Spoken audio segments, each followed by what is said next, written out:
Yes, Mr. Good morning. I'm going to return, if I may, Yes, in a please. moment to ground 6, but just two very brief points of Yeah. housekeeping, if I may, first of all. Yes. First of all, in terms of timings, Yeah. as Yes. we've already agreed with the court, we'll sit from 9:30 to 4:30 today. Yes. Yes. Tomorrow, having discussed with the registrar, the court is, I'm told, willing to sit between 9 and 4.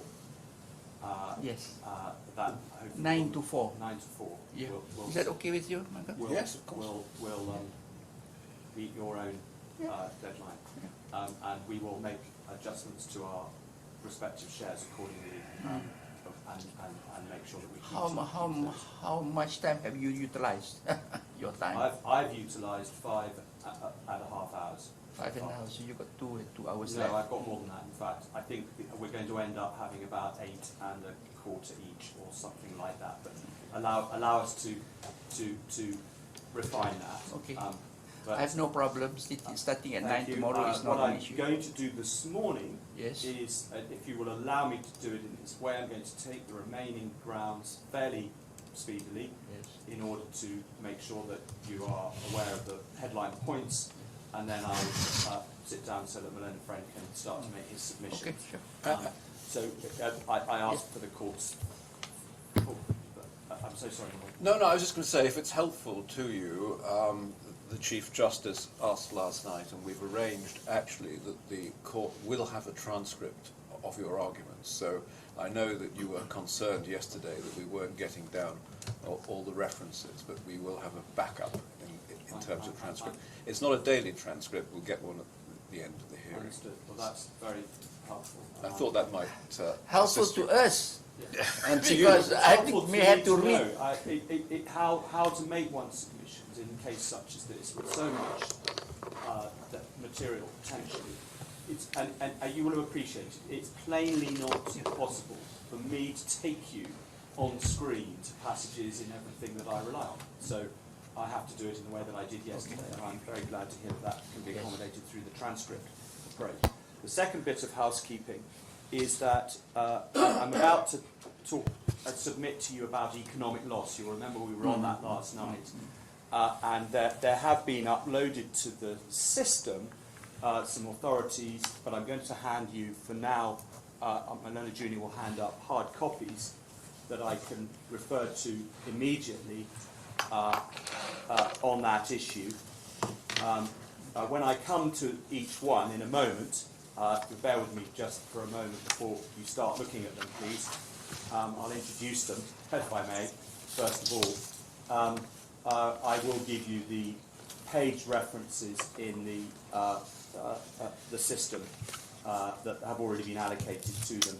My understanding is that they haven't been put into the online PDF, but they've been put into the case centre system. That's the current state of play.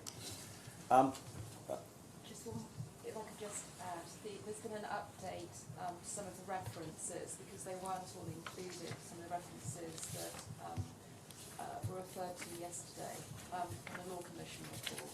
Just a couple of them. So on the top of this bundle, you now have an updated version of our list of authorities with the paragraphs that we rely on and the bundle page numbers for each of those paragraphs. That's updated from yesterday, which hopefully will be useful to you going forward. Can I just mention another housekeeping matter? I don't Yes. know whether the registrar has told you, but this new system that we have for microphones is incredibly sensitive. And we were told yesterday that on the YouTube feed they could hear private conversations. So if you are going to be speaking within council teams, would you please mute your microphones so that they're not broadcast to the whole world? And the court will do the same. And Aisha, red is on, green is off. Still, yeah, okay. Just remember, red is on Is it just for the bench, Aisha, or for everybody. For everybody. Everybody. Yeah, it's counterintuitive, but we know it's counterintuitive, so therefore we're green. Oh, I see. Green means you can speak freely. That's not counterintuitive. It just depends on what test you set. Yes, red means keep your mouth shut. Keep Yeah. your mouth shut. Warning. Unless you happen to be on your feet making submissions. Can I just, I'm grateful for my own friend's explanation of how he could allocate his time. I would just say his reply does need to be a true reply. I appreciate him wanting to whistle through his grounds and sit down, but I obviously won't get a chance to respond to anything in reply, so it would need to be a proper reply. So when are you going to finish your submission this morning? What time? It depends a little bit on how we go, but I'm No. hoping to finish You set your time. This is your time. I'm aiming for about an hour to finish. So by 10:40. Okay.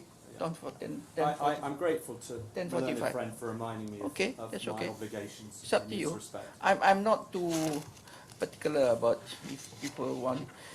If not for me rushing off for my flight, I don't mind. Yeah. You know, sleeping late. Back to substantive matters, if I may. And this is ground six negligence, and we drew a close last night following what I think was an objection, but it may have been more of an observation. But either way, I will deal with it from a learned friend. That it's not open to us to argue in this court that the appropriate article of DIFC law of obligations governing this case, if it's a negligence case, is Article 20, only Article 18. We don't accept that, and I'm going to explain why. And I observe that in any event, this is the highest court of appeal in this jurisdiction, and it's essential that in its ruling on negligence it identifies which article of the law of obligations applies, and so we must do our best to assist the court on that matter, and it's an important point as to whether or not it's an Article 18 or an Article 20 case. That's the first point. The question of whether Article 20 applies, and if so, whether the judge applied the requisite test correctly to the facts of this case, we say was, at first instance, and is before this court. First of all, both were pleaded. Article 18 was pleaded in the re-amended particulars of claim at page 143 in the bundle, paragraph 27 of the statement of case. Article 20 was pleaded in a reply at page 187 of the bundle, paragraph 32. So both were raised on the pleadings. Both were dealt with in submissions. To see how the matter was put in the closing submissions on behalf of the claimants, you can look for, if you start at page 8838 in the bundle, at paragraph 204, you'll see reference to Article 18, and at paragraphs 214 to 215, you'll see reference to Article... So even though we have a transcript, you are taking it at a bit of a pace. I'm so sorry, my lord. That's okay. Article 18 Yeah. is in the closing submissions at 8838, para 204. Article 20 is in paras 214 to 215, and I think some following paragraphs as well. It is clear from those closing submissions. It's not entirely clear how matters got to where they did at that point, and needless to say, there were hundreds, if not thousands, of other matters dealt with in the closing submissions, but they were put as alternatives. The position was that the first defendant had said it was an Article 20 case because it was an economic loss case, and said that the claimants couldn't rely on Article 18. And that's recorded in para 215 of the claimant's closing submissions. And that was because Bitcoin, according to the first defendant, is not a form of property. I'll make the point in a moment that whether it's property or not is to some extent a bit of a non sequitur here, insofar as the Article 18 link is concerned. But in any event, that's the way the first defendant put its case.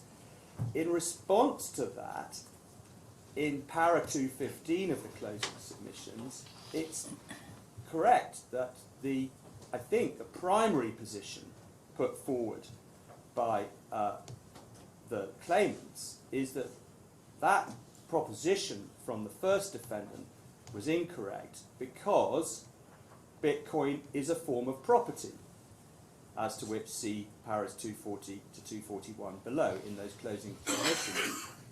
But equally, the closing submission immediately went on to say, even if the loss suffered is pure economic loss, the requirements of Article 20 of the Law of Obligations are satisfied. And so that's the way the matter was finally left in the closing submissions, as far as we can tell.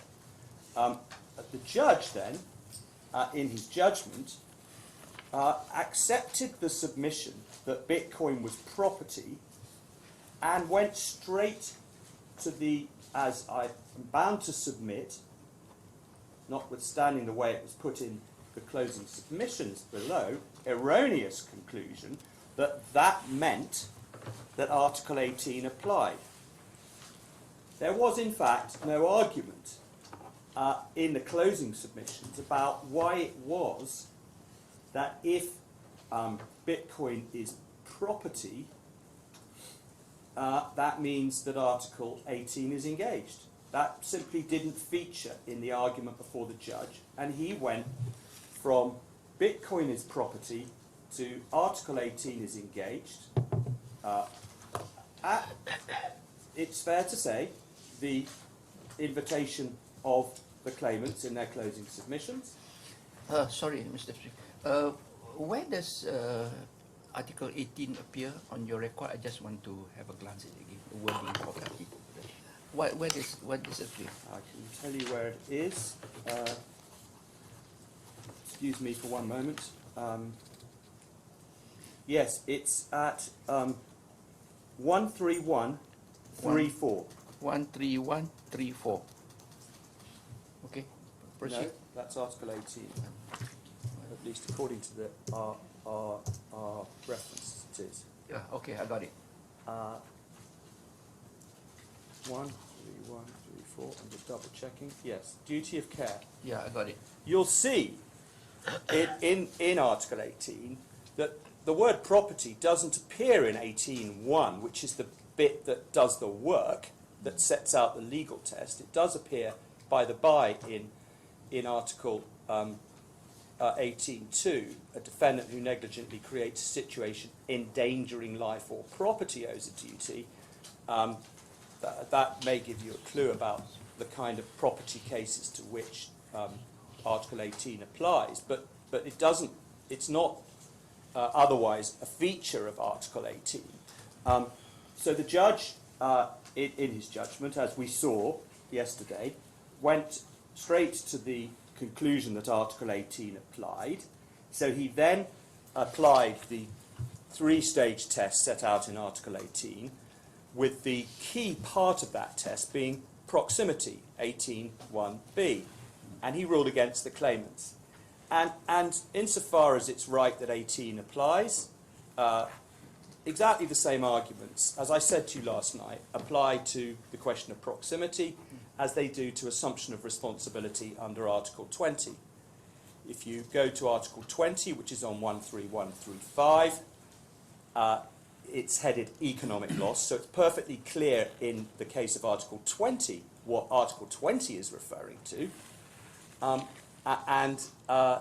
The key part of the test for the purposes of this case is 21b, the defendant assumes a responsibility to the claimant, and C, the claimant relies, and D, it's reasonable for the claimant to rely. I'll come back to that in due course. Sorry, you're not equating proximity and assumption of responsibility. No, I'm not equating them as a matter of law. I am saying that the same facts Support both. support both. Okay. And indeed, the judge took the same approach.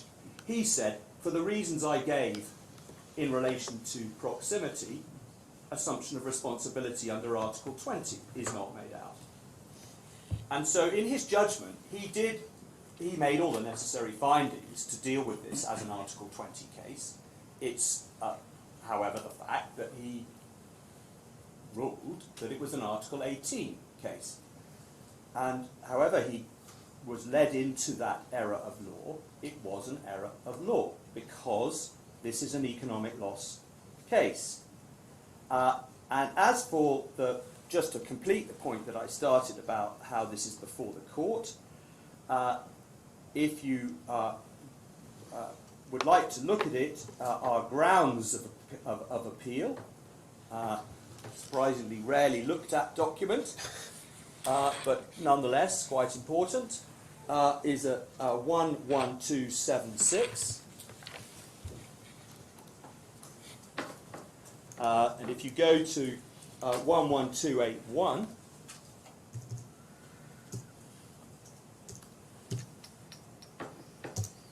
you'll see issue 6. And we said that the learned judge fell into error by failing to provide any or sufficient clarity as to whether Article 18 and or Article 20 was relevant, and if so, why. We then say at 7 why he was wrong under Article 18, and we then say why he was wrong in paragraph 8 under Article 20. Then, in our skeleton argument, at paragraph, just give me one moment, 71, which is page 11252, we put it in a similar way as we did in the grounds of appeal, and in particular, in the closing sentence of paragraph 71, going over to the top of page 11253, we say the learned judge's approach in this regard was also in contrast to that of Falk J in Tulip Trading. And we cite the paragraph that I showed you last night, paragraph 86 of Tulip Trading, first instance, at page 14, 14000, in which she held that in the case of the theft of Bitcoin and the question of the tortious liability of the software developers for that law, for the failure to take steps to prevent that theft, it was a case of economic loss. My note on paragraph 71 of your skeleton argument is, was Tulip cited? Or No. No. Does it post-date the... Yes. It's a 2022 case. It's a 2022 case. So, once again, the learned judge didn't have the benefit of obviously not a binding case, as you pointed out to me yesterday, Justice Black, but nonetheless a big signpost. Tulip's regarded as an important case in this area. It's a very important case. As you know, it's a strikeout case, so it's not a case following a trial. And the question was whether there was an arguable case that there was a tortious duty of care and a fiduciary duty. And on appeal, the judge said, no arguable case, strikeout. On appeal, the Court of Appeal held there is an arguable case on fiduciary duty. And that's coming up for a significant trial in the English High Court. But this court is the first Court of Appeal, as far as we're aware, in the world, certainly in a common law jurisdiction, to consider, following a full trial, these matters. And that's why it's so important that we get it right. The learned judge, and with respect, the barristers and lawyers concerned at first instance didn't have Tulip Trading to help them give a big signpost to the fact that a Bitcoin case of this sort is an economic loss case. And I'm just going to demonstrate very quickly why Falk J was right, if I may, to say that it was an economic loss case by giving you the references that are contained in this little bundle that I handed up to you this morning. We say it's viewed now, with the benefit of a little bit of more reflection, it's clearly an economic loss case. The first place to go is if the bundles you have a little sticker with a tab. If you go to 58, this is Clark and Linsell on torts, the 24th edition.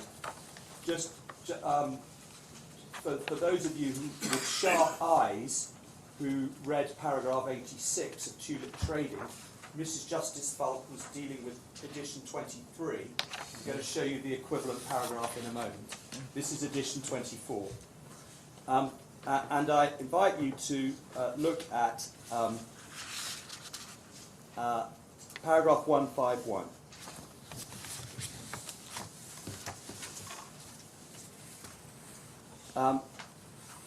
Just as from earliest times, the writ of trespass protected interests in bodily integrity, so trespass to goods and land protected the integrity of property.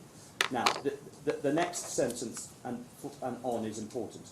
In the context of negligence liability, in Murphy and Brentwood, Lord Oliver said, the infliction of physical injury to the person or property of another universally requires to be justified.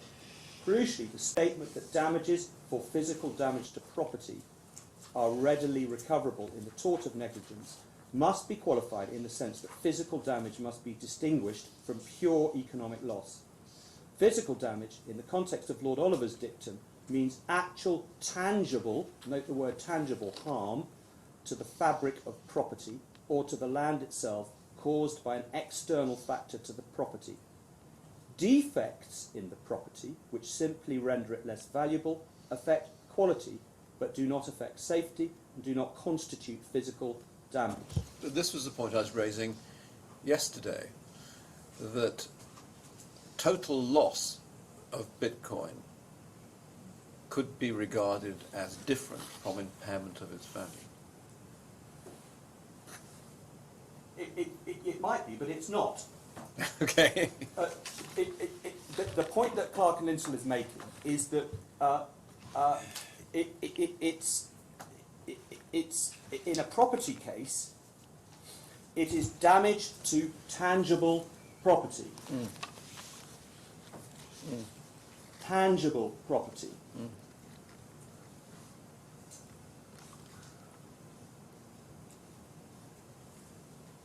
And if we go on to 154, if I may, which is a page or so on,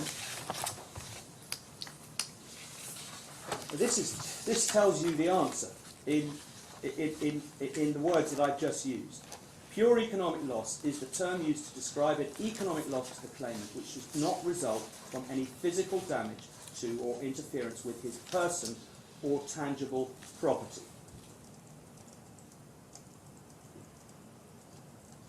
There's a quote from Lord Justice Hobhouse. Economic interests receive more limited protection than that accorded to tangible protection. And the point about more limited protection is that it's only in cases of an assumption of responsibility that pure economic loss will be recoverable.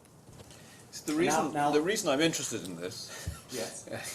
is a bit further down the argument, that if we accept that Bitcoin is property, and if we accept that there can be custodianship over that property by way of control, then I do find it difficult to reconcile the idea that total loss of that property is pure economic loss. Well, what you don't, if it's stolen,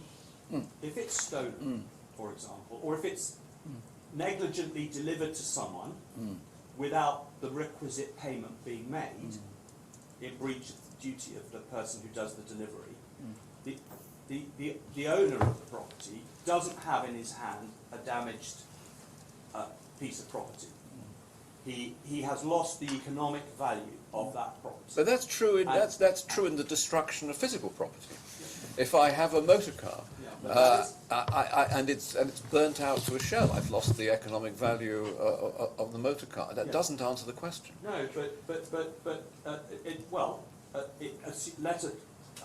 I haven't found an authority on this point, but let me just give you an example for you to think about. If you look after my car for me, not pursuant to any contract, and you negligently leave it unlocked on the street and someone steals it, my claim against you is for economic loss. It's not for property damage or Your claim is against me. Your claim against me is actually embailment, which is a property-based claim. Well, what's the difference? anyway, there we are. I put it to you, if I may. Yes, I understand your submission. I'm just telling you the difficulties that I have with it. And may I just flag up one other example of this, which I would.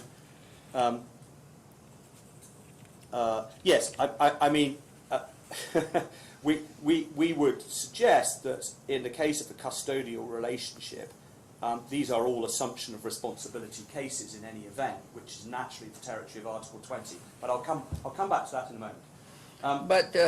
Before you proceed, I was thinking, I mean, as I said yesterday, your money in the bank is intangible. The bank just says you have so much money in the bank. There's no actual pieces of paper stored in the bank.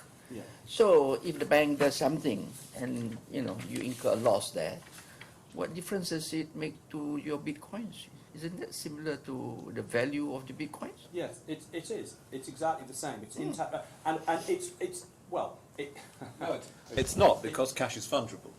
All right, but it is intangible. Bitcoin are intangible, and that's the difference, and that we say is why. But they're non-fungible. But it's non-fungible. No, but just moving away from Chief Justice's Okay. example, back to you, Justice Black, you said if Bitcoin is property, well, it is property in the generic sense, but it's not tangible property. And the Article 18 and the cases under English common law that it mimics, the three-stage test cases, are cases involving either personal injury or tangible property. So you must submit at the moment, assuming that we are in the stage before any jurisdiction legislates as to a third innominate type of property. Yeah. You must be submitting then that Bitcoin are shows in action. No, Yes. they're not a shows in action. Well, there has to be. Well, how do you characterize if they're not tangible property? Because They're not a shows in possession. You They're can not. have cases in which tangible property is lost. I'm going to give you an example in a moment. Yes. I was hoping to get there, where it's a case of economic loss. So, in order to be economic loss, the property doesn't have to be intangible. It depends what happens to it. But if it is intangible, that is going to mean that it's going to be an economic loss case. Yes. The question I was asking is what is intangible property if it's not a shows in action?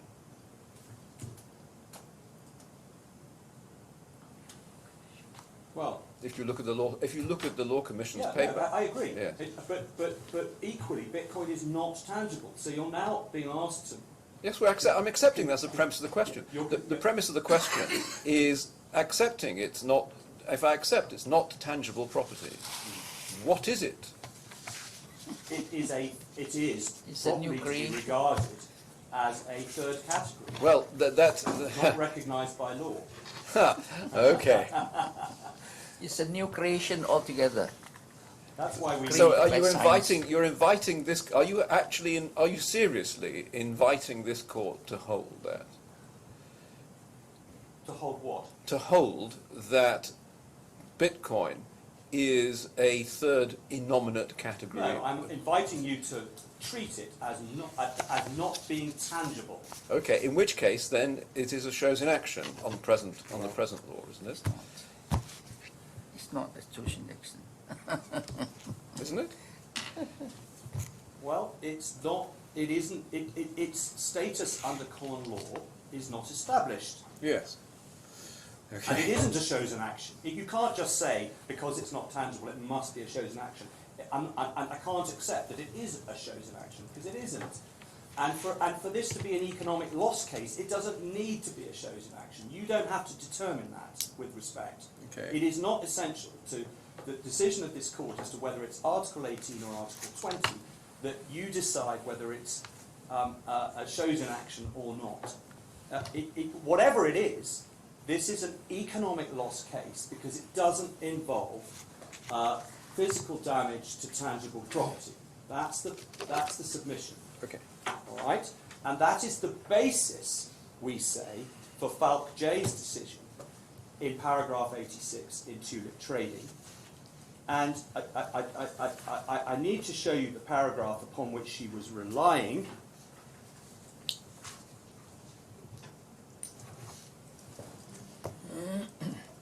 It's 7106 in Clark and Linsell, which is in the little bundle that you've got is a couple of pages on from where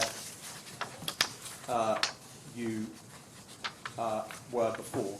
It's the page number within Clark and Linsell is 457. 457. The bottom of the bundle, the page number here is 457. The paragraph number is 7106.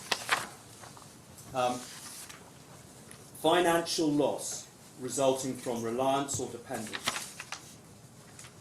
which is the case wherein we say one person's negligent conduct may cause financial loss to another unrelated to any physical damage, where that other is dependent upon that person's services for his financial well-being or relies on that person's statements when making financial decisions. Such a loss is referred to as pure financial or economic loss. The adjective distinguishes such loss from that which is consequential on physical damage to the person's body or property. Physical damage, that's tangible physical damage, we know from the earlier paragraphs in Clark and Linsell.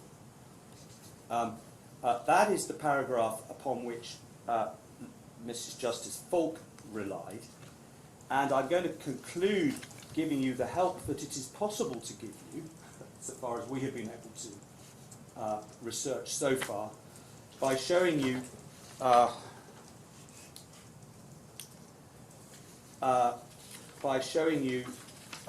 a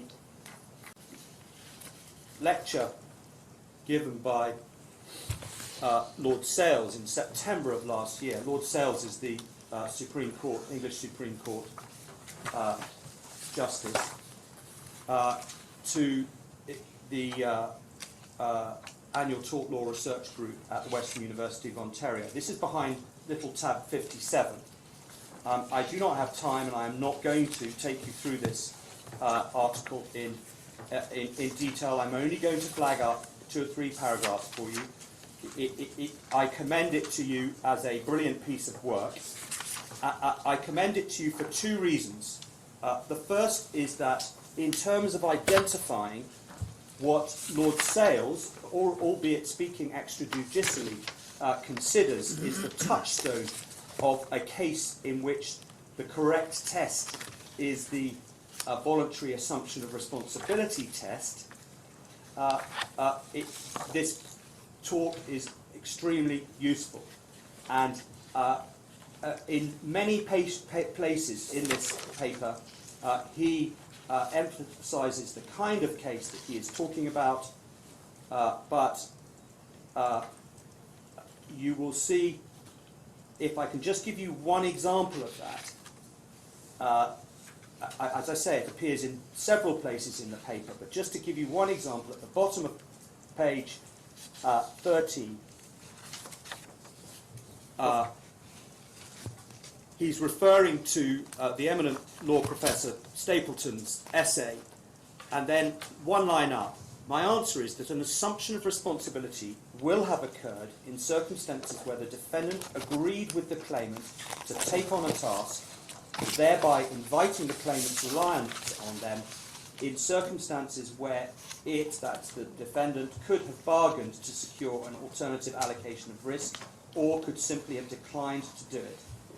That, in a sentence, is the kind of case that Lord Sales argues is absolutely apposite for the application of a voluntary assumption of responsibility test if there is to be any liability, and that is an accurate description of our case. That's the first reason that I commend this paper to you. The second reason is what it says, albeit in passing, about economic loss. If you go to page 8 of the paper, I want you to draw your attention to a paragraph in the middle of the page in which he refers to a lovely case from 1842 called Borman and Brown. It's got old facts, but it's very apposite in modern terms. The defendant oil broker was retained by the claimants to sell and deliver linseed oil to customers against receipt of cash. The defendant failed to use reasonable skill and care to comply with this instruction and delivered the oil to a customer on credit who then became bankrupt, so that the claimant was unable to recover the price due for its oil. The claim was for pure economic loss, underlined. That is similar in old-fashioned terms to our case. Although the linseed oil was tangible property, unlike the Bitcoin, the defendant oil broker was a middleman, like the first defendant, Tabarak, who took custody of the linseed oil in order to sell it to customers against receipt of cash, but negligently failed to get the cash before it was delivered. And the claim against the defendant intermediary was a claim for economic loss. And the last bit of... Why was that case not brought in a subset?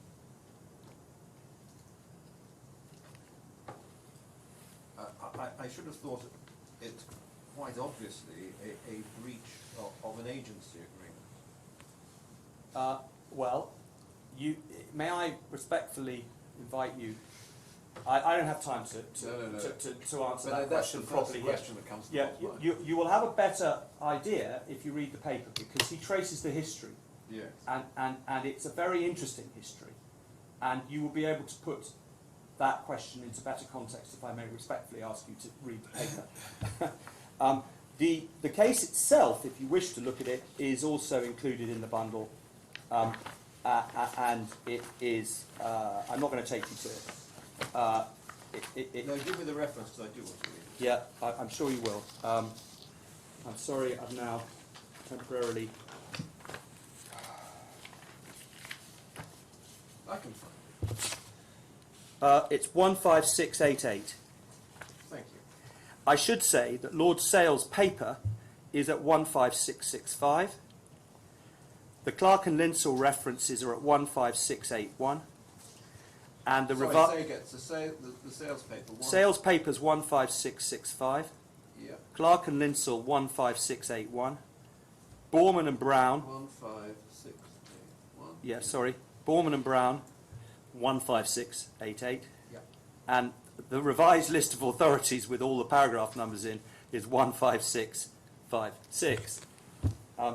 Let me just show you so you can you've seen it. The other reference to economic loss in Lord Sale's lecture is at page 14. I'll just flag it for you. And just one moment, please. It's paragraph 4, the fourth main paragraph on page 14 of the paper. It's the paragraph that begins, "There remains good reason." And if you go 5 lines down, you'll see that there is a lengthy sentence about economic loss. And it's clear from that sentence that he is including economic loss as being the appropriate way of framing the loss in property cases. He, in brackets, he talks of property as a type of economic interest, but in a crystallised form recognised in a variety of positive ways by the law. And I just flagged that for you, for your assistance as well.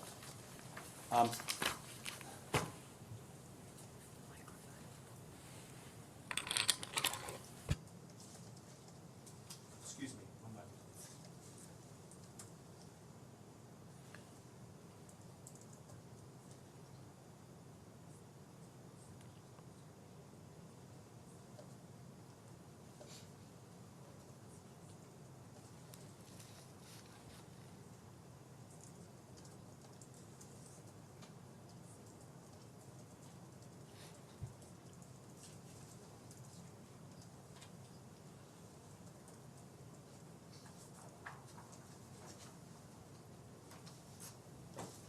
Yes.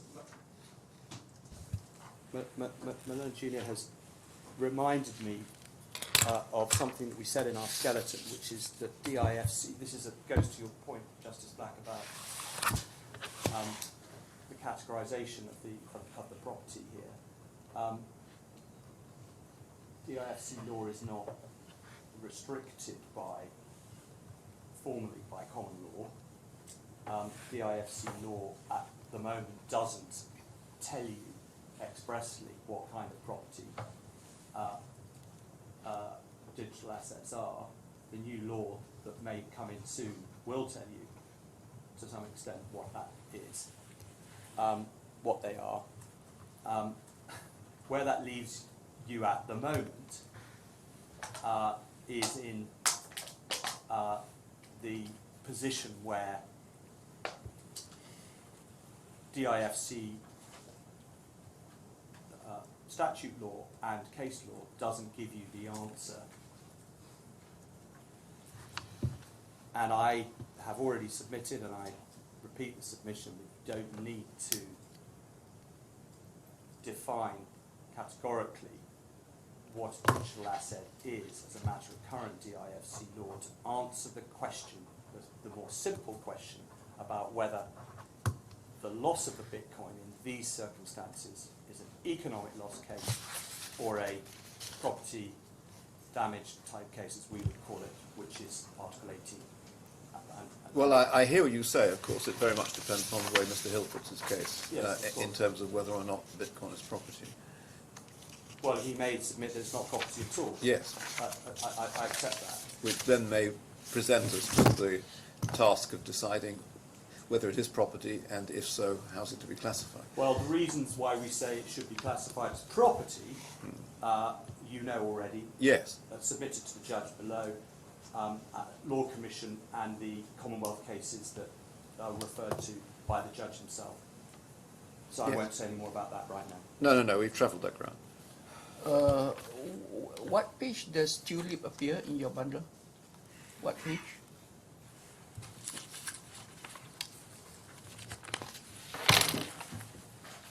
The High Court decision starts at 14020. 13980 Sorry, 13980 is the High Court decision. 13980. And then the Court of Appeal decision starts at 14020. 140. The relevant paragraph in Schulich is 86, isn't it? It's 86. 14,000. Yeah. It's at 14,000. Yeah. Right. I need to press on, if I may. Yes, please. We've been a little bit Yeah, you are running distracted, short, way behind time. and I make no complaint about that. Yeah. This is what happens in difficult cases like this, but I must move on. I want to complete my submissions as briefly as I can on ground 6, having dealt with that important preliminary legal point. I subject to a couple of points that I'm going to make in a moment. As I've previously said, we rely on the submissions set out in our skeleton argument, and I'm not going to amplify those any more than as follows. The core paragraph that in our skeleton identifies what it was that happened and what the findings should have been that the judge based his decision on is paragraph 73 at page 11253. I continue to rely on that paragraph. I just want to make one observation. That lists 1, 2, 3, 4, 5, 6 findings that it is said in the start of the paragraph should have been made by the judge, suggesting that he didn't make them in our favour. And in respect of most of them, it is true that he did not make those findings in our favour, and we say, for the reasons set out in the skeleton, that he should have. However, there is a core factual point made at subparagraph B on page 73, which reflects the submissions I made yesterday. And this was a finding that the judge made, starting from the third line. In parenthesis, it says, by providing Huobi with a BTC address, having received the BT at the BTC address, etc.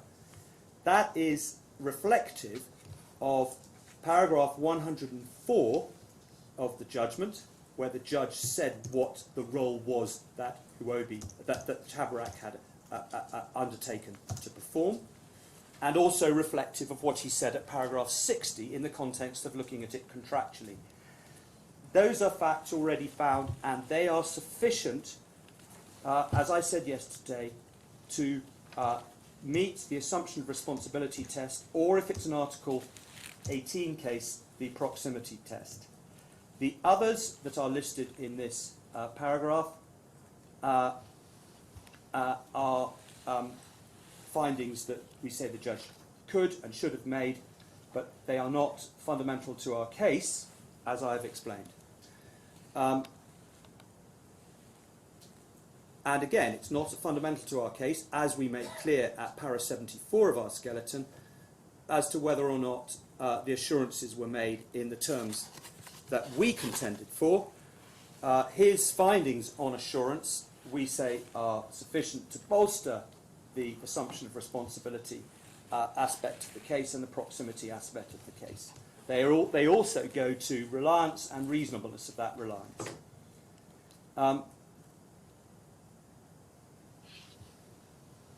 As to reliance, paragraph 75 deals with this, and I am, in particular, I'm going to flag up without reading it out, subparagraph B. This is relying on effectively the proper performance of the role that they had undertaken to perform. And Roman 1, 2, 3, 4 all are aspects of matters that were not controversial factually. Little Roman 5 is something that we do challenge, and to say that if he did, or if he implied that in any event, regardless of what the arrangements were that were put in place, Mr. Al-Ali would have gone ahead with this transaction, would be a plainly wrong finding, because it's clear that that is not the case. They were concerned about security. They were, in fact, reassured. Whether they should have been goes to reasonableness, but they certainly were. And the finding, if it's to be implied that that was so, that they would have gone ahead in any event, is a finding that cannot stand on the overall evidence. As far as Little Roman 6 and 7, those are supplementary points on reliance, because they rely on findings of fact that the judge found against us on.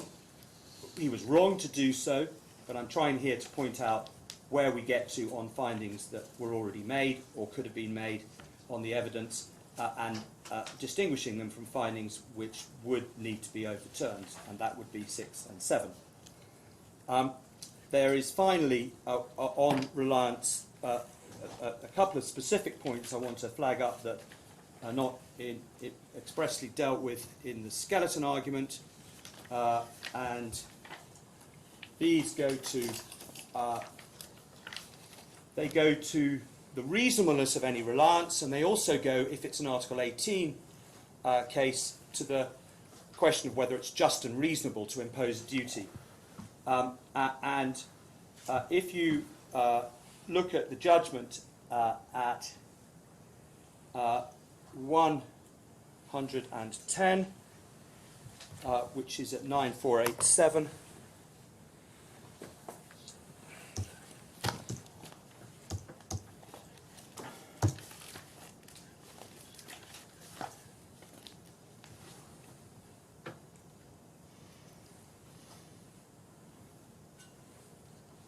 you'll see that this is the essential finding against us on reasonableness of reliance. In the middle of the paragraph, it was not reasonable for Huobi to trust Tabarak, Mr. Thurner, to exercise such a degree of care as the circumstances require. I made submissions about that yesterday. That's quite a difficult finding to understand. It's not unpacked, and it doesn't provide any analysis. It's very important for the court to understand that that is so, because that is a matter that clearly needs to be re-examined in view of the lack of analysis in that part of the judgment. What the judge means is unclear, but if he is saying, as I said yesterday, that there was a certain standard of care that would be required from someone undertaking this role, in order to keep the Bitcoin secure, but it wasn't reasonable to trust Tabarak to actually show that degree of care, that necessary degree of care. That's, we say on the evidence, an incomprehensible finding, clearly we say if Tabarak, for a substantial fee, agreed to set up the wallet and take control of our Bitcoin in a way that did not compromise its security, it was reasonable for us to rely on that. The fact that... back to the contract. Yeah.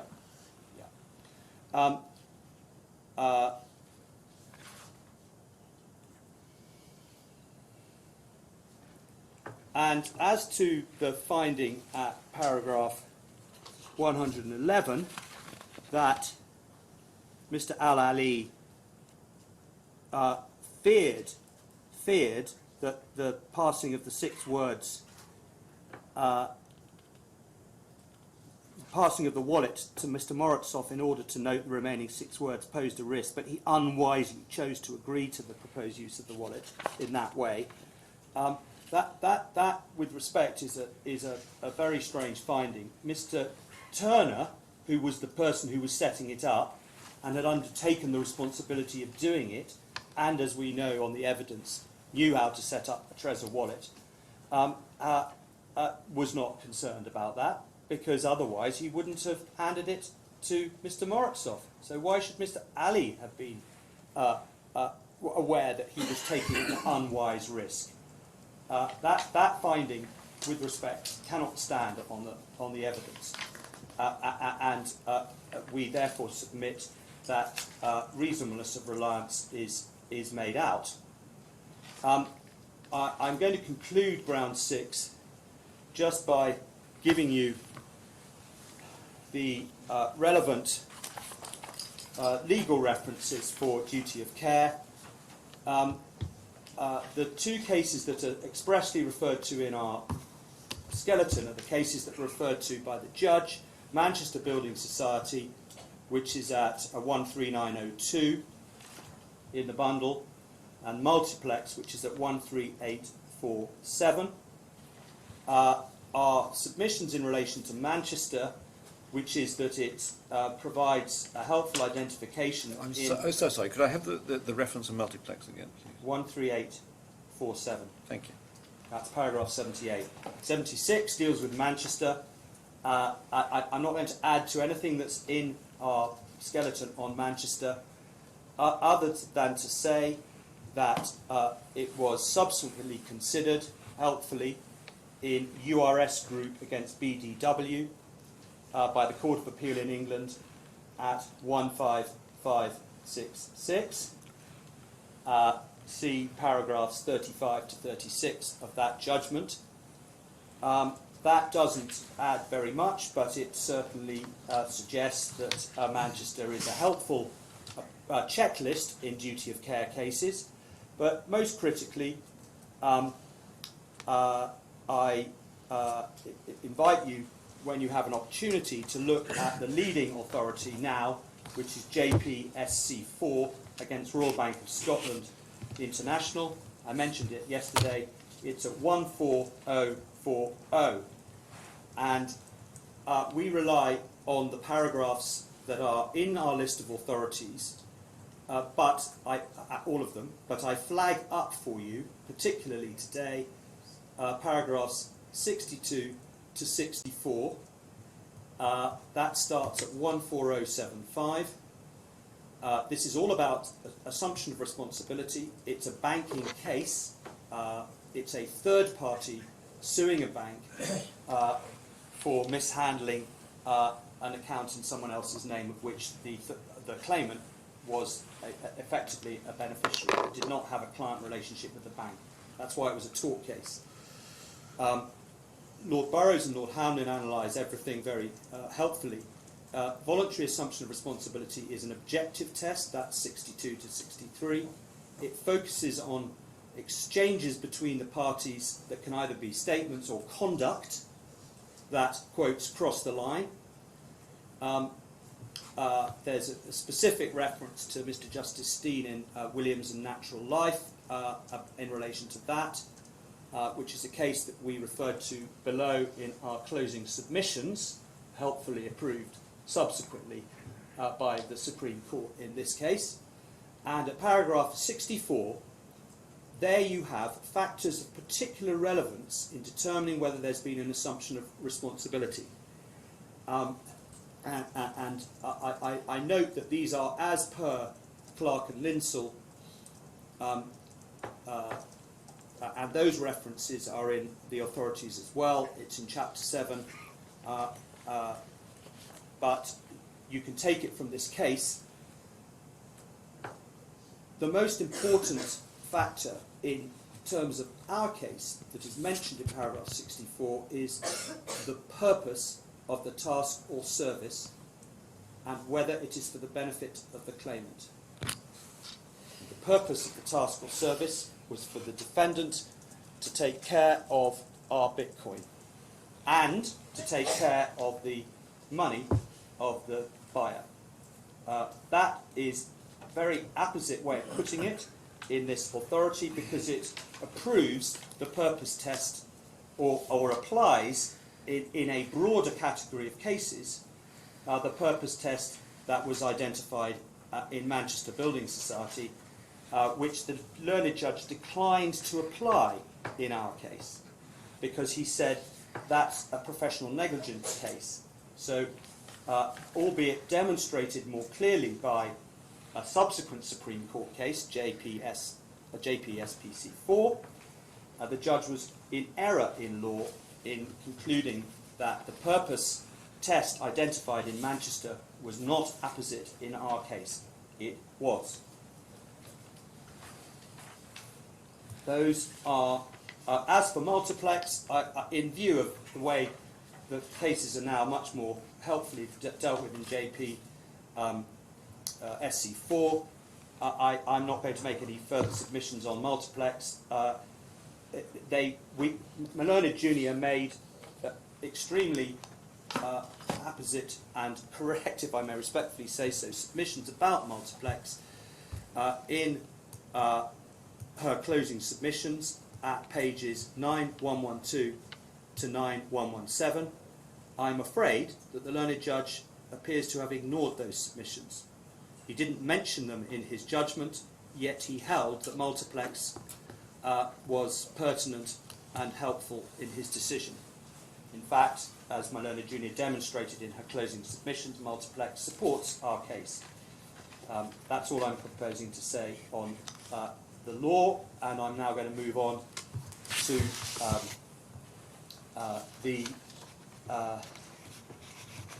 I'm going to move back, if I may. It's 10:40 now, Mr. Smith. You are still at ground 6. Yes, I know. Okay.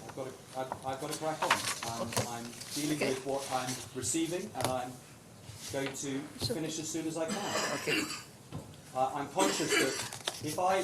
No, the more- I have no My problem. learned friend is perfectly happy to wait, I'm sure. Yeah. He knows that the longer I go on, the less time I have to reply.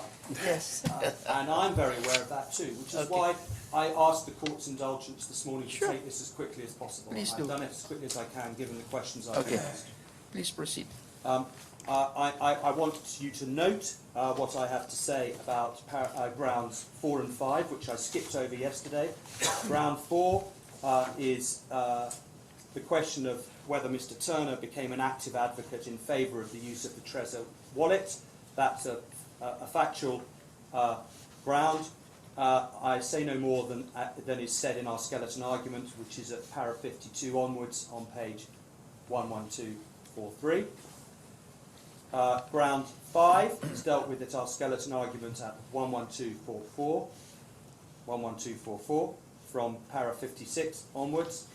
I say nothing about that, but other than to flag up that within that ground is the complaint that the judge was wrong to rule out and not place any reliance on the sections of Mr. McDougall's report that I took you to yesterday. And you have, I hope, my submissions on why that was wrong already. I don't need to repeat them in the context of flagging up ground 5 now. That enables me to move swiftly to ground 7, which is fiduciary duty. I can take this, I hope, shortly, subject to the level of interest from the court in what could, in other circumstances, be a case on its own. But Yes, can I help you? Oh, I'd love you to help me, my lord. If I may, and speaking purely for myself, I am very much influenced by the citation from the judgment of Mr. Justice Leggett, as he then was. Mr. Justice, Leggett, as he then was. in... I forget which case, where he defines what a fiduciary duty. Oh, yes. I'm not sure that case is Yeah. that... sorry, that's one of my own friend's authorities. It's one of D2's authority. Yeah. It may be, but Against that. that certainly chimed with my experience as an advocate and knowledge of fiduciary duty as a good definition to work from. That's helpful, and I'm not going to dissent from that. The way we put it is to rely on a rather older dictum from Lord Justice Asquith in Reading and King. That authority, which is referred to in para 83 of our skeleton, appears in the bundle at 13235, and the relevant paragraph is at 13239. I would suggest that we submit that this is a fiduciary relationship. I should flag up as well, obviously, as you will appreciate from the earlier discussion, tulip trading is about fiduciary duty in the Bitcoin context. And if I just can give you the relevant bits of references from tulip trading in the Court of Appeal, as my learned junior told you a few minutes ago, that's at 14020.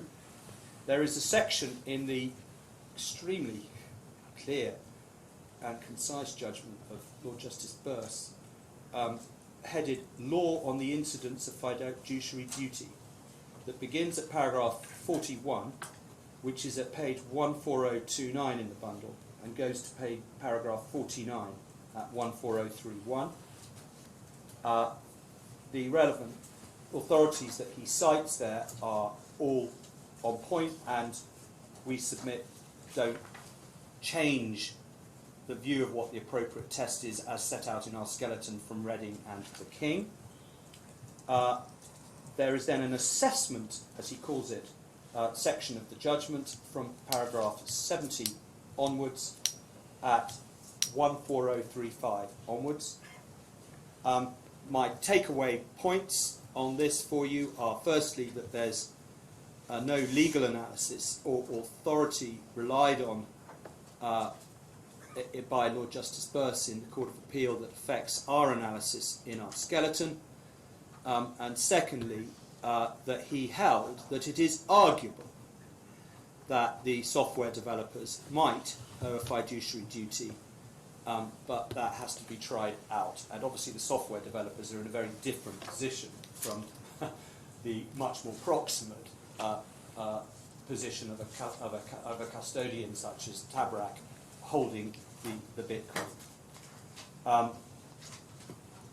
The consequence of the defendant being a fiduciary is that, in terms of breach, is that, as we set out in our skeleton at paragraph 85, there is a duty of skill and care which is similar to that owed in tort. So, in terms of the factual matrix, the breach is the same breach or breaches as in tort. Yeah, I mean, I'm not actually sure that in this case fiduciary duty adds very much. I mean, fiduciary duty is usually relied upon where one's talking about a conflict of interest, and the fiduciary is to put its interest. I agree. Yeah. It's in for completeness because the court may wish to give a view on the extent to which a custodian in this situation owes relevant and different duties under the DIFC law. That's a matter for the court to determine as to how far it wishes to go in this judgment. For the result, it's not necessary, I accept. But the fact is that this defendant was a fiduciary under the law of obligations, and that's important to note. Lastly, ground 8, serious procedural irregularity.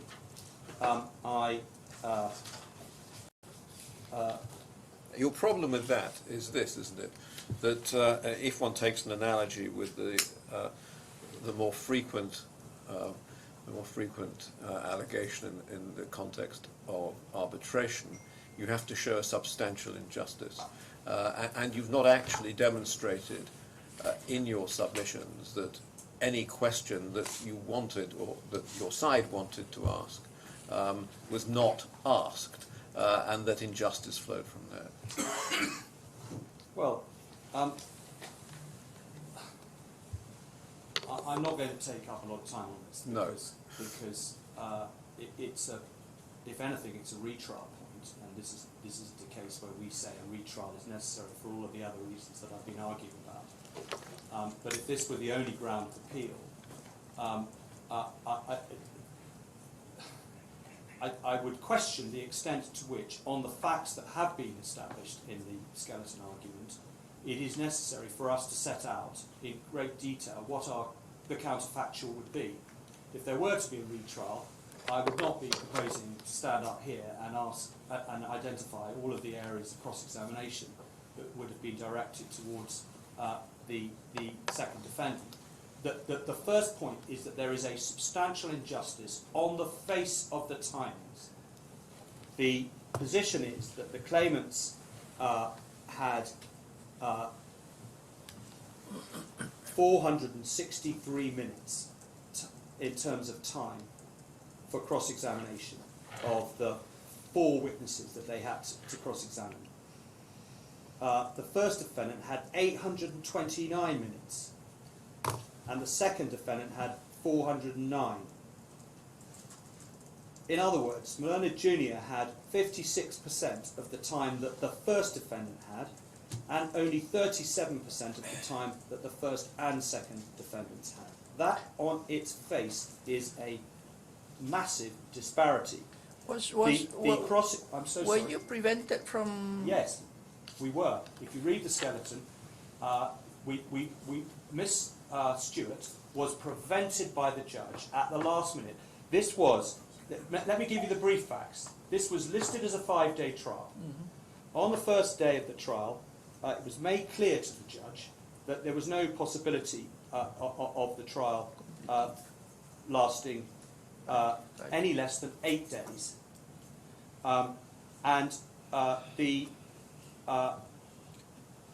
The judge agreed to sit longer than the 5 days. He agreed to sit for 8 days.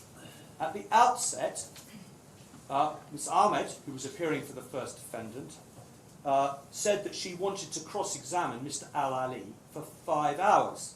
The judge said, you should only have 3 hours. In the event, as things turned out, he allowed her to cross-examine Mr. Al-Ali for 8 hours.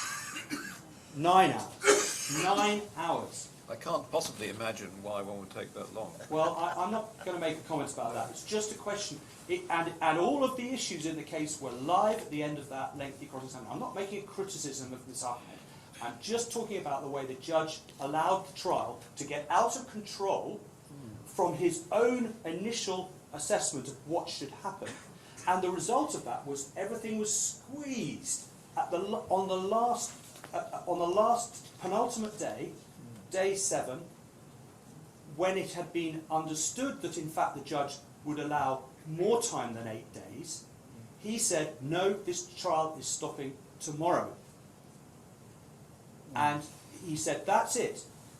And it was peremptory, and it meant that Melona Jr., who needed a substantial amount of time to cross-examine Mr. Thurner, she had 4 hours to cross-examine Mr. Ahmadi, and because she had that amount of time, she managed to persuade the judge that Mr. Ahmadi's evidence largely was unreliable, but it took that time to do it. In Mr. Turner's case, she was left with approximately an hour and 50 minutes. The judge did find that Mr. Turner's evidence was unreliable. Yes, but he... So, I mean, the question is, what's the outcome? He expressly, in his judgment, said, I'm sorry, I don't have the paragraph number in my head. I can find it for you in due course. But he expressly said in his judgment, here is the limit of the cross-examination of Mr. Thurner on this point. That was unfair, because it was limited, because Melona Jr. had to curtail how long she could ask questions. On top of that, it was clear that he was, to everybody, and it's clear from the transcript that he was a difficult witness. He didn't answer questions quickly or easily. We often have difficult witnesses to deal with. That's common for counsel, but the court is usually giving us sufficient time to accommodate that reasonably. Melona Jr.'s cross-examination was grotesquely curtailed, peremptorily, against her opposition. She was required to put forward a timetable that would fit into the last day. And on the day, as you can see from the transcript, if you read the cross-examination of Mr. Thurner, I've given you the page references, the judge interrupted Melona and said, you're on a stopwatch, you've got to stop. But how did it affect the finding of facts by the judge? But it didn't. That's the whole point, Chief Justice. At the end of the day, what he said at paragraph 53 was this: I have therefore generally only accepted those parts of Mr. Turner's exculpatory evidence where it is supported by other evidence, including the relevant context or a finding that parts of the evidence to which he was responding were unreliable in the first place. So, in fact, the judge was quite damning in his analysis of Mr. Turner's evidence. Just unpick that for a moment, please, Justice Black. With respect, one of the key areas that Melona Jr. wasn't able to cross-examine in any detail was in relation to the modalities, the advice that was given, who was responsible for the modalities. Okay, that's clear. Now, that was a point that the judge found against us. I accept that there was other evidence to support that point on the defendant's side, but Mr. Turner was the key witness. Had Melona Jr. been able to cross-examine him for any length of time, it's quite possible that she would have been able to extract in cross-examination, as she did on one or two key points like the pin, favourable evidence to our case in relation to the modalities point. It's all very well saying, after a very brief cross-examination, I'm only going to accept his evidence if it's supported by others. But what that ignores is what evidence in the other direction the learned junior would have been able to extract or might have been able to extract. And we don't know, but the opportunity cost and serious procedural irregularity is about natural justice. It's about being seen as much as anything else to ensure that each side has a proper opportunity to present its case. The disparity is very, very stark, and of itself is sufficient, we say, to suggest that the trial was not, in that respect, properly conducted. I'm not going to say any more beyond that at this stage. Lastly, I should flag up a final point. Findings of fact. There are findings of fact that are challenged, as you know. I'm not going to go into that in any detail. I want you to have noted, if I may, the main authorities that we rely on in relation to the overturning of findings of fact.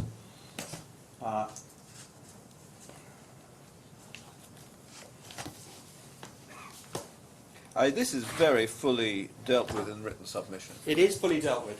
Can I just give you Yeah, I think you just give us the page reference. I'm sorry that I don't think you need to quite rather quite frustratingly. establish. I'd rather. Would you just give me one moment, please? Yes, of course. Something's happened to my notes.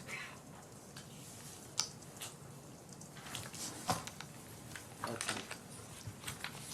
Yeah, no, I've got it.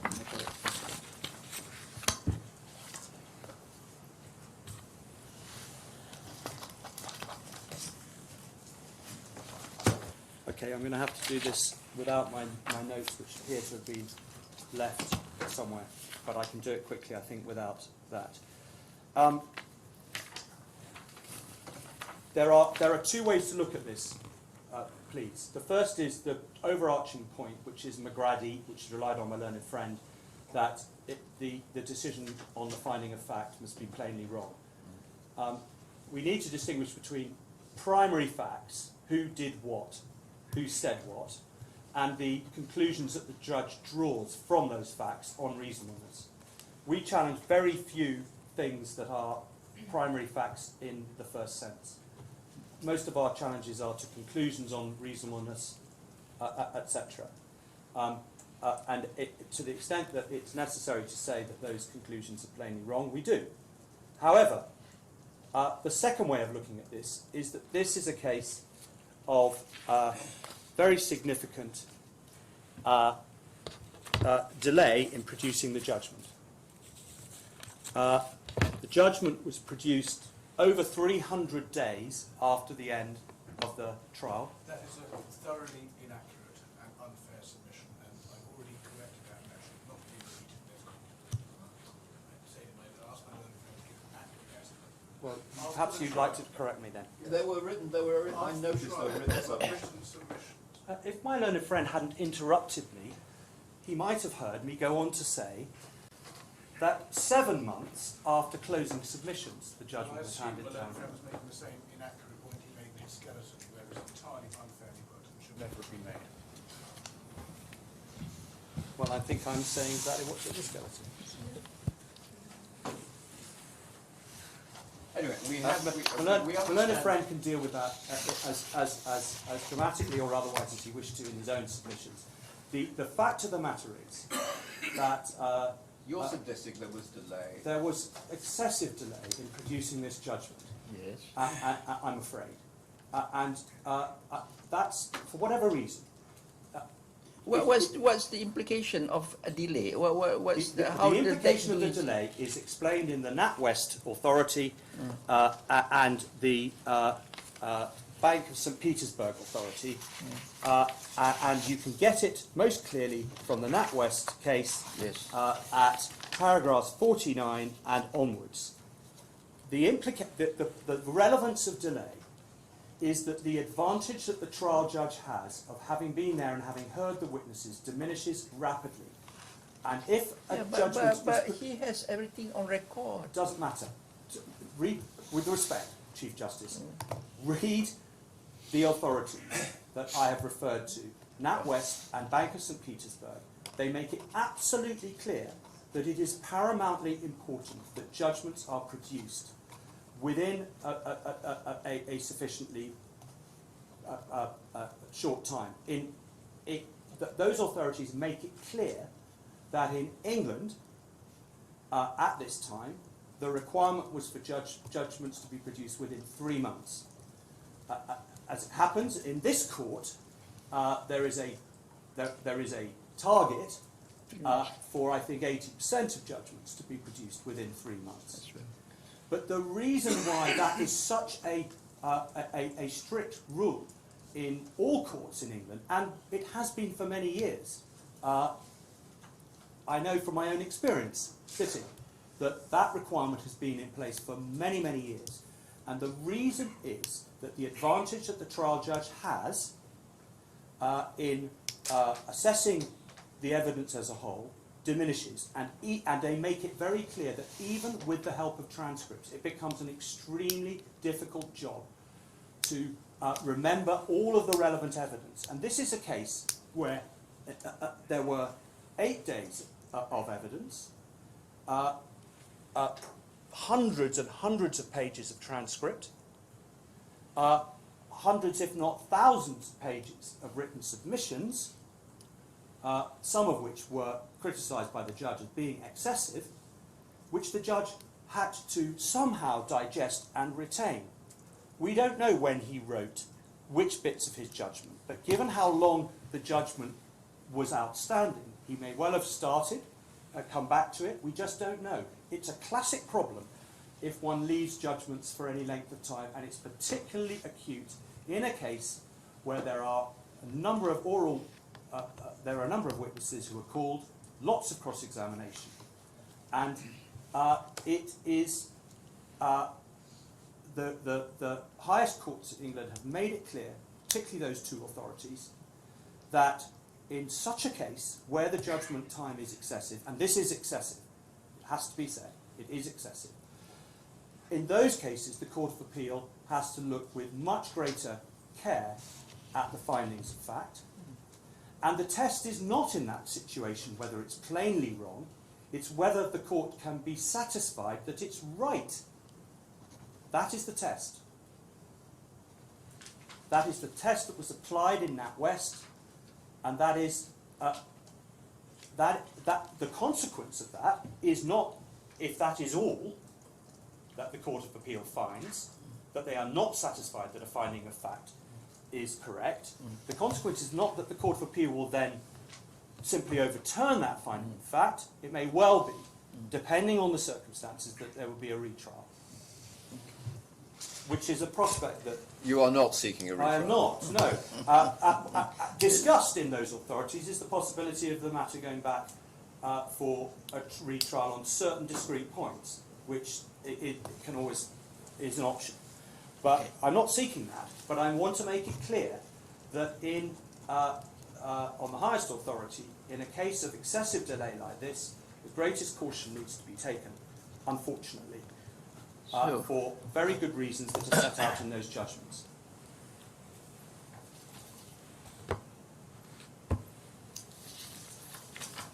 I said I'm not seeking a retrial. There would have to be a retrial if necessary, but I have a number of reasons why we say it isn't necessary for there to be a retrial. There's a difference. Thank you. Those are my submissions. I have, with the Chief Justice's permission, Yes, please. I have one matter that is perplexing me slightly. If you succeed, what order do you seek?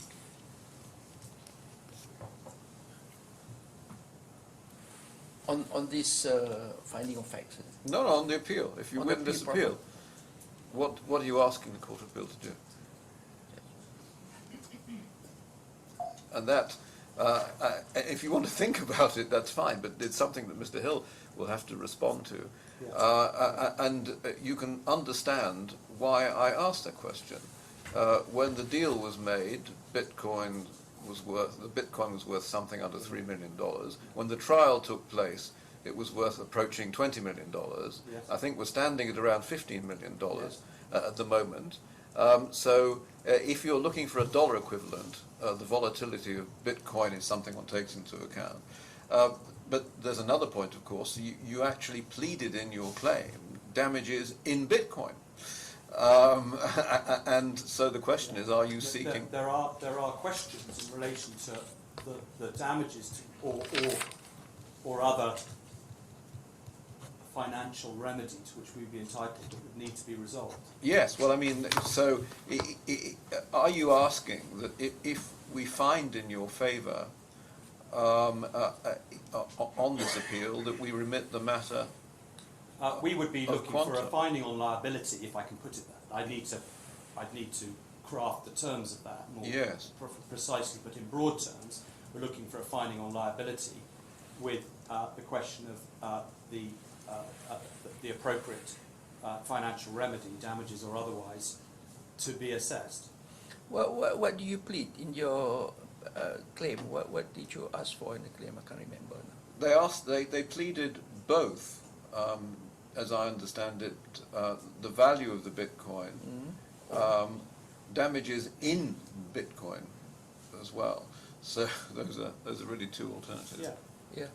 So you led a junior who I'm sure is much more familiar with all of this than any of us are. To clarify, in Yes. short, the value of the Bitcoin on the date of loss, in the alternative, 300 Bitcoin. In the further alternative, the value of 300 Bitcoin as at the date of judgment. Date of judgment. So that gives is you a range from 3 to 20 million. Yeah, no, absolutely. I know there's a significant outstanding question in Yes. relation to that. And that would have to be dealt with. And what's a really interesting question, of course, is whether the court can award damages in Bitcoin at all. Yes, but and much as I'd love you to give us a monetary judgment, you can't, because those points haven't been argued in front of you. Well, that's why I asked the question. Yeah, of course. You have the point. Yes. Thank you. It's 11:10 now. Yeah. Shall we take a short break? Yes, I've concluded. Yeah. Thank you. Shall we take a short break before you start, Mr.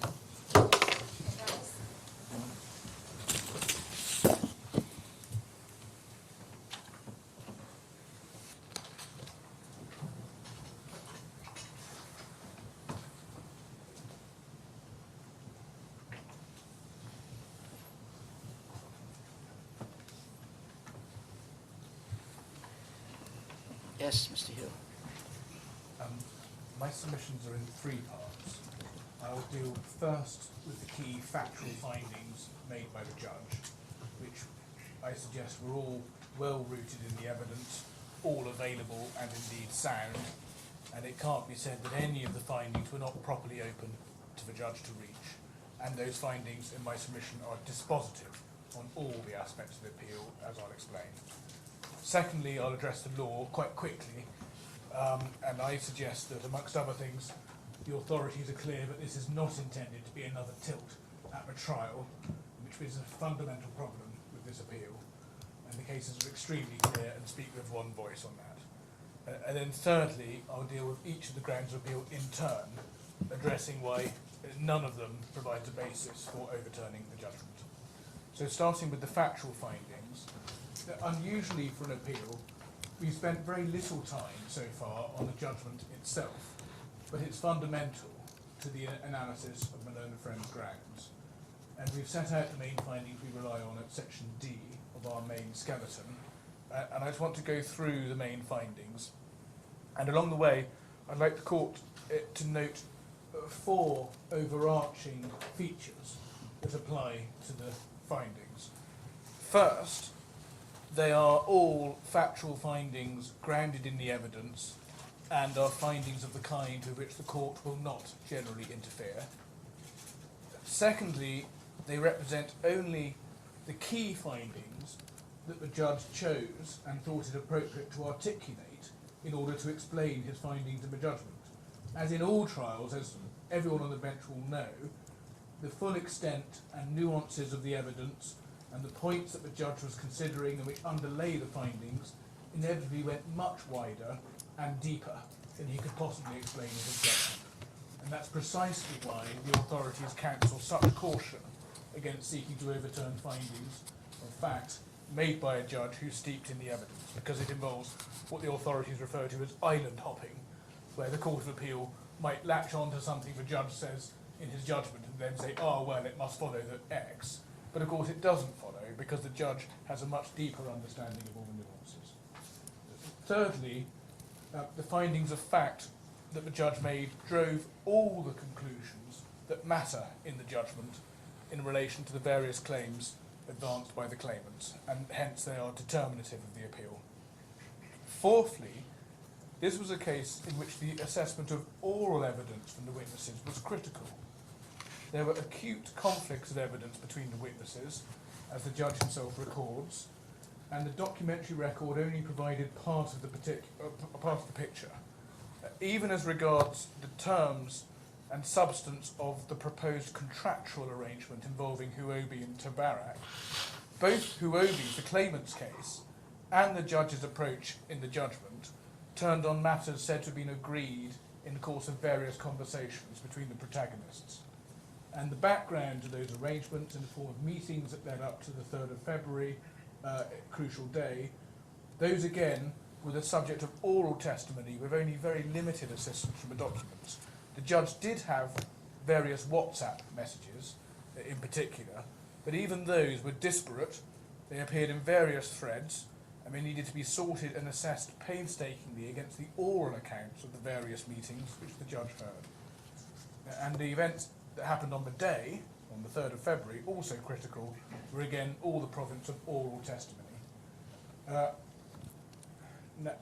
That means that in this case, even more than most, the warnings of the various authorities ring loud as regards the danger of the Court of Appeal attempting to step into the factual arena that only the judge was steeped in. Just one point of detail on that.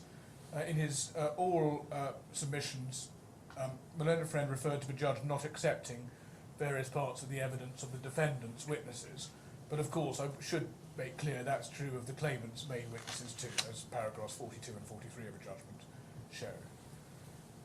So I'll now go through the factual findings in the judgment as they relate to the following key areas. First, the nature of the proposed arrangement and the role that it was proposed that Tabarak play going into the meeting on the 3rd of February 2020. Secondly, the facts underlying the judge's conclusion that the proposed arrangement didn't amount to a binding contractual agreement. Thirdly, the facts underlying the judge's conclusion that the arrangement and Tabarak's proposed role was of no application in the events that happened after the game-changing alterations on the 3rd of February. Fourthly, the core facts underlying the judge's conclusion that there was no duty of care, no reasonable reliance, and it would not be just and reasonable that Tabarak should owe the alleged duties of care, and indeed that Tabarak's care of the Bitcoin was reasonable, such that there was no breach.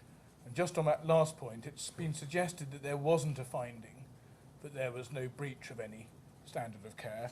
That's not correct, and I'll come to that. So, starting with the arrangement and the findings that went to that, I'll deal with what the inchoate agreement was, and I'll leave aside for the moment that the agreement wasn't concluded and didn't incept. I want to look first at what it would have been, and there are 4 points here. First, Huobi's own case, claimant's own case, was that this was not an agreement to be found in a single written document. Their case was that the agreement was to be derived from a combination of documents read in the light of discussions being had at the time and attested to by the witnesses that the judge heard. And you can see that from page 16 of the judgment at paragraphs A, 1 and 2, and that's bundle reference 9451. And I don't know, I know Justice Black has a separate copy of the judgment. It may be quite, if everyone has one, it may be helpful, but if not, I'll give bundle references along the way. So AB 9451, at the bottom, the judge, at the bottom of page 16, the judge summarises what the claimant's closing submissions are. Well, it's all within quite a large paragraph number 31. But there's a lot of sub-paragraphs. So at the bottom of page 16, we have the judge summarising Huobi's case, and that goes on to page 17, and then on to page 18. And as is clear from the judge's own summary, Huobi's case is that this is an agreement reached from a combination of the AOA and indeed later discussions. So the agreement constituted an addendum to the AOA, and the judge didn't quite accept it. The agreement was the same as the claimants were contending for, but the judge did find that the agreement was indeed a combination of the AOA and an oral arrangement to be included as an addendum to the AOA. So that's the first point. The second point is that the judge held that Tabarak had a limited and bespoke agreed role, which the judge described quite fairly as straightforward and uncomplicated. That's at judgment paragraph 62 at page 9468 of the bundle.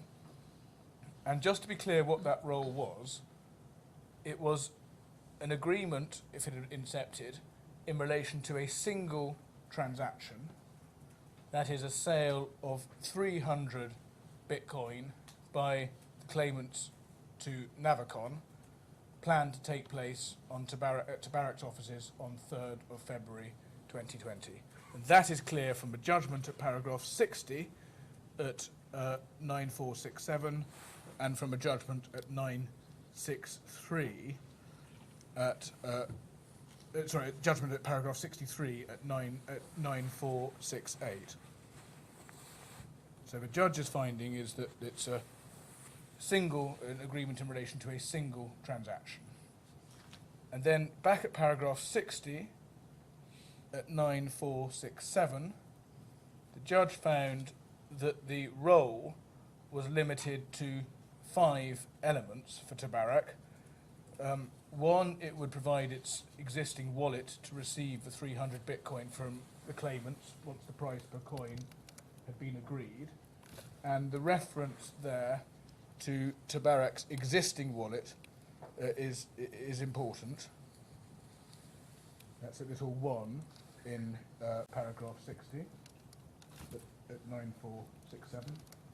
Secondly, Tabarak would only transfer the Bitcoin to Navicon once the purchase money had been paid by Navicon into an account maintained by Tabarak in Dubai.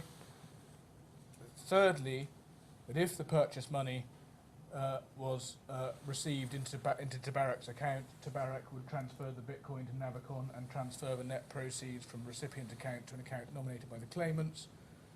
And then, if the purchase money was not received, Tabarak would transfer the Bitcoin back to the claimants, and in consideration of that, the claimants would pay Tabarak a fee or a commission. And so that was it. And as the judge found, it was a straightforward middleman role to perform those functions that he's just set out. And as I submitted, that was a narrow agreement that operated alongside and within the framework of the account opening agreement signed by both parties, and that meant that the condition precedent under the account opening agreement had to be satisfied. And the judge finds that at paragraph 61 of the judgment at 9468.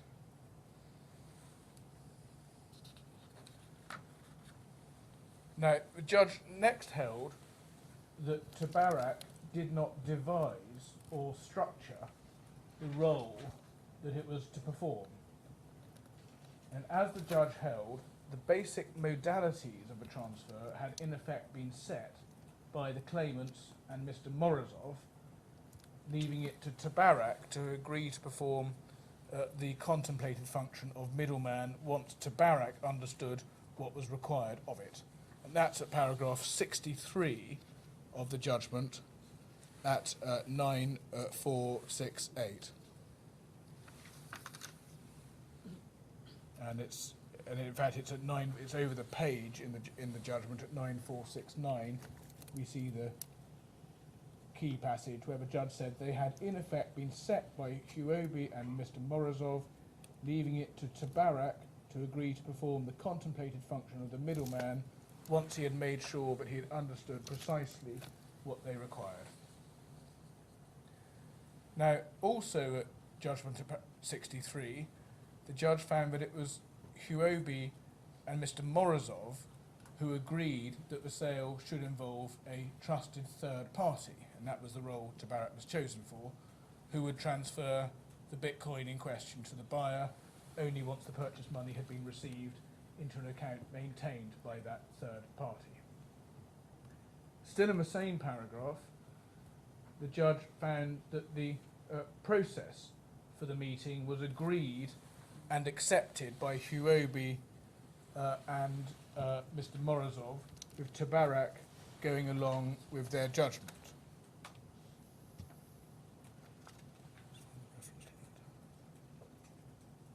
That's back on page 9468.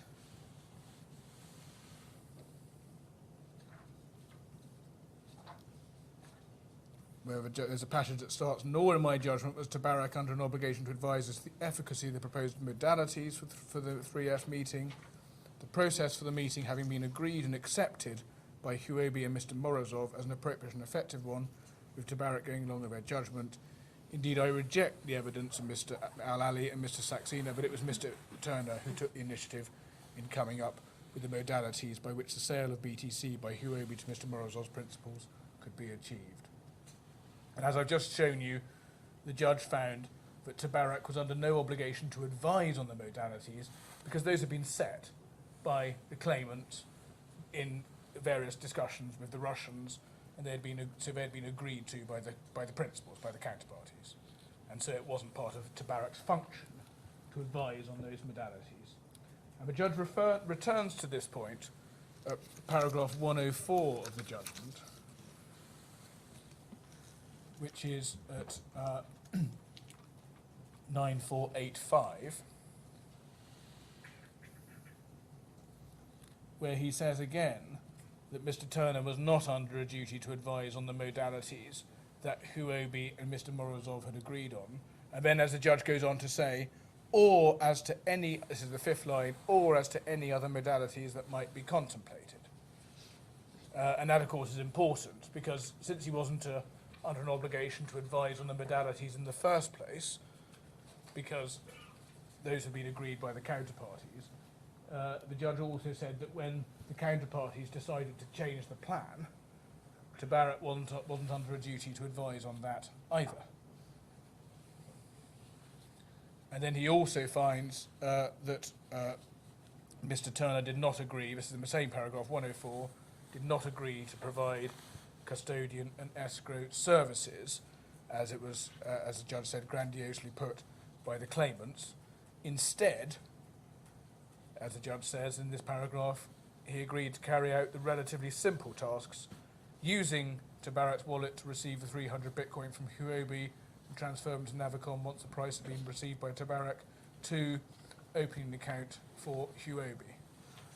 And so that role, if the agreement had, if things had gone according to the original plan, that role would simply have been to operate Tabarak's wallet, to receive the 300 Bitcoin and transfer them to Navicon once the purchase of money had been received, and then transfer the net proceeds to Huobi. And that leads to the next finding of the judge, which is unsurprising given the findings we've already been to. He found that the agreed role didn't involve, on Tabarak's part, any appreciable knowledge of or experience in the trading of Bitcoin beyond Tabarak being in possession of and knowing how to operate its wallet capable of receiving Bitcoin from Huobi and then sending the coins on once the purchase money had been received. And that is back again at Judgment 62 at page 9468. So straightforward and uncomplicated role, didn't require any appreciable knowledge or experience of Bitcoin. And the judge returns to that point also at 106 of the judgment, at page 9485 of the bundle, where he says that also held that Mr. Thurner was not the originator of the proposed modalities, those modalities being an uncomplicated and pretty obvious way of dealing with the conflicting demands of Huobi and Mr. Morozov. And then later on in this paragraph, the judge says, what Huobi was primarily interested in was whether Tabarak, a DIFC company and small merchant bank, would act as middleman and provide an account in Dubai to which and from which the purchase monies resulting from OTC, BTC transactions could be transferred. So the judge makes 2 points here about the Tabarak's role. First is that what Huobi was primarily interested in was whether Tabarak would act as a middleman and provide an account in Dubai. And then the next point, later on in this paragraph, it was enough for Huobi that Tabarak had a BTC wallet that had been used in the trial transaction conducted in 22nd January 2020. That Tabarak had its own BTC wallet, which had been used in a trial transaction. And just pausing there, that's another reference to existing wallet. The learned friend suggested an argument, oh well, Tabarak's wallet could be any wallet, and it's still the same deal if the buyer turns up with his own wallet. Of course it isn't, because Tabarak's own wallet was something it knew about and could safely rely on, and had indeed been used for a test transaction. It really was a game changer when the buyer turns up on the day and says, let's not do that, let's use the buyer's own. Well, doesn't matter, because all the client is doing is performing a middleman function for counterparties. They're allowed to set the rules. It's their transaction. If they want to change the deal and say, no, we're going to use this wallet, it's not Tabarak's job to say, no, you can't. It's their transaction.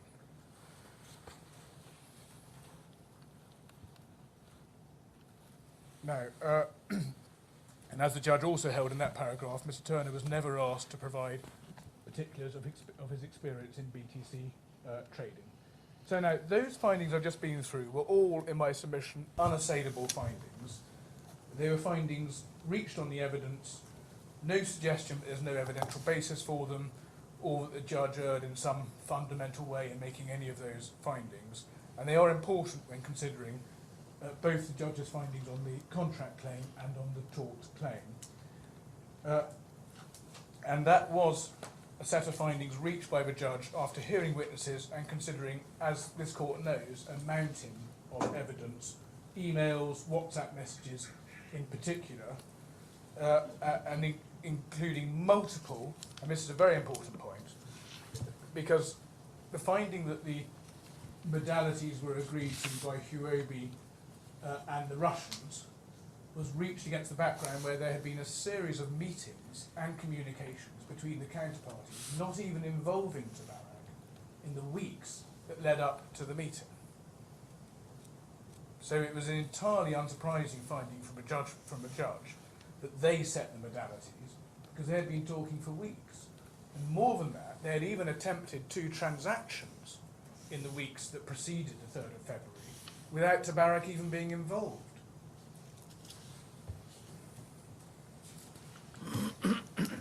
And just to give a flavour of some of that, and I'll try and give a very brief potted history, it will be brief because of the time.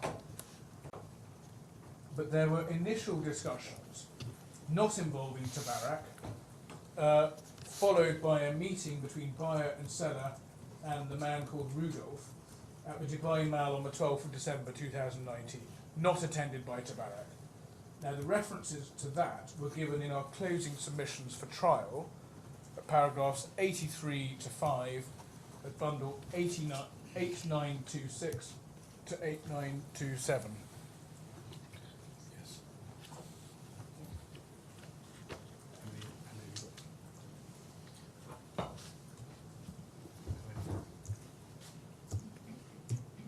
Now, I have a hard copy of our closing submissions.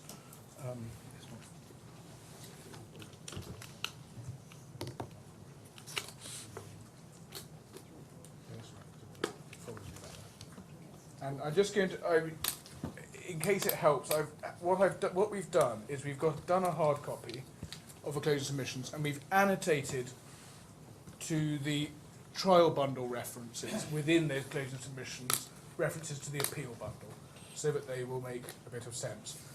I apologise for these not being in a file. Over the lunch break, we will get a series of files that we can put these in, so you're not wrestling with bulldog clips. Actually, it would be most helpful to me to have it in soft copy. So, yes, we can do that too. And the other point I was going to make was that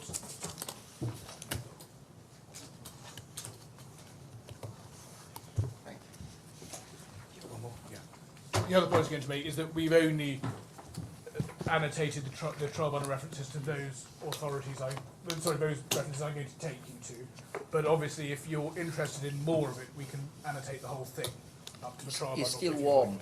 It gets off the machine. I'm surprised it's not red hot, given the volume. Now, Sorry, just so I understand this. yes. So I've just opened it at random. At paragraph 184 there's a reference to, I think, a WhatsApp message. So 927, I know it was the original trial bundle. Yes. And then there's green there, which is 1329. I don't recognise what that's a reference to.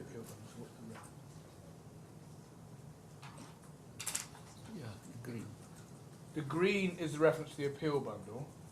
The appeal bundle is the manuscript in the No, margin. that's the green. No, the bundle is 8954. So let's look at. So what's the example? Let's go to 8954, as the Chief Justice says, and see what that is. Okay. 8954 is the reference to this document. Okay. Yes, I see. Yes, I got it. The person who's compiled this, I think you can ignore the red numbers. That's sort of plenty around in circles. Yes. The green numbers are the ones that matter. Sorry, I've just put 8954 into my full appeal hearing bundle, and I get paragraph 184. Yes, That's we all right. have. That's right. why. That's right. Exactly. That's correct. So the manuscript red writing on the right Yes. is the page number. Yes. It's Yes. totally circular. Yes. It takes you back to this. What we Yes. want is the reference to the WhatsApp message that actually refers to 184. So I let's look at 1329. can see why it's been done. It's of some use to know what page in the appeal bundle this is. But 1329 is a WhatsApp message, yes. Okay. Oh, okay. No. So And then the one in yellow? that's the They- original trial bundle. Ah, okay. Okay then. Okay, I understand now. Okay, well, if I could have a PDF of this. The exhibits. we will provide that. But this So- already So it's already in the It's- system. It's in the system, but we don't have the cross-referencing of the green in the system. Oh, I see what you mean. So I've just referred to the initial discussions not involving Tabarak. Those are actually all mentioned in the judgment as well. but in the closing submissions, it's paragraphs 83 to 5, where we give details of that.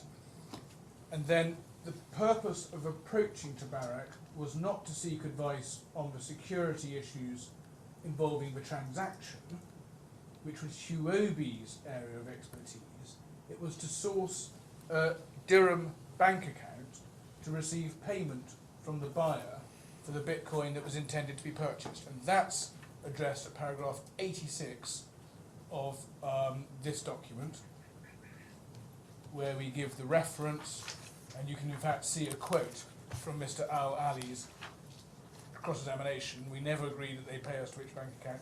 They cannot of course pay us to the claims. They can only pay to a local bank account. So that's why we used Tabarak.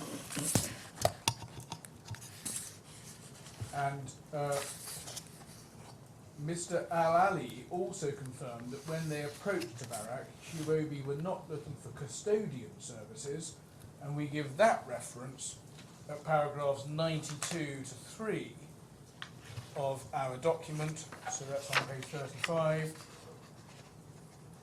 where we give Al-Ali's acceptance in cross-examination, not interested in looking for custodian services when they initially approached Tabarak. And all Tabarak was approached to do was to facilitate a deal by providing use of an AED bank account, not approached to advise on security or devise a security protocol or anything of that kind.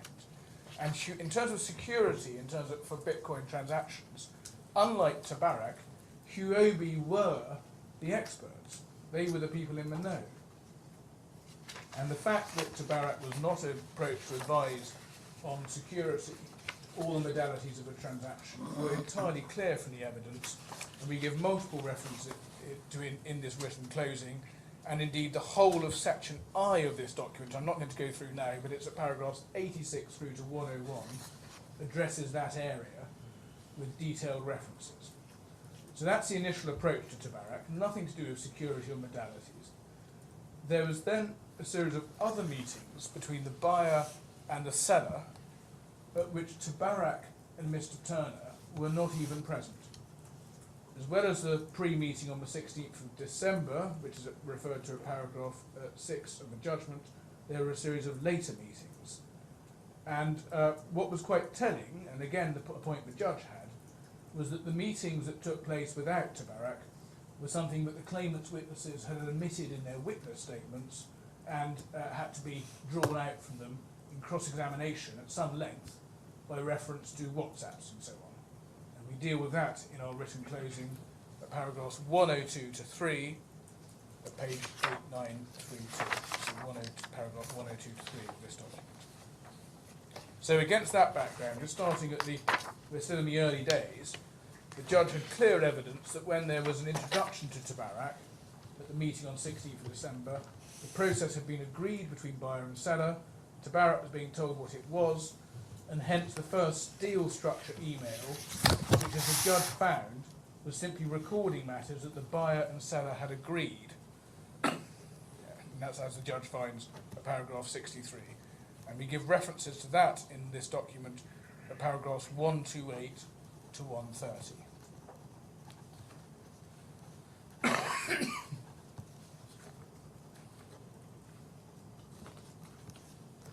Now, following that meeting on 16th of December, there's then a series of other meetings between buyer and Huobi, not involving Tabarak, dealing with how this transaction was to take place. And again, we deal with that in this document at paragraph 145 to 6, at page 9842.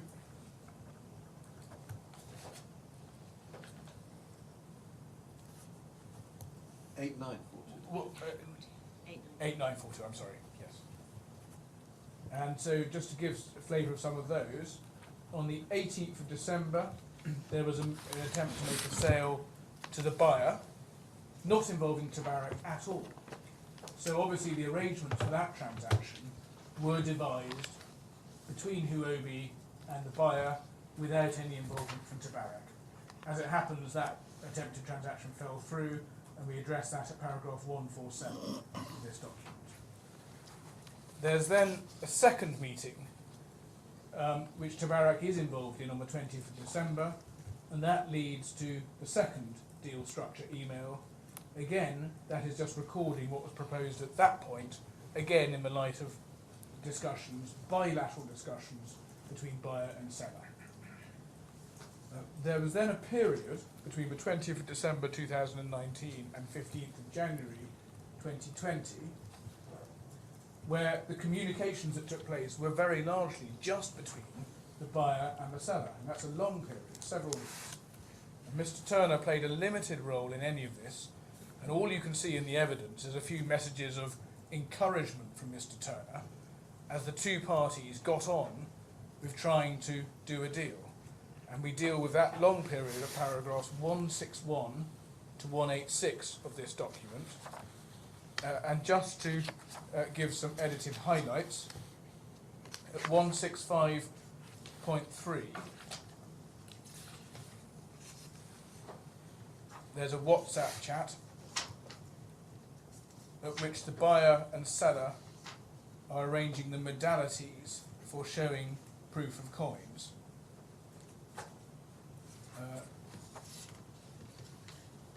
And you can see the reference to the WhatsApps there, 165.3, and there's no involvement at all in this attempted transaction, which, as it happened, was an aborted. So no involvement by Tabarak or Mr. Thurner at all in this attempted transaction, which, as it turned out, was an aborted transaction. And you can see the Huobi side getting on with that. And then between 26th of December and 9th of January, there were various messages between the buyer and Huobi about the modalities for the transaction, and in particular showing proof of coins. And we deal with that at paragraphs 168 through to 174 of this document, which is 8949 through to 8951. All messages between buyer and Huobi. Now, on the 12th and 13th of January, Huobi was trying to consummate another deal, another sale to the seller, again without using Tabarak at all. And this is referred to at trial as the Burj Al Arab deal. And again, neither Mr. Thurner nor Tabarak were involved in this at all. And we deal with that at paragraphs 175 through to 186 of this document.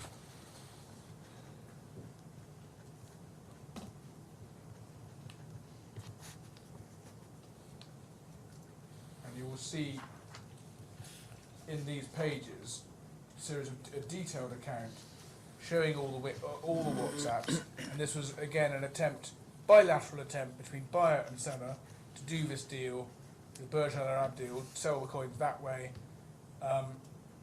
without Thurner or Tabarak being involved. So that's 9852 to 9855. And what those WhatsApps show is that from the claimant's perspective, that transaction fell through because the claimants were unwilling to use their own accounts to receive the funds under the transaction. And that was the reason for reverting to Tabarak. That is covered at 180, at 8953,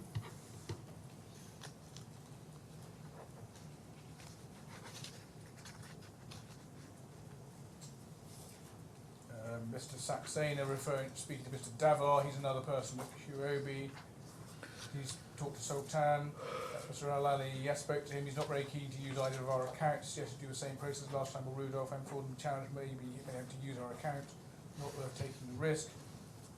Major risks our account, things go wrong, let's discuss. And that's where they say, on the other hand, Tabarak's fine to receive. And then 184,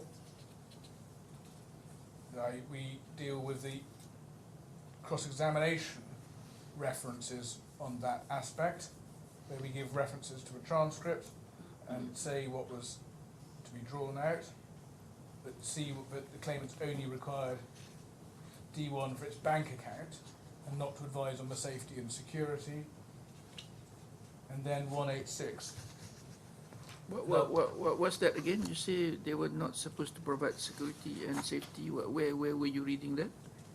Where were you reading? I'm just reading from 184.3. 184.3. Okay. The message above. Oh, I see. That's your submission.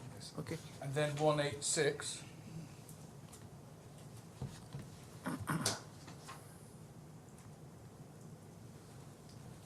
Again, reference to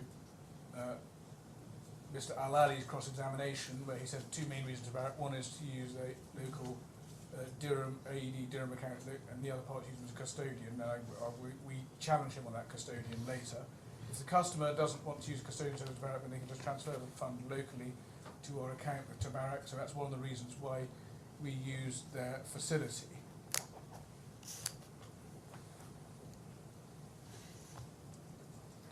So all that evidence and the detailed cross-examination gives additional context to the judge's conclusion in the judgment that Tabarak's role in the transaction was to provide an account into which the buyer's funds could be paid. And you get even more context if you go to paragraph 223 to 227.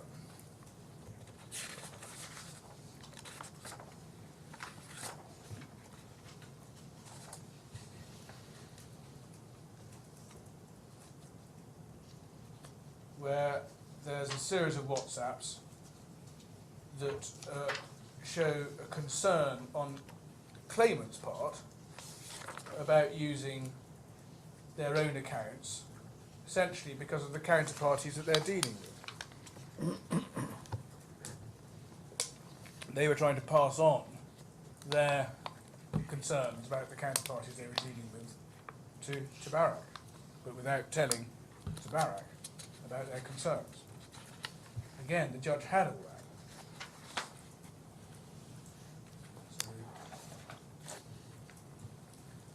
So they also had, as it happens on that same theme, at 228 to 230, Huobi had specific knowledge of potential red flags that it wasn't mentioning to Tabarak. So that gives you additional insight that Tabarak wasn't informed of at the time, but why the claimants were trying to enter this transaction.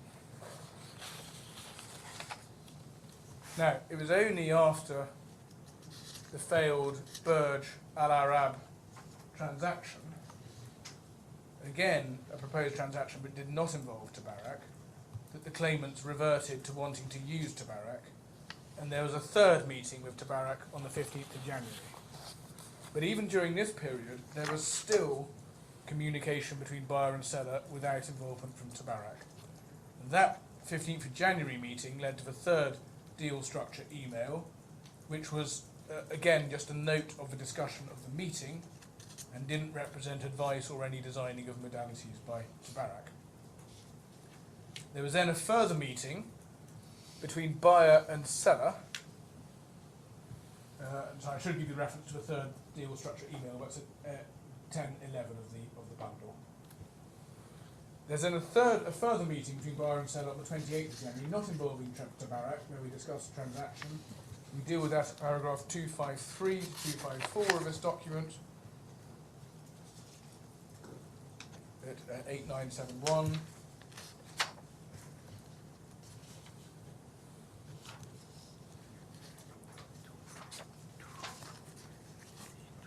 And so they're finalising their arrangement without Tabarak. This is only now a few days before the 3rd of February. And then there's yet further discussions between the buyer and seller very shortly before the 3rd of February meeting, again involving them agreeing the modalities without Tabarak or Thurner being involved. And we give an example at paragraph 308 of this document. 8984. The underline appearing in 254, is that original or added in? Or a 254. That's all. This is all original. We haven't Original. changed this document. No, I think the question is not Oh, that sorry. this document has been changed. Oh, but so- the oh, sorry. Quotation. The If quotation. that's original emphasis or not. Let me check with Ms. Ahmed. We No, that need can't be. to That try. must be our emphasis. Yes, that should say emphasis added. You added that in. Yes, that's emphasis added. 254. So I'm now going on to 308. Yes.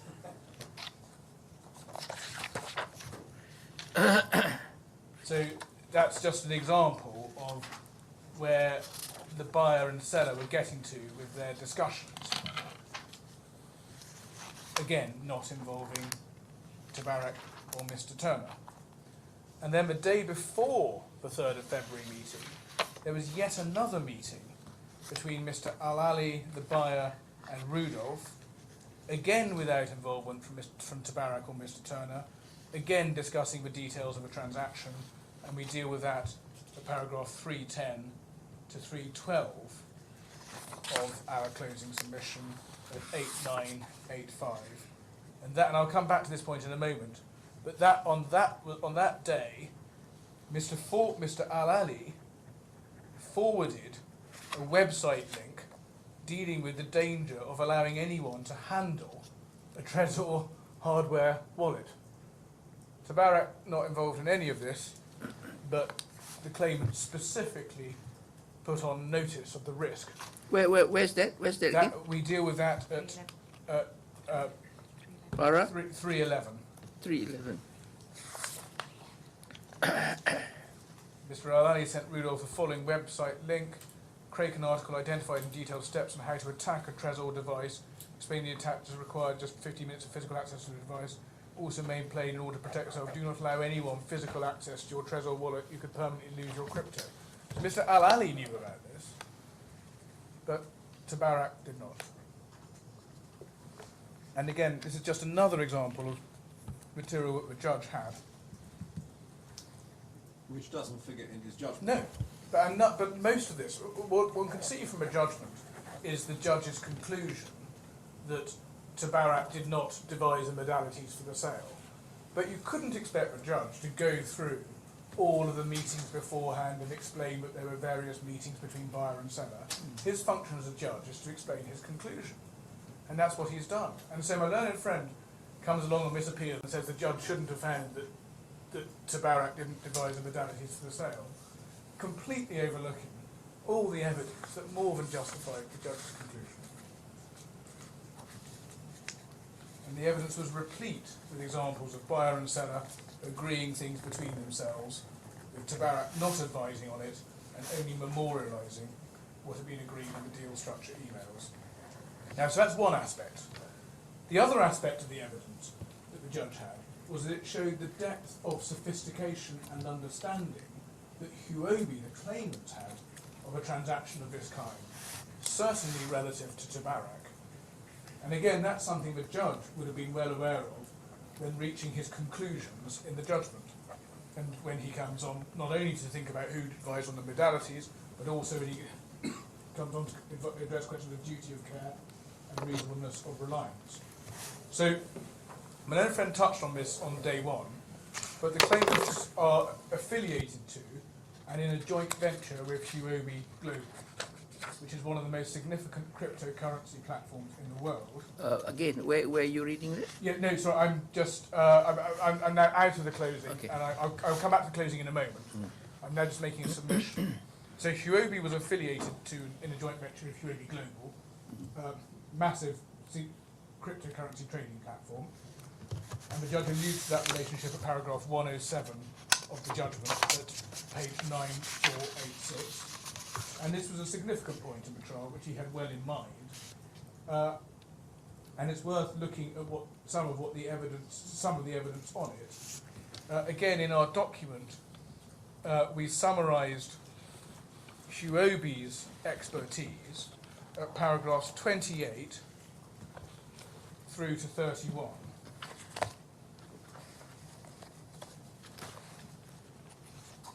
So it starts with 8911, where we deal with Huobi Group as a world-leading asset financial services provider. 29, joint venture agreement entered into between Huobi Group, Mr. Davar and Mr. Al-Ali. And so Al-Ali and Davar would set up a company that would eventually be jointly owned by them and the Huobi Group. So they could then expand into the UAE. And it mentioned that the JV agreement was not disclosed. And then paragraph 30, this is one of the claimants, Huobi OTC DMCC was set up as part of the Huobi Group and incorporated under DMCC license. And then 31, under the JV agreement, it was agreed that the first claimant would bring to the UAE a cryptocurrency exchange by way of a cloud system offering OTC trades in BTC. In Mr. Al-Ali's words, C1 would undertake the buying and selling of cryptocurrency as brokers, earning commission from every transaction concerning the sale and purchase of BTC. Huobi was committed to bringing the global ecosystem of standard Huobis in local markets, including implementing safety protocols required to operate a cryptocurrency exchange securely. C1's operations in Dubai consist of support, compliance, sales, OTC, marketing and finance. So just pausing there, it was Huobi's job to be a broker in OTC, off-exchange, Bitcoin transactions, including implementing safety protocols. It was their expertise. And then we have Mr. You are saying they're more familiar with dealings like this. It's their job. They're more, by a distance, more familiar because they are dealers, they are brokers in OTC cryptocurrency transactions, and they devise protocols for those transactions. Tabarak is just a small merchant bank, as the judge finds. And then last paragraph of 32. This is now onto page 8913. This is Mr. Al-Ali accepting. He was knowledgeable about buying and selling Bitcoin. And then Mr. Al-Ali also confirmed, and this is now on to paragraph 95 of this document, page 36. Mr. Al-Ali also confirmed that Huobi's OTC clients relied on Huobi to take care of the security aspects of the transactions. Just to clarify why we're going through all of this. So what you're saying is that there was a lot of evidence that the judge may well have taken into account that he needn't have expressed, but nevertheless he was deep, to use a colloquialism, in the zone after hearing. Yes, and I'd go a little bit further, because in a sense he is expressing it. When you look quite closely at what he's saying in the judgment, he is in fact alluding to quite a lot of this kind of material. That's what it forms the bedrock of his conclusion. But what you're not asking us to do, presumably, since you're seeking to uphold the judgment, is for us to make any findings on this evidence. No, quite right. No, not at all. I'm just saying this is these are just. I can only give examples myself. These are just examples of the sort of range of material that the judge had, and it really goes to the point on the authorities. A court of appeal can only island hop, and this is a sort of case, and the sort of conclusion, and it's a paradigm case because it involves so much oral evidence, where island hopping is at its most dangerous. And then, so I will try and speed up a little. So that's Mr. Al-Ali and his expertise, and it's Huobi and their expertise generally. There's Mr. Davar, who is also expert, certainly relative to Tabarak, and that's dealt with at paragraph 33. And he was highly experienced in buying and selling cryptocurrencies, and had the necessary skill and expertise to design a process, and was in constant contact with Mr. Al-Ali and Mr. Saxena. There's Mr. Saxena himself. We deal with him at paragraph 34. Also highly knowledgeable in all aspects of BTC, and he was accepted as having the necessary skill and expertise to establish the process for the buying and selling of Bitcoin. And indeed, Mr. Saxena did devise protocols because, for instance, the failed Burj Al Arab transaction, which. So you're saying that the conclusion that the judge arrived at in his judgment were all based on what you have just cited to us just now, It's all based on the although totality. he did not itemize them Yes. one by one. Based on and justified by, yes. And based on his understanding of the whole evidence. And these are just some of the points that the judge had, that he would have then drawn on when he wrote his judgment. So that's Mr. So I've just referred to Mr. Saxena. Huobi also had Mr. Nahak, who was an OTC trader. We deal with him at paragraph 34.2. And there were other Huobi personnel too. And Huobi also had access to Huobi Global Security Team, and we deal with that at paragraph 96. So they were unquestionably in the best position to devise and implement a safe and secure process that was accepted, and we gave the references to that in our paragraph 35 of this document at 89.4. And just in passing, there's a point made by my learned friend on this appeal about the cryptocurrency security standard, something the claimants seek to place weight on. But that's a point against the claimants if it goes anywhere, for the reasons that we explained at paragraph 36 of this document, because the claimant's own expert accepted that that would be within Huobi's knowledge, and there would be an expectation that they would implement the cryptocurrency security standard. So I think I've just covered this point really in answer to your questions. There was a wealth of evidence supporting the judge's conclusions as to Tabarak's limited role, and the fact that it was no part of Tabarak's role to advise on the modalities, and the wealth of evidence to support the judge's conclusion that Tabarak was providing two limited functions.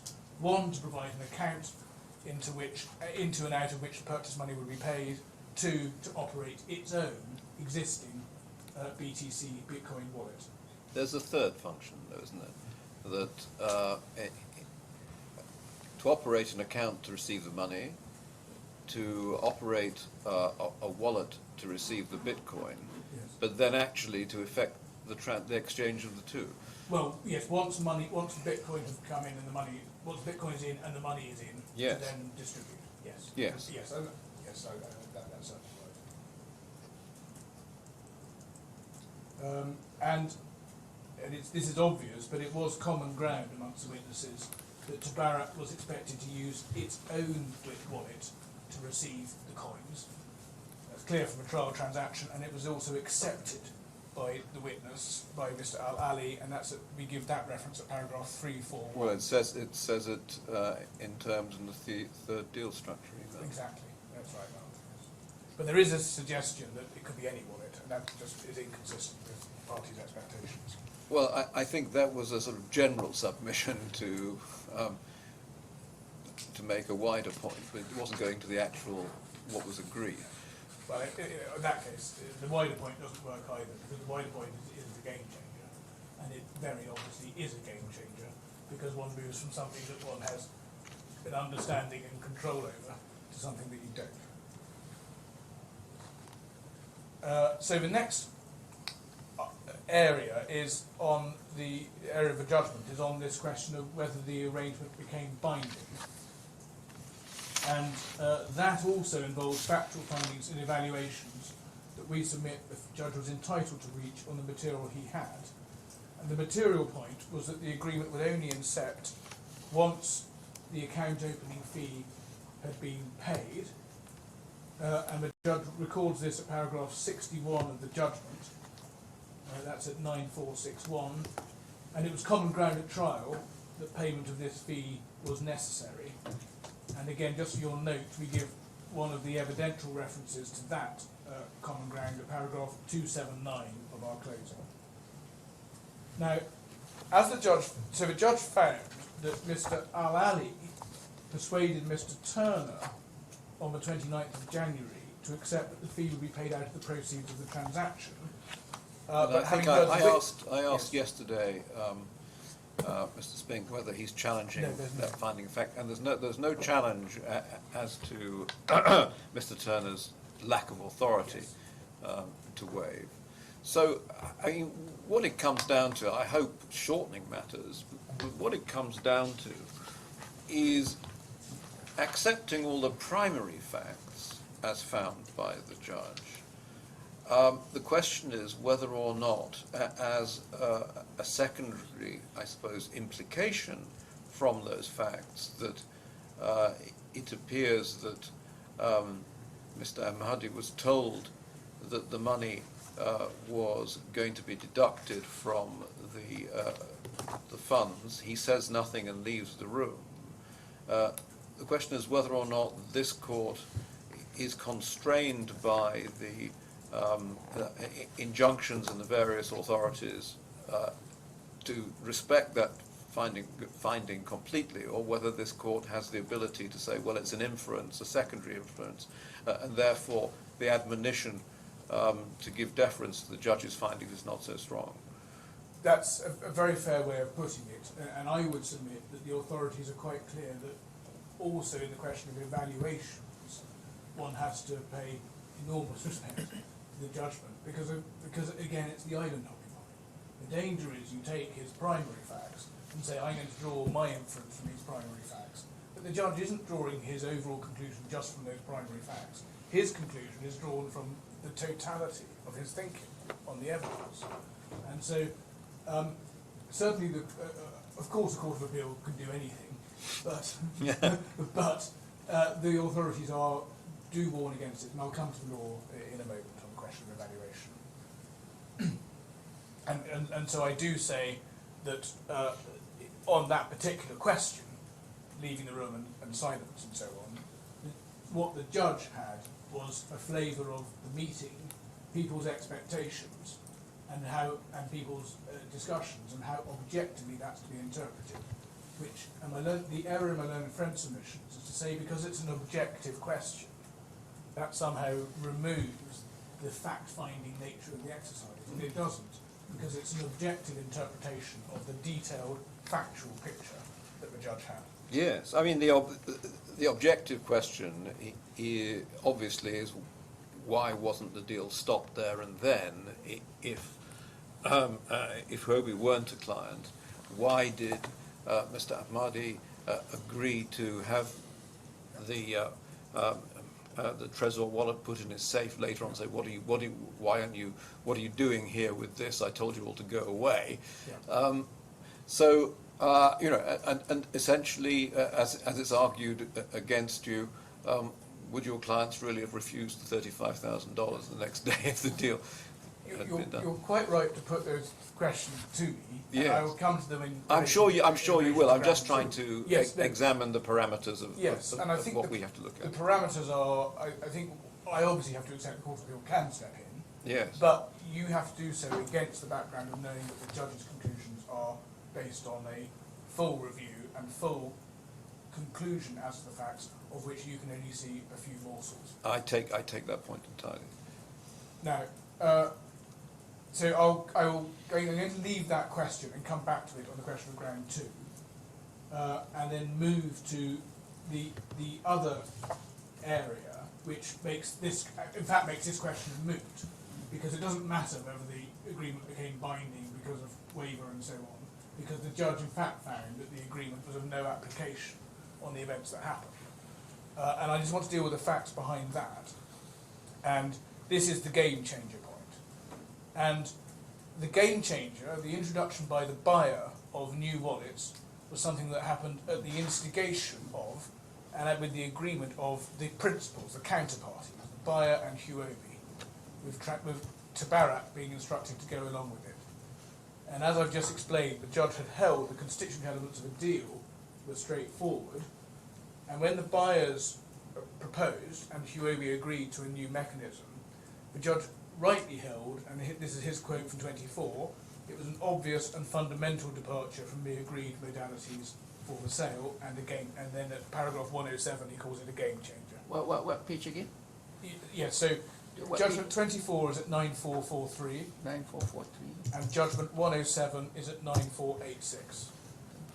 This is a rather dangerous point for you, isn't it? Because if you argue that there was an existing deal subject to a condition precedent, that went completely out of the window, then the judge made no findings as to what that game changer actually involved.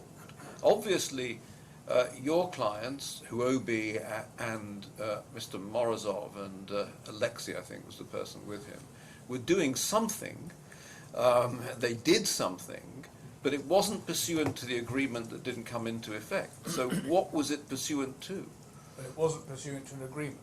Well, he's made no finding on that, has he?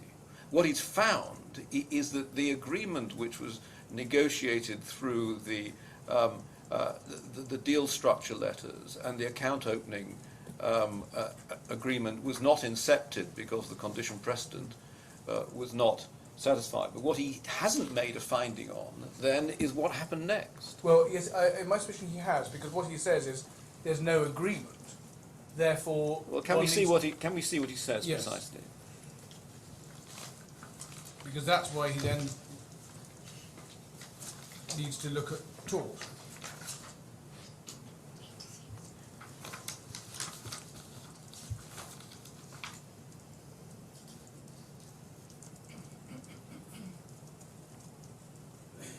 Yeah, so 86, he finds there's no agreement, 86 not subject is, to any binding contract.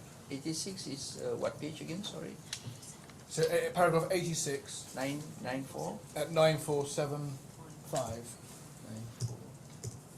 So he finds it not subject to any binding contract, and then he says, Well, no, you've got to read the whole sentence. yeah, sorry, yes. I have already found that Tabarak was Yeah. not subject to any binding contract by reason of the failure to pay the yeah. AO fee. So that is an agreement which is subject to the account opening agreement and the condition precedent in relation to that. He then says, even if that conclusion were wrong, the contract was in respect of the planned transaction that contemplated the transfer of 300 Bitcoin to Tabarak's wallet after the price had been agreed, where they would stay until the purchase money was received into Tabarak's account, and therefore had no application to the different scenario that unfolded following Mr. Morozov's insistence that the Bitcoin be transferred to one of the new Trezor wallets. The court must therefore consider whether Tabarak and or Mr. Thurner have a non-contractual liability. What he didn't consider was whether or not there was in fact a new contract. Well, isn't that, in my submission, that is implicit in what he's finding. Well, no, he's finding that a condition precedent of a particular agreement in writing has not been satisfied. Yeah, but then he's also finding, next part, that the contract that there was had no application, and so this is on the footing that he's wrong on the first point. If there was a contract, it had no application, and he is therefore saying what's left is non-contractual liability. But does that follow logically?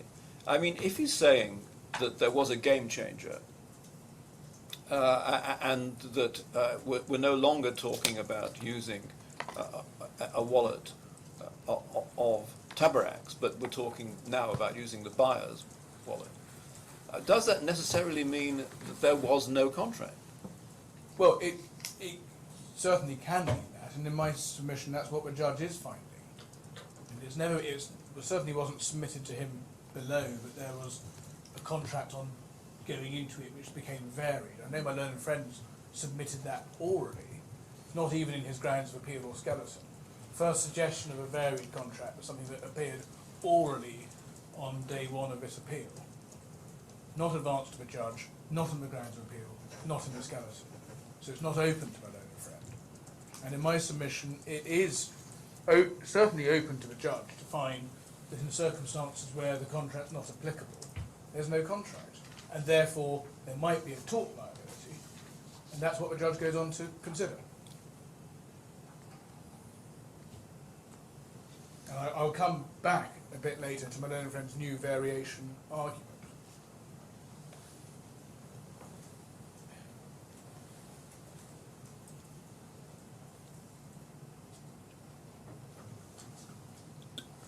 So I'll come back to that in context of variation. But the judge made a number of, on this area, the judge made a number of key findings that are important both to the contract and to the tort case. about how a new arrangement came to be agreed. That's at judgment paragraph 24 at 9443. And the first point is that the buyer introduced the cold wallet and proposed that the buyer set up the wallet, and that Tabarak and the buyer each note 6 of the 12 keywords. So that's something that's coming from the buyer. This is all from judgment 24. Secondly, that after Huobi objected to the buyer setting up the wallet, Huobi stated that it should be Mr. Turner who set the wallet up. And that was in fact precisely the evidence of the Huobi witnesses. And just for your note, we gave the references at trial in our written closing at paragraph 346.2 to 346.4 at bundle 8995. 8995. Again, para what again? So it's para 346.2 346.2. to 346.4. Okay.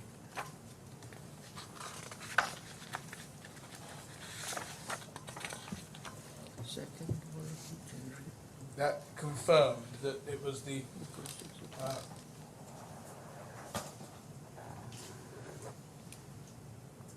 that confirmed that it was Huobi stating that it should be Mr. Turner who set the wallet up, and the evidence made it clear that Huobi agreed to the use of the wallet, of the buyer's wallet, on the basis that Mr. Turner would set it up, with the buyer being permitted to note down 6 of the key seed words.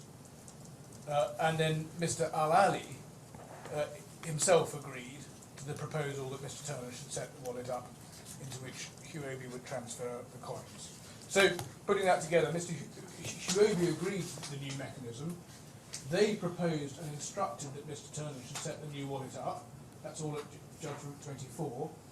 And it's an important set of findings, resulting again from the evidence from the witnesses, which we've summarised at paragraph 346.1, 346.2, 346.4 and 347 of our closing at 8995 to 8996. So, is it your case then that the judge being right that there was no contract, your client was performing the game-changed services, because it still had some services to provide, gratuitously? It was performing them in a way where it was not under contractual liability. That's not an answer to the Yes. question that I asked. Yes, well, it depends what one means by gratuitously. I mean gratuitously that they were not going to be paid for. Well, I'm not sure the evidence, I'll check with my junior, I'm not sure the evidence really establishes exactly. Well, I'm what thinking was about happening. paragraph 85 of the judgment.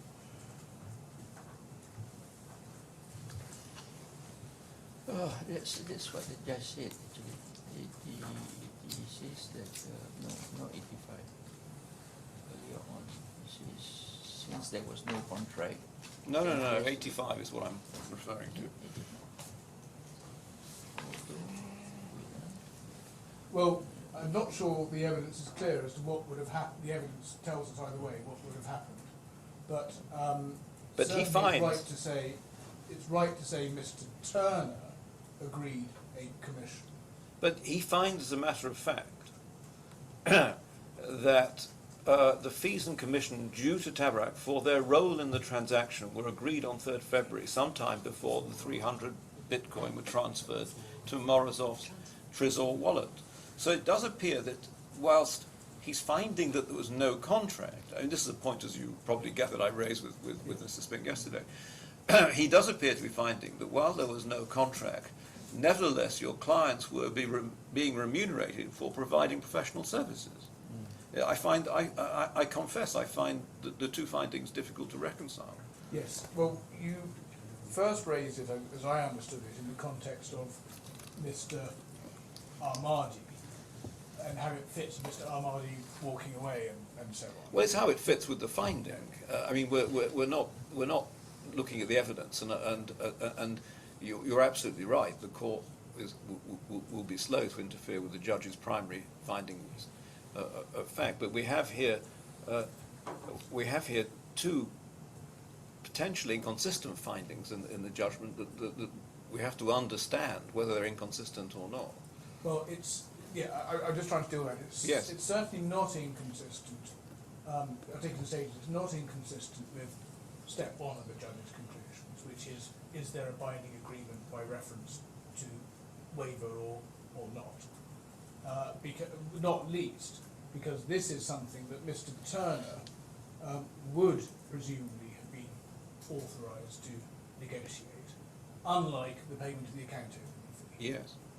So there's no inconsistency there. And then on the question of the fact that Mr. Turner did in fact conduct that negotiation, the judge doesn't reach a conclusion.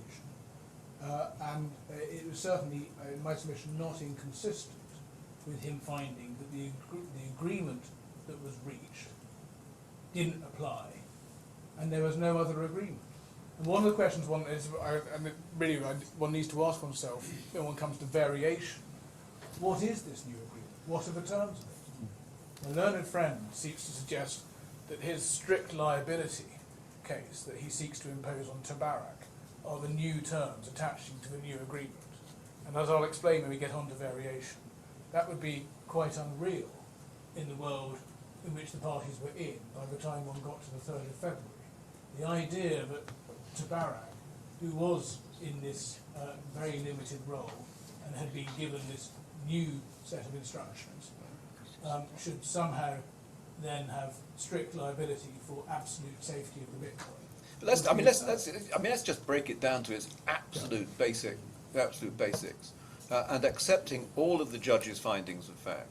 So Mr. Ahmadi is there. He says, "Huobi, you're not our clients," and then off he goes. And what happens next is, notwithstanding that, the transaction goes ahead, and the judge finds that the remuneration for that agreement, for that transaction, is actually subsequently agreed. But not by Mr. Ahmadi, although No. I have. But you accept, as you must, I think, that Mr. Turner did have authority to agree that on behalf of Tabarak. Yes, but how that plays in circumstances where there's no contract, I have to accept the judge hasn't addressed that. Well, that's the problem But if the Court of Appeal is struggling with. It's my submission I'm not really struggling. You may not be, but I am. But if the Court of Appeal were to try to say, well, what's the contract? What are the terms of it? And those being crucial, because the terms of any new varied contract, you would have to say, apply in this new world, would be extremely hard to work out. What they certainly couldn't involve is my learned friend's case, that Tabarak was suddenly under a strict liability in respect of a wallet that wasn't its own wallet, which is my learned friend's case. Oh, I really do need to take it a step at a time. Yes. First of all, is there a contract? Yes. And we'll come to what would the terms of that contract might be. But one of the reasons there isn't a contract is it'd be impossible to even know what the terms of it might be. You just got this maelstrom on the day where the parties are in a certain amount of disarray. You're outside the terms of what's been agreed. And it was a fair conclusion for the judge to reach that there's no contractual agreement. One of the reasons there's no contractual agreement is it would be impossible to know what that contractual agreement is. So it would fail for uncertainty. Potentially fail for uncertainty, yeah. But more than that, one is still got the first reason why there's no contract anyway, because of the account opening fee. And the fact that Mr. Turner may be authorised to agree commission doesn't get over the fact that he wasn't authorised in respect to the account opening. So that ground of appeal is still a blocker. Sorry, that ground finding the judgment is still a blocker, even to any variant. applies just as much to any varied agreement as it does. Because you say that's effectively an umbrella, the AOA is an umbrella agreement, and anything done is subservient. And that's what the judge found, it's what the parties always argued, no one's ever suggested anything different. Okay. So everyone's still in the same territory. And so that answer is, that answer from a judge still applies even if you were to consider whether there's a varied agreement.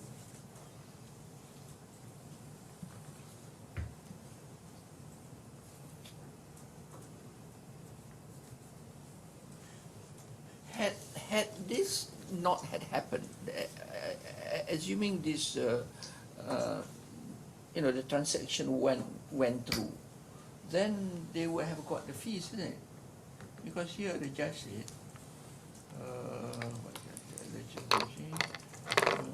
the question that arises from this is whether, by its reference to Huobi's failure to pay the AO fee and his failure to respond to Mr.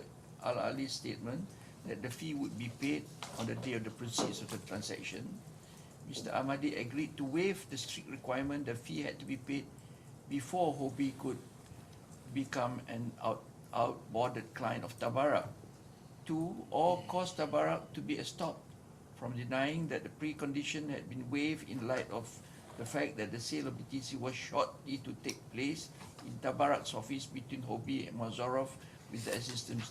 In my judgment, Mr. Ahmadi's failure to respond to Mr. Ali and letting the transaction proceed would not have led to an objective observer in the position of Ali and the Saxena clearly and unequivocally to be concluded on behalf of Tabarak he was waiving the AO fee conspiracy. It follows that I find the agreement which had been concluded between Huobi never became a binding contract just because the payment was, but the issue of payment was supposed to take place after the conclusion, but the conclusion never took place. I mean, the transfer of the bitcoins and the payment never happened. No, but the judge is finding that Mr. Ahmadi never agreed to that arrangement where payment would be made only after, and that's why he finds there was no contract. That was not agreed to. And that was something that would have needed to be agreed to as a variation of the contract, and he didn't agree to that variation.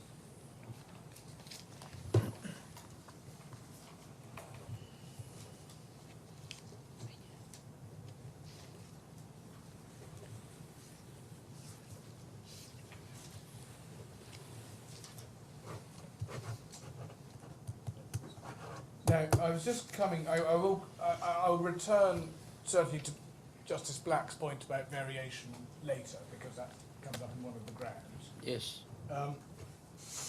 Can I just stay on the facts, which is the agreement to the use of the buyer's wallet?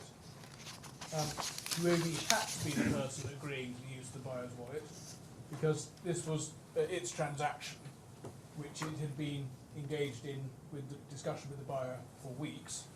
And Huobi also specifically agreed to the splitting of the seed words, which is what created the risk, and the judge had that evidence too. Excuse me. And we give that references to that in our written closing at paragraph 358 to 359.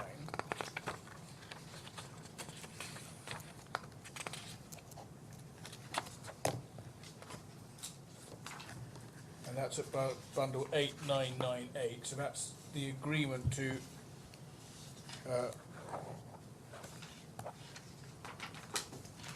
from 358 to 359. We've given the references there, and that is Mr. Al-Ali in cross-examination agreeing that Huobi agreed that the seed words would be split.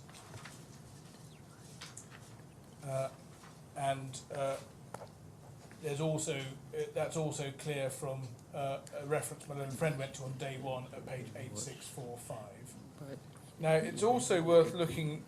Well, we're in our closing submission at 396.4 subparagraph 3. And that's at page 9011. At 11:20 a.m., Mr. Saxena sent a message to Mr. Davar initially said the money will be paid straight away, but later, after the coin transfers, they said the wire will be done. Sultan was with us throughout. He agreed to the process, which we find, give us some time, don't worry, we are here. Yes, I'm sorry, it's at 9011. 9011. And I'm reading 396.4. Subpara 3. So, Mr. Saxena, that's Mr. Saxena confirming that Mr. Al-Ali agreed to the process.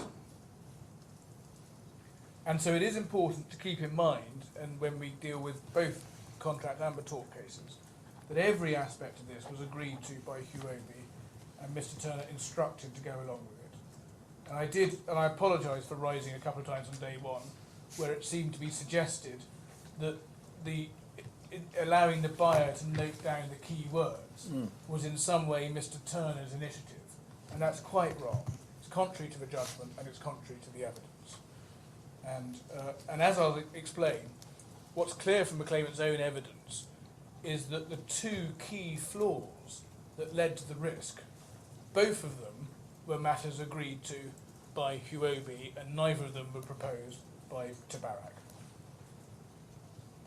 So the judge also held, rightly in my submission, that the contract had no application to the different scenario that unfolded on the day, with Tabarak originally having this very limited role of receiving 300 Bitcoin into Tabarak's wallet, and that having no application to a different situation where Tabarak's wallet was to be used. And it was a matter for Huobi whether it wanted to go along with a different arrangement and to ask Tabarak to assist in it, but if it did so, it was operating outside the terms of the arrangement that had been agreed. And in my submission, as I submitted, there is a world of difference between the two situations. On the one hand, you've got Tabarak's wallet it's familiar with, and on the other you have the cold wallet, which is not Tabarak's wallet. Tabarak's not familiar with it, never going to have ownership of it. It belonged to the buyer, and indeed half the 12 seed words were going to be held by the buyer. And you had this unusual arrangement being proposed to Tabarak, where it agreed to 6 of the seed words being noted down by the buyer. And it is worth noting at this stage that if it wasn't for this change of arrangements, the loss would not have been sustained. And that is the judge's finding at paragraph 111 of the judgment. And it's important because the losses arose from the new logistical arrangement that was proposed and agreed to between the buyer and Huobi, with Mr. Turner being instructed to go along with it. So those are the judges, that's the findings underlying the judge's conclusions on the contractual claims, which that then leaves the non-contractual claims. And I just want to again turn to the factual findings that underpin the judge's conclusions there. And these go to the judge's finding: 1, there was no duty of care; 2, there was no reasonable reliance; 3, it would not be just and reasonable that Tabarak should owe the alleged duties of care; and 4, that Tabarak's care of the Bitcoin was reasonable. Now, Malone and Friends' case on duty of care operates in 2 ways. The first is by reference to statements made by Mr. Turner at the meeting, and the second is by reference to Mr. Tabarak's role and alleged proximity more generally. And Malone and Friend really focused on the second of those much more in his oral submissions. Now, the judge accepted that some statements had been made by Mr. Turner at the meeting, and he set those out at judgment paragraph 96, and he rejected some of the claimant's evidence as to the assurances given by Mr. Turner, but the judge did find he had made the statements recorded at paragraph 96. And the judge then went on to reject the imposition of the duty of care, the alleged duty of care on Tabarak in respect of how the Trezor wallet was to be handled, finding the relationship not sufficiently proximate, and that echoed the finding at paragraph 103. What's the reference to 103?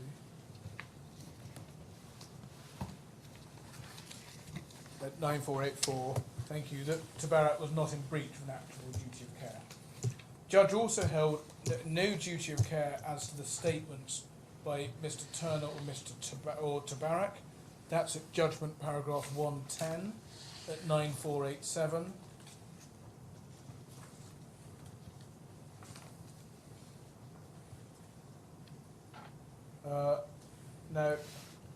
The judge also held that Tabarak did not assume responsibility quo ad Huobi for Mr. Thurner's statements, and that it was not reasonable for Huobi to trust Tabarak or Mr. Thurner to exercise care.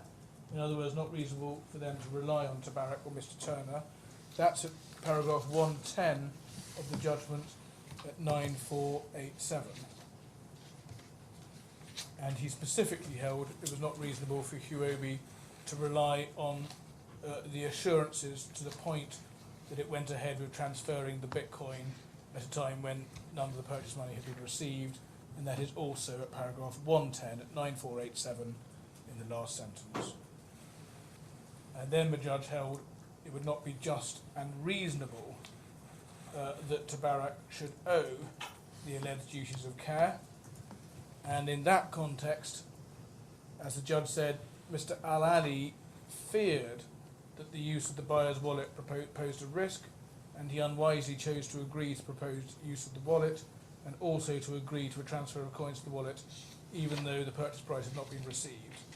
And that this is despite having the instruction from his partner, Mr. Davar, not to take any unnecessary risks, and that is all judgment paragraph 111. And I'll come back to some of the evidence that goes to Mr. Al-Ali's risk-taking. And then the judge held that the Tabarak's care of the Bitcoin was reasonable. That's expressly said at paragraph 113, which is not subject to appeal, and the same finding is inherent at paragraph 117.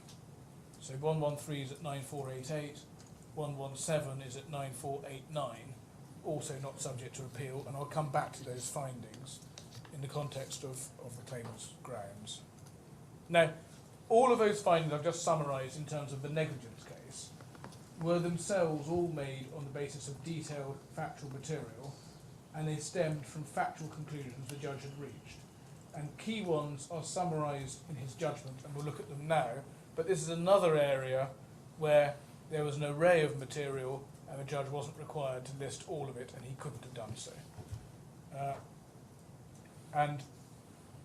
There are a number of elements of his reasoning that the judge identifies, but of course he had the totality of the evidence in mind.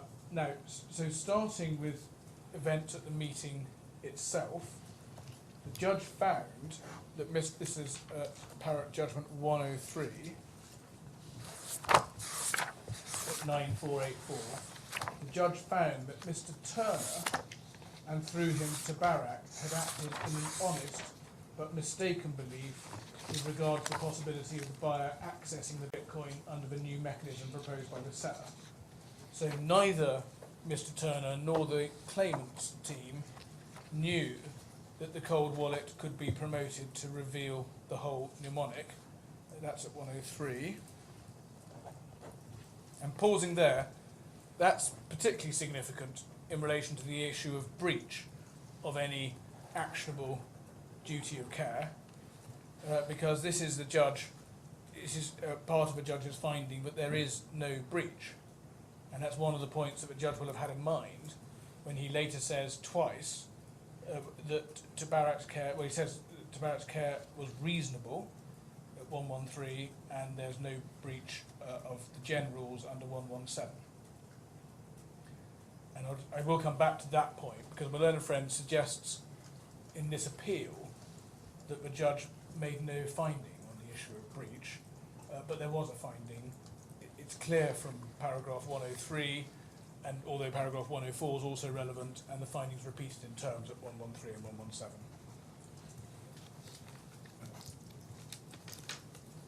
Just to look at 113, it's at 9488. Judge repeats that for the reasons given above for the finding that Tabarak was not liable in negligence for the loss of the 300 BTC, it follows that Tabarak's care of the BTC Bitcoin was reasonable. And then 117, this is dealing with the regulatory case. The first and primary alleged regulatory breach was alleged breach of Gen 422, which is the regulatory obligation to conduct business activities with due skill, care and diligence. And just so you have that point from the claimant's own closing, that's at 8857 and 8859, which is their closing submission at trial, at paragraphs 282A and 286A, respectively. So that was their case, that there was a regulatory breach, essentially a regulatory duty of care, and the judge found that Tabarak was not in negligent breach. So no doubt that the judge was making a finding of no breach.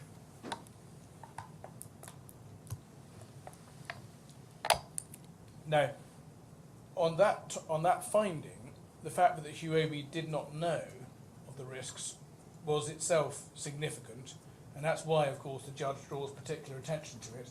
As I've shown you, Huobi were the experts, and the judge had considerable evidence of that, and I've been to that relative expertise, and they were the people who not only were the experts, on the day they were instructing Mr. Thurner to set up the wallet. They understood that the process would involve the wallet being handed to Navarcon to set up some of the seed words, and if they were not aware of the issue and were prepared to instruct Mr. Thurner to go ahead notwithstanding the risks, it was hardly negligent of Mr. Thurner not to be aware and to follow the process that was being agreed to between buyer and seller. And so the judge was right, entirely right, to place weight on the fact that Huobi did not know of the weakness in the process in determining there was no breach. It's also worth noting just that the judge found at paragraphs 28 to 30 that the abstraction of the coins happened on the balance of probabilities either from the scrolling of the seed words or from a false input at the verification stage in setting up the cold wallets. Now, that latter point, the verification point, was something the judge found had an equal probability of being causative, so it was one or the other, he didn't say which was more likely. But the verification stage was something that even the expert witnesses in this case didn't pick up on until one of them had their attention drawn to it after the joint expert memorandum by some additional web research. And we deal with that in our closing document at paragraph 516.5 at bundle 9048. And in the last sentence of paragraph 103, the judge elucidates or summarises what Tabarak did, and he said... Again, what page sorry. again? What paragraph of the judge's judgment? So I'm now at the end of paragraph 103. So 103. Page? Sorry.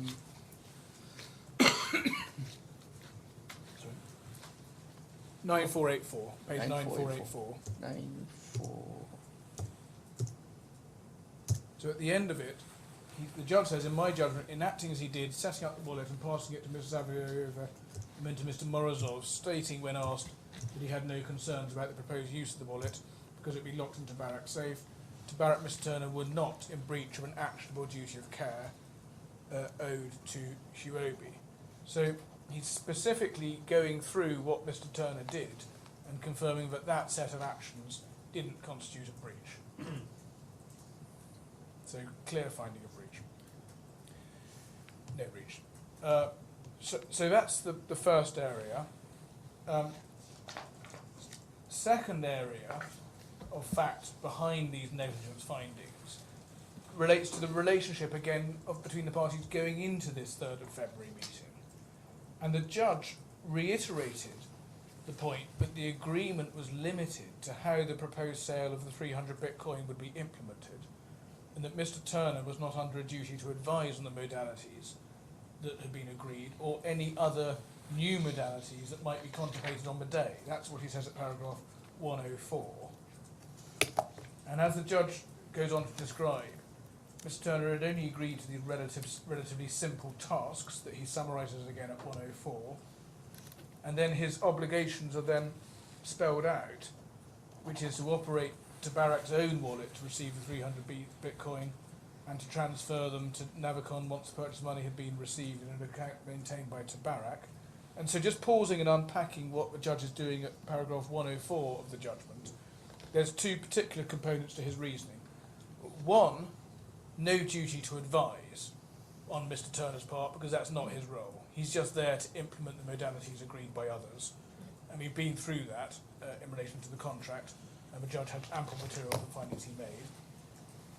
And secondly, the modalities that Mr. Turner had agreed to implement were different to what the buyer came up with and the seller agreed to on the day.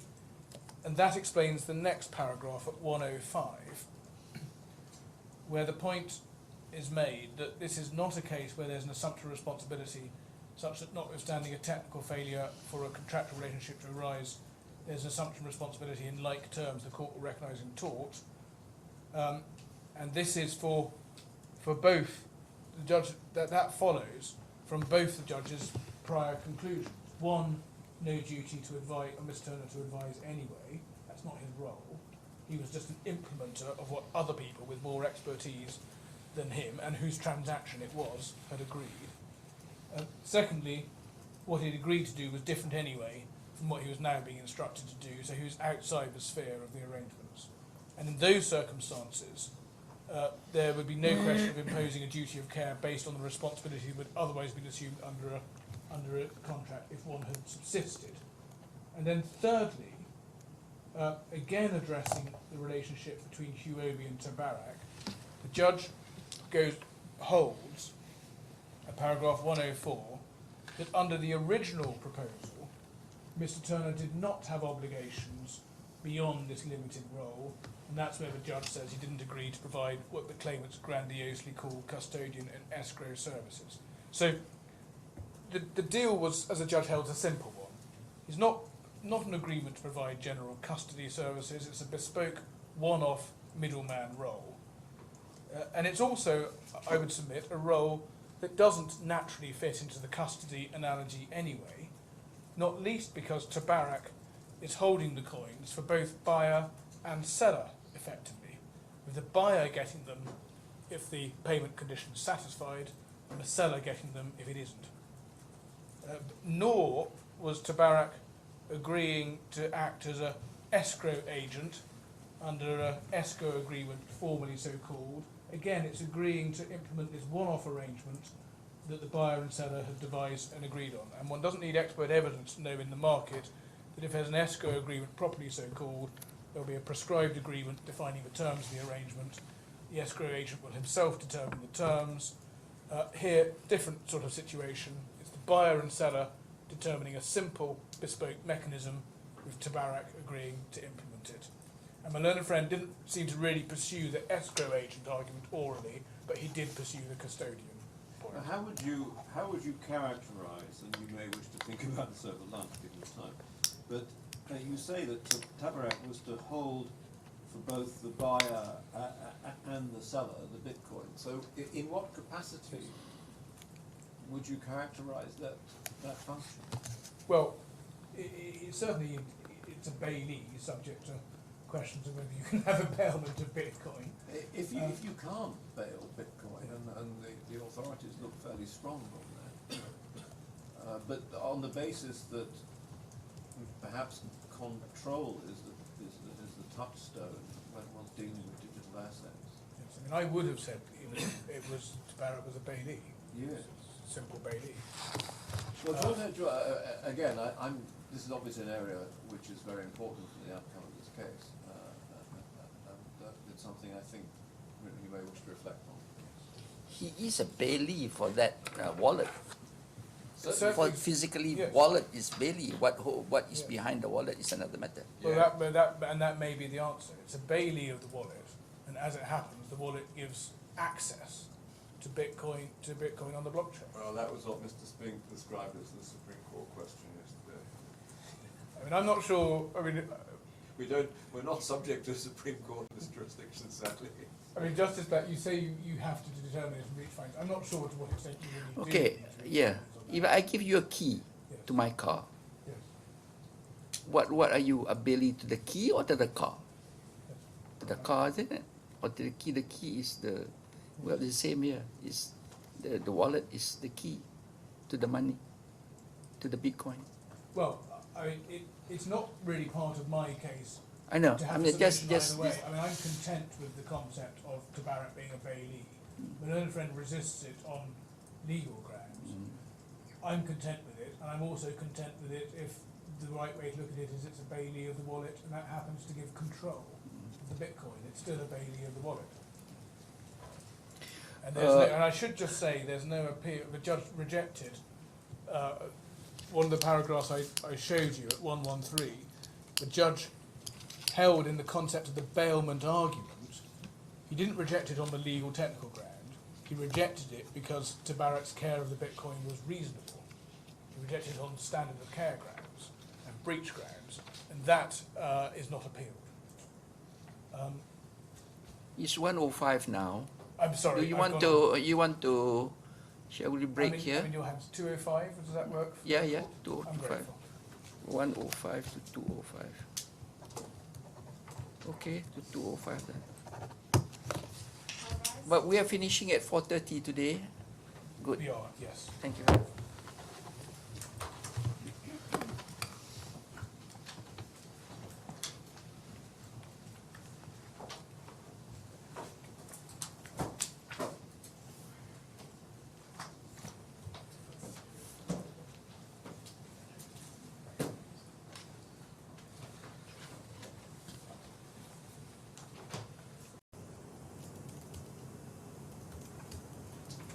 All rise.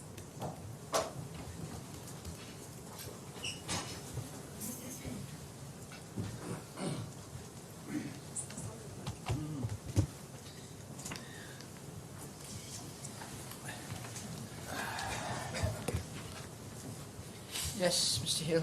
Thank you. When we closed, we were just talking about Tabarak's role, and I'm focusing now on Tabarak's role as it was coming into the transaction.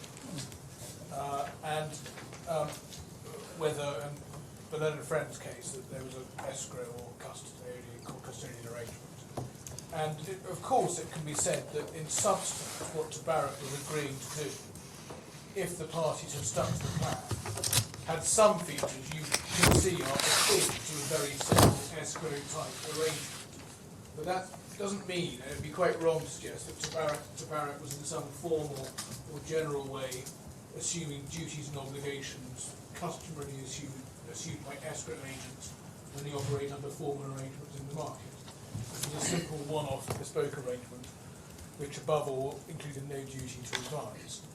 And still less was Tabarak assuming some obligations that would kick in if the parties didn't stick to the plan that encapsulated Tabarak's agreed role. And what actually happened on the day is that Tabarak was asked to play a role miles away from an escrow arrangement. It was even more bespoke and one-off, involving a buyer's wallet and the buyer holding half the seed words. And that may be one of the reasons why he doesn't pursue the escrow point with any vigour orally. But the reason why these labels, escrow or custodian, the reason they matter, I mean, I say they shouldn't matter, but the reason they matter in this case is because the claimants construct a house of cards around them. They attach a label in their skeleton, an escrow label or a custodian label. They're now focusing on the custodian aspect. And they say, oh well, as a custodian or an escrow agent, it was your obligation to ensure safekeeping of the assets generally and to devise and implement modalities that would guarantee their safety. Even, they say, in circumstances where the arrangements change and the buyer and Huobi implement different arrangements and essentially impose them on the deal. But of course, that wasn't the deal at all. And Tabarak's role was very limited and certainly didn't include a duty to advise or a duty to guarantee in a widespread way safety in all circumstances. And so, and we also say it doesn't help the claimants to to attach labels such as custodian or indeed escrow agent, because that doesn't tell you what the terms are of any particular relationship, which is a matter of agreement in each case. And the attachment of, say, a custodian label doesn't operate to impose onerous obligations, essentially warranties, of the kind that the claimant rely on in this appeal. And we do say that the reliance on the sort of escrow or custodian role is one of two house of cards edifices that the claimants rely on in their overall arguments. And I'll come back to that later. The other one being the assertion that Tabarak's role was to ensure the fulfilment of what's called the purpose, which is something the claimants have invented as being what Tabarak had to achieve. Now, at this stage, the point to note that this limited nature of Tabarak's role is one of the features that the judge relies on in this passage, which goes to the negligence claim. The next point in the judgment is that the judge reverts to a limited role which Tabarak and Mr. Thurner played when addressing the relevance of any statement made by Mr. Thurner, and the fact that Huobi would have placed no reliance on it. And that's in paragraph 106 of the judgment.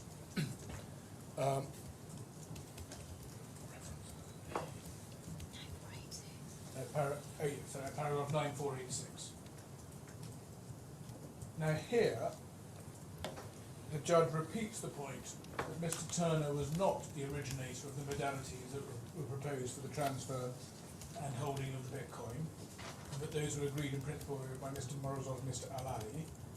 Next, the judge finds that even if Mr. Thurner had said something to Huobi about Tabarak advising on arranging custodial services in respect of crypto assets, and he in fact makes no finding that Mr. Thurner did in fact say anything, he's sure that Huobi didn't set store in any such statement. And he goes on in that paragraph to note 3 points that bear on this. One, Huobi's primary interest was whether Tabarak, as a DIFC company and small merchant bank, would act as a middleman and provide an account in Dubai to which and from which the purchase money could be transferred. And again, pausing there, significance of that in this case cannot be overemphasised. Tabarak was a small merchant bank, not remotely a specialist in cryptocurrency, and Huobi, by contrast, was a company that specialised in that area, and specifically in OTC cryptocurrency transactions. And the reference to Tabarak being a DIFC company and having an account in Dubai is also significant, because as the judge well understood, there had been an earlier abortive transaction which had failed, because Huobi were not prepared to furnish their own account for the transaction. They wanted to have Tabarak involved, so that Tabarak's account could be used. And I've showed you earlier some evidential references to that. And the same point is picked up at paragraph 109 of the judgment at page 9486. In fact, over the page at 9487. As the judge rightly found, towards the bottom of that paragraph, Tabarak was not and is not a professional advisor on the modalities that can be used in Bitcoin transactions. And again, in that respect, very different from Huobi, which was. Now, so just back into paragraph 106, then, at 9486, the next point the judge makes is that Mr. Thurner was not being asked to provide his experience explain his experience in conducting Bitcoin transactions.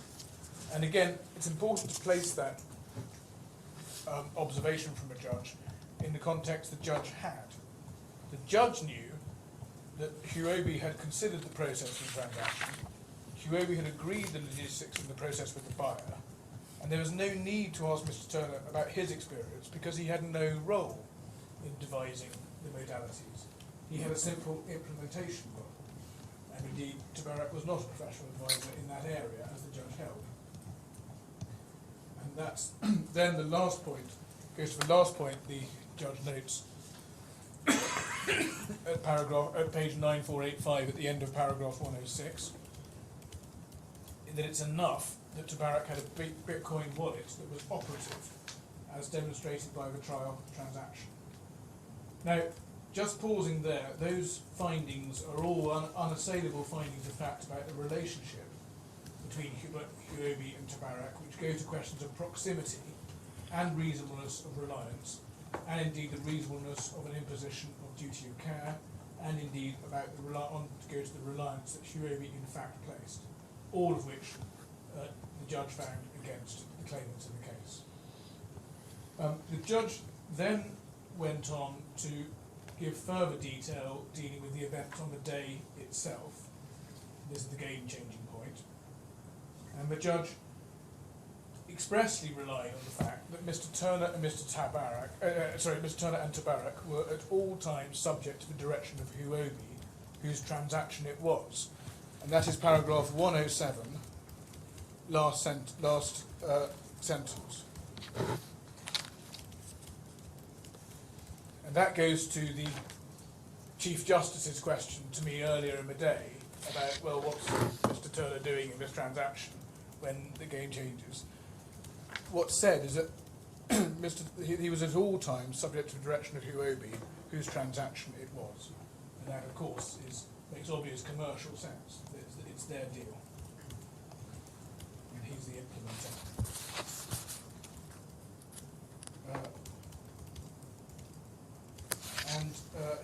The judge had considerable evidence for that, not least in the evidence from Mr. Turner, some of which is quoted at paragraph 94 of the judgment, as well as the context, and I've shown you some of that, which shows that Huobi and the buyer were driving the show, and this was their transaction. And the judge had also found that it was Huobi who requested that Mr. Turner set the wallet up, and that this was the fundamental departure, that's paragraph 24, and that Huobi agreed to the splitting of the seed words, and I showed you the evidence of that. And so these were, of course, highly material factors in the judge's conclusion that Mr. Turner was not and Tabarak were not in breach of any duty of care. The judge then gave further background explanation as to why Huobi, for their part, would have decided to take their chances on the new proposal from the buyer, notwithstanding that it deviated from the arrangements that Huobi had previously agreed with the buyer. That is again at paragraph 107. And what the judge is holding is that as a result of the game-changer insistence on a new mechanism, Huobi were in a very tight spot, under strong pressure to achieve OTC sales of Bitcoin, and extremely keen on developing a relationship with Mr. Morozov that might lead to more profitable sales. And again, what the judge is capturing at paragraph 107, it's another example of this only being a fraction of the evidence on this that the judge had, and which he well understood. And there was extensive evidence about the pressure that Huobi were under to make profitable OTC trades. And we deal with that, some of that, in our closing submission, paragraphs 37 to 40. That's in the document I handed up earlier. 37 to 40 at pages 8914 to 8915. And it's 8914. Yeah, it starts at 8914.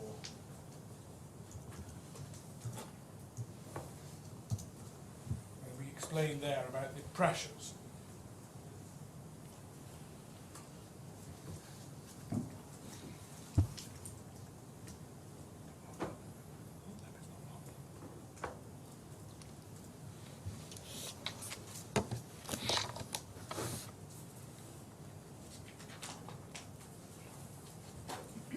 So the judge had all of those paragraphs, and by late January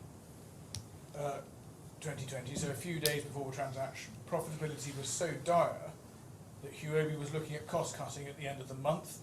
We give that a paragraph reference, a paragraph 231 of our closing at page 8927, where we quote the evidence. And there was even more pressure on Huobi to do deals by the 1st of February 2020, and we explain that at paragraph 209 at page 8960.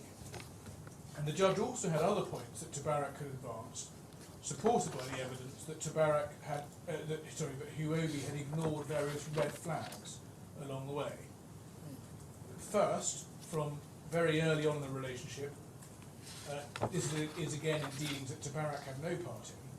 The buyer had expressed that it wanted to receive the coins before it would transfer the money. We deal with that at paragraphs 79 to 82 of our document at 8926. We give the references to the evidence. Then there was a passage I showed you earlier where there was an Interpol notice, apparently referring to Mr. Morozov. I gave you the reference earlier. And then there was the point that alone amongst the attendees at the meeting, Mr. Al-Ali had specific notice of the risk of using a cold wallet and allowing someone else to handle it. And we dealt with that at paragraph 98, page 8929 of our closing submission.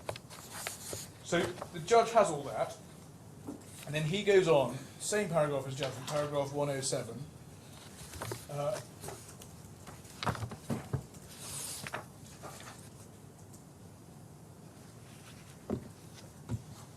He goes on to make further points relevant to his conclusion that Huobi did not place any reliance on any statements from Mr. Turner. He says that, so this is paragraph 108 now, so now still at 89486. The judge says that Mr. Turner was not an active advocate in favour of the use of the cold wallet, didn't take the lead in saying anything about the appropriateness of the use of the wallet. It was the Huobi team who said they didn't want to set the wallet up and asked him to do so. And only after that was Mr. Turner asked if he had any concerns. And that timing is important. So they agree to the setting of the wallet up, and the wallet is set up, and it's only later that one has the assurances about the wallet. And that led to Mr. Turner saying he did not have concerns because the wallet is going to be locked in Tabarak's safe. So 3 points out of that. First, the timing is important, and it's something that is drawn from Huobi's own pleading case. And you can see that from the summary at the bottom of IMA judgment at paragraph E on page 9446. So it's internal page 11 of a judgment. Little e describes the claimant's case about the sequence of events of the meeting, and you can see that their own case is that there was this sequence where the assurances happen after the setting up of the wallet. The second point, sequencing is important because the statements are made after the setting up process, and that's consistent with the judge's overall point. This was Huobi's transaction, and Mr. Turner was operating under the instruction of Huobi. And thirdly, this also gives some context to the nature of Mr. Turner's statement. Because and you can see from when the judge deals with it at paragraph 96 of the judgment at 9480, Mr. Turner was making statements about the physical security of the wallet, which was going to be kept in the safe. And Mr. Turner was saying he wasn't concerned about the physical security of the wallet because it was going to be kept in the Tabarak safe. And he was well placed to be able to say that. That's something he could speak about. I think that's, if I may say so, how can I put it? Too narrow. I mean, the parties all genuinely believe, well, with the exception of the Russians, that if you had possession of the Trezor wallet, you had control over the Bitcoin. So that the safety of the wallet necessarily meant, at least to Huobi and Mr. Turner, that nobody could interfere with the Bitcoin. But if one thinks of a sequence, setting up's happened, Yeah. seed words have all been inputted. And then he's asked, well, is it safe to use this? He says, well, it's going to be Exactly, wallet is going to be safe. I don't think in we the disagree. office. Because, and the reason he's saying that is because he innocently, as found by the judge and unchallenged, like Huobi, believed that whoever possessed the wallet had control over the Bitcoin. And therefore, if the wallet was locked in the safe, the Bitcoin was safe. Well, we may be saying the same thing, Justice Black, but in my submission, what he's qualified to talk about is the physical safety of the device.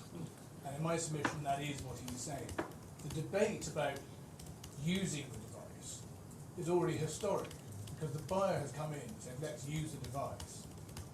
Whoever say yes, you set it up, split the seed words as the buyer agrees. And then at that point, they say, well, is this safe? But everybody believed that the only way, sorry, not everybody but the fraudsters, but all the innocent parties believed that the only way you could access the Bitcoin was through the Trezor wallet. Therefore, if the Trezor wallet was safe, the Bitcoin was safe. I mean, nobody was particularly concerned about the physical integrity of the wallet per se. They were concerned with what it controlled. But the question I'm looking at is whether Mr. Turner was fairly to be taken as making representations about That's a different. technical Yeah, security. that I understand.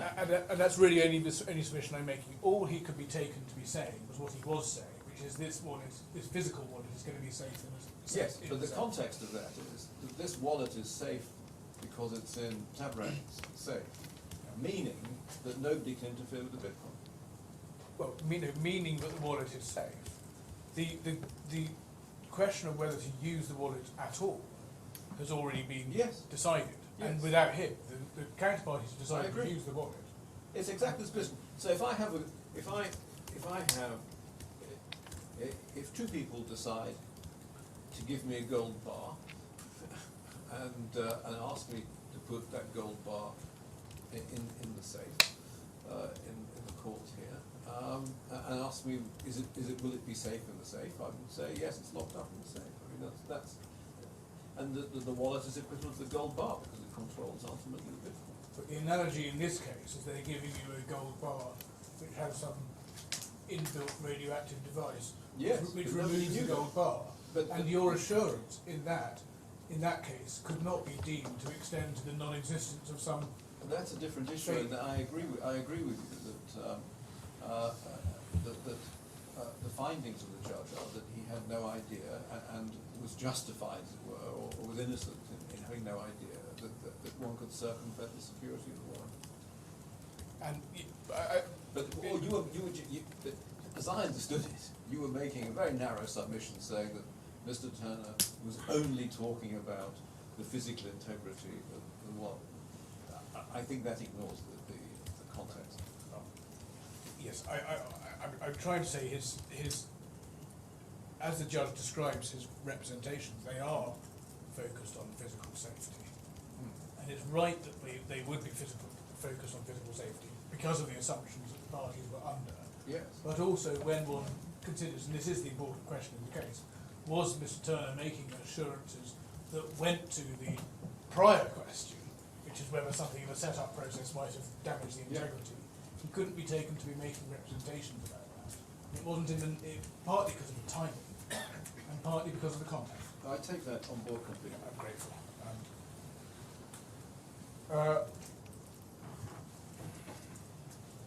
And that, again, is something the judge had in mind, and that's part of goes to the conclusion that Huobi wouldn't have been relying on any statement that Mr. Turner made.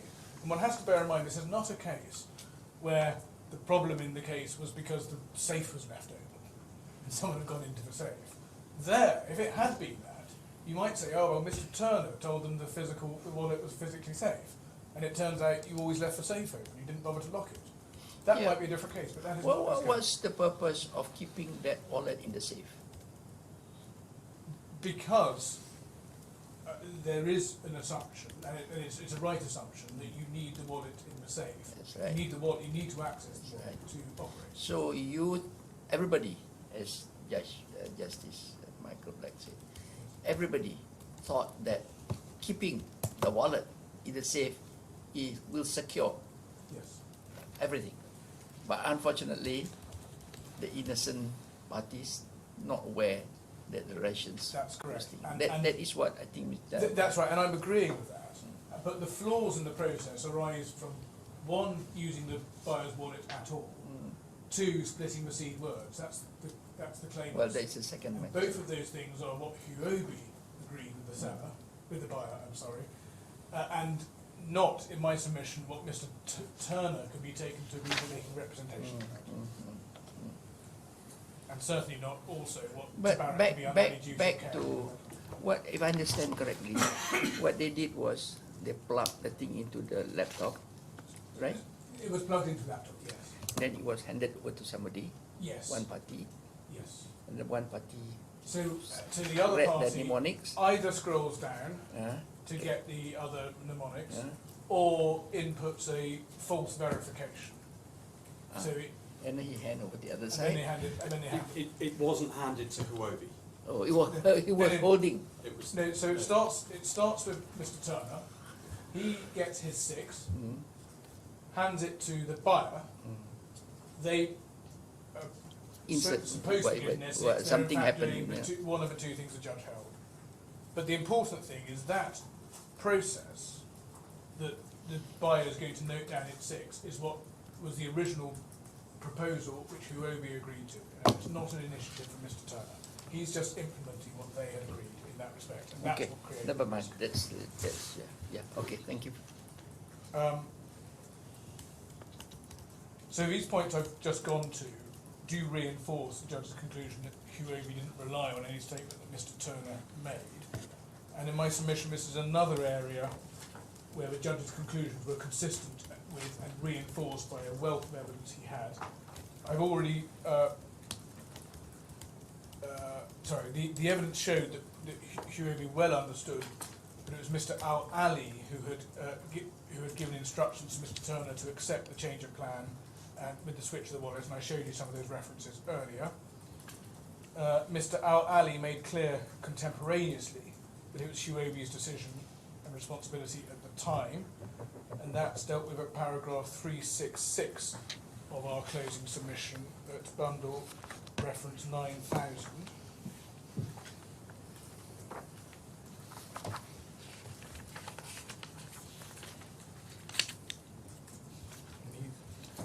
He said internally he was responsible for the trade and he acted on my instructions. And what was also telling, and another point that the judge had, it's not reflected in the judgment, but he had it, was that on the very day, Mr. Al-Ali sought to exculpate himself with his business partner, Mr. Devar, by giving a version of events which was obviously untrue, and untrue even on the common ground evidence at trial.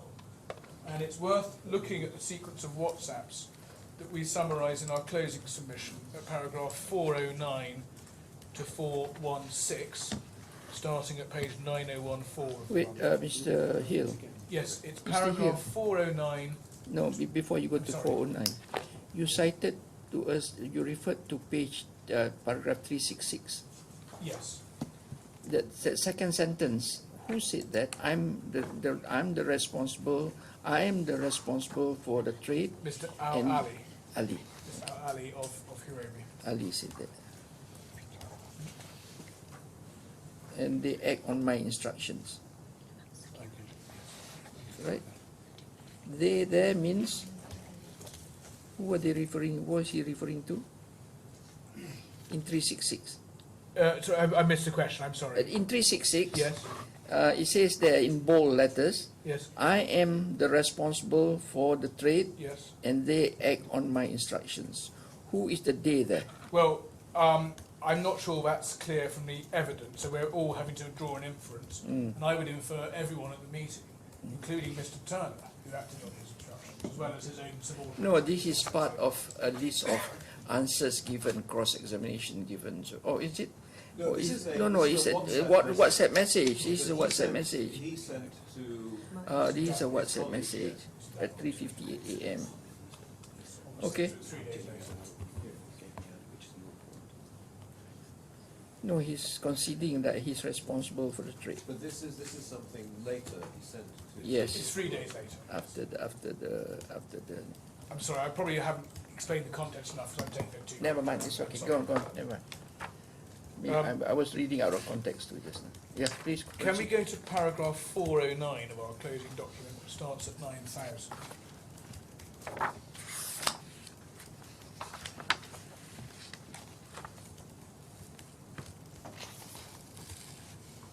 we deal there with the actual sequence of WhatsApps on the day, which is quite an interesting exchange. I invite you to look in due course to have a close look at it. For instance, at 4:11, Mr. Davar asks why haven't they done the wire. Saxena says Russians have released the funds to European sites without raising funds here in UAE. And then Davar says, this was supposed to be an hour ago, then he says, I thought we were not going to do the deal until Tabarak had clear funds in their account in UAE, which was their position going in. And then Saxena says, that was my understanding too. Initially said the money we paid straight away, but later after the coin transfer said the wire will be done. Sultan was with us throughout, he agreed to the process, we should be fine, give us some time, don't worry, we are here. I mean, this is all evidence that was before the judge, but he chose not to refer to in his judgment. He made a finding that Huobi was under pressure. Yes. He probably felt that was enough without going into this Yes. degree of granularity. But that's exactly my point. I'm just trying to show the court the sort of evidence that justified the finding. Because my learned friend... There's no challenge that they were under pressure. Well, my learned friend does criticise the judge's finding, which also follows from this, that Mr. Al-Ali behaved unwisely on the day. My learned friend made a specific criticism of that finding today, and he actually said there was no evidence for it. And I'm just showing the court the Well, sort of... objectively, he behaved unwisely because we now know with the benefit of hindsight that he enabled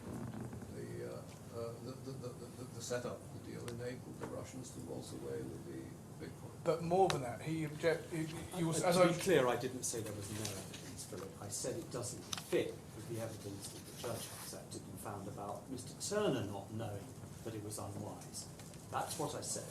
As a finding, I don't want to be misquoted on that. Well, I'm sorry if I misquoted, but can we just look at what this exchange says, because it is relevant to that finding, and it's not just a question of ignorance of what's on the device, how the device works.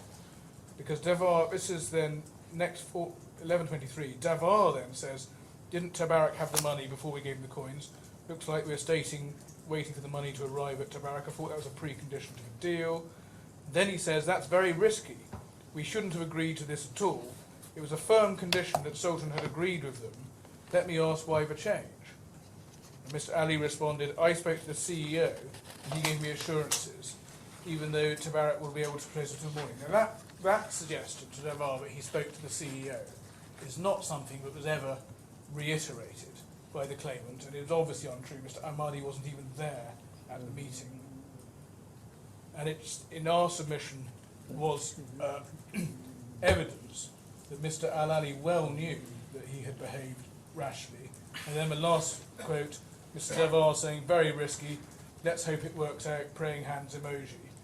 And on top of that, one also has the web link article that Mr. Al-Ali had the previous day, which had pointed to the dangers of allowing a Trezor wallet to be physically in the hands of anyone else other than the Bitcoin holder.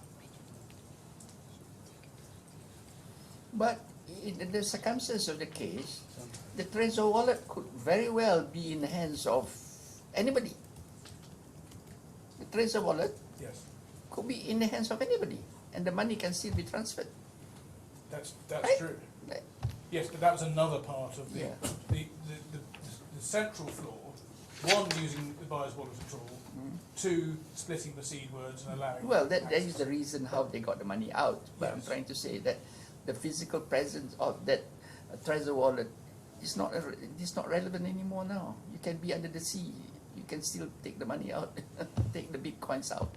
Yes, if Yeah. you have the, exactly, if you have the... The mnemonics and whatever it That's is. right.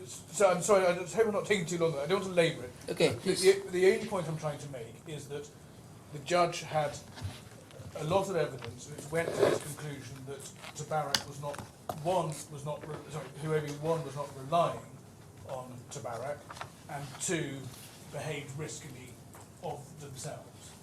And I also already mentioned that the red flags that Huobi had already consistently ignored in going into this transaction.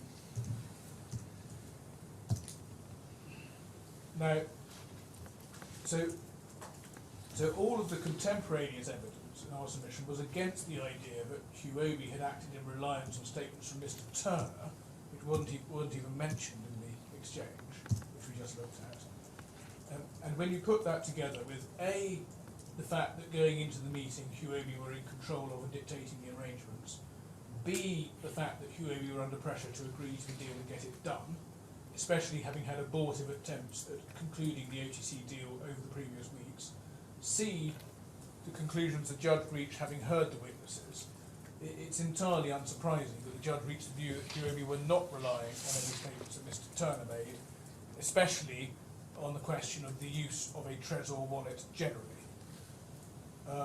Now, another point the judge had was that the concept of using a cold wallet wasn't strange to Huobi and had been in play for a previous iteration of the transaction.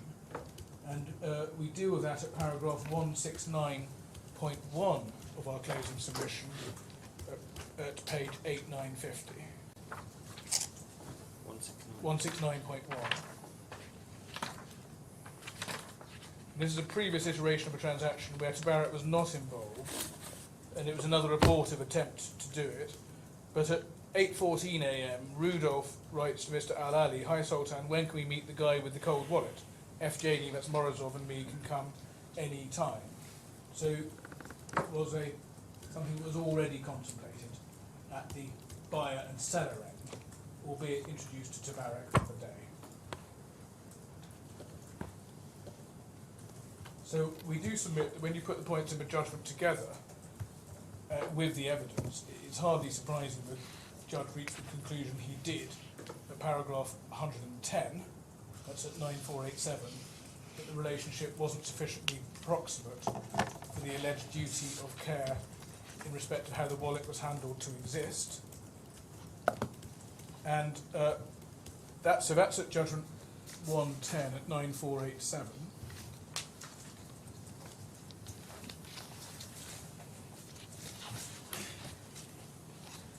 And the judge is referring to the duty of care that's being alleged.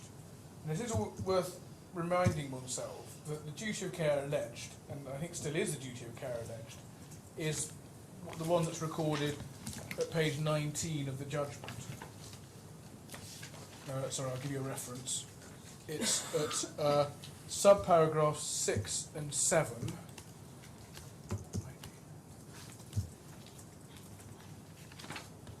At 9454.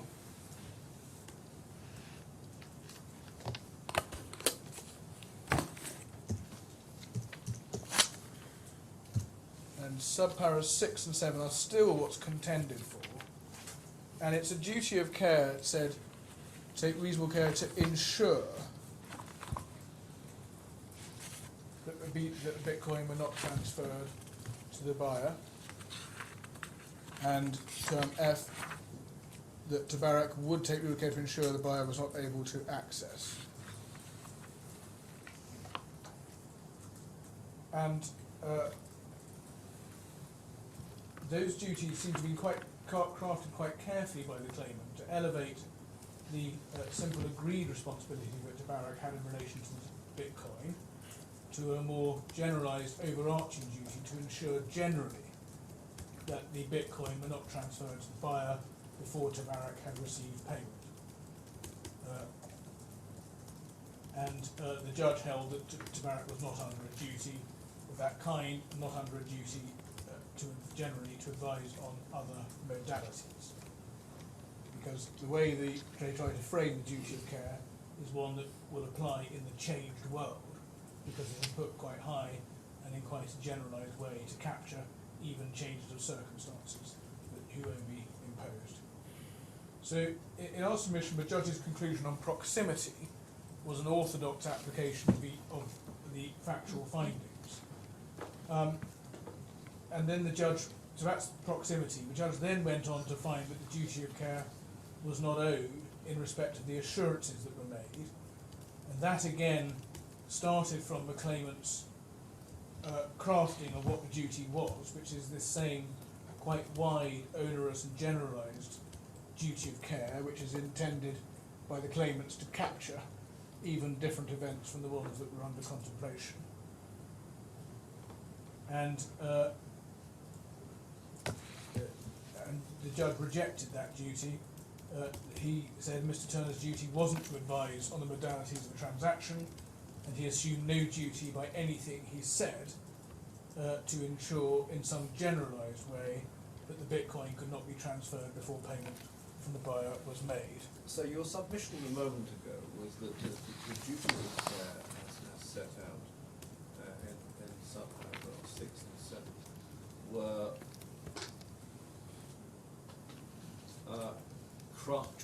carefully crafted to be generalised. Yes. And wider, you said something about wider than, well, I took from you the actual duty undertaken by Tabarak. Is that right? Yes. Well, in other words, they're saying there's a duty that's this general duty, so that even when the circumstances change, this duty still applies, so it sort of captures it.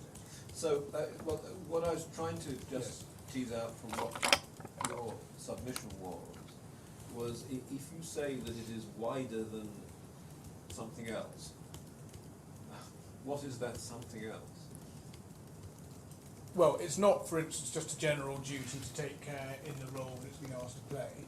Okay, but how would you define, I mean, how, again, get right down to it, what do you say was Tabarak's duty? Well, the judge has found no duty. But the duty is, you have your duties as payment.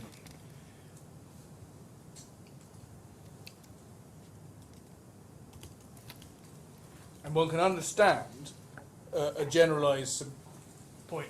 I'm not making concessions. One can understand the general point being made that to the extent Tabarak was performing the role it was asked to do, it had to take reasonable care in those functions.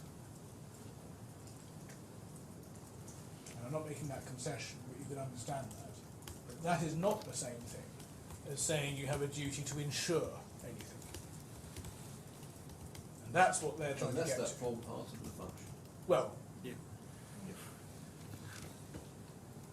what they're trying to get to is to formulate the duty in a way so even when the world changes and Tabarak is then dealing with something that it can't really know about, or it's not in its expertise, then the duty is cast wide enough to capture it.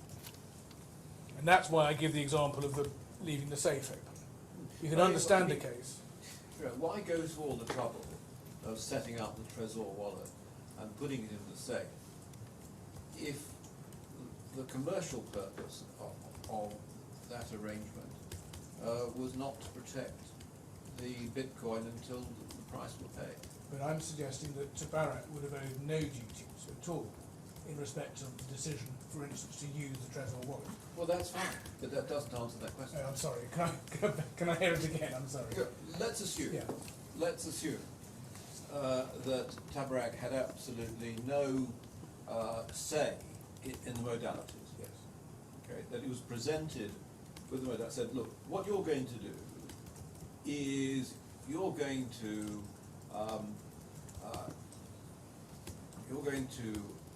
cooperate with the buyer, set up a Trésor wallet, and then you're going to hold that wallet until the money comes in. Yes. Well, without using purpose with a capital P, as Mr. Spink does, what is the purpose of that arrangement, other than to maintain the integrity of the Bitcoin until the payment comes? Well, one is fine defining it that way, as long as it's not then said, because you've defined it in that way, that then captures a different transaction. So that's why I dispute Bernard's characterization. What they're trying to say is because the original arrangement involved Tabarak holding coins on its wallet, therefore there was a duty to ensure the coins would not be released except on payment. That duty to ensure captures even the new world, such that anything in the transaction, including the things that were the risks attaching to the treasure wallet no one knew about, those are captured within the duty, and that's why I say the duty is cast unfairly narrowly. But then what is the point of Tabarak's involvement in Because the you new can world? see that it could have duties in respect of what it responsibly was doing. So, for instance, if one had the original arrangement, one could say you have a duty to take care in providing your services, and then when you translate that duty, that would mean, if it's the original arrangement, keeping the wallet safe. Under the new arrangement, all Tabarak can really do is be foisted on it, the wallet, the new wallet, and all its duties can fairly capture there are putting it in the safe, keeping it physically safe. And the point of doing that is what? But the point of doing it is still to enable the transaction to take place, but you don't need to define the duty as being one to insure, because that's where it becomes dangerous. Because it seems Dangerous, yes, dangerous to your client. well, no, but also unfair. Okay, unfair. Why unfair? It's unfair because Tabarak could only insure that which it was reasonably within its scope of responsibility. So once you've changed the world and foisted on it a wallet, which is not its own wallet, it can still ensure the physical safety of it by putting it in its safe. But it can't retrospectively guarantee that the things that have been agreed to beforehand, like using it in the first place and setting up the seed worms, that those are effective, and nor could Tabarak be expected to be insured. Okay, I understand.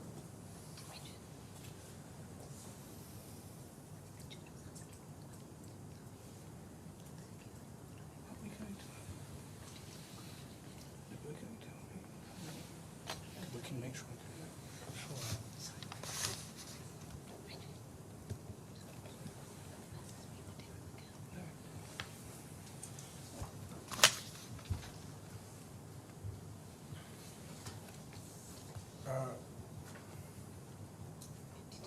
No, so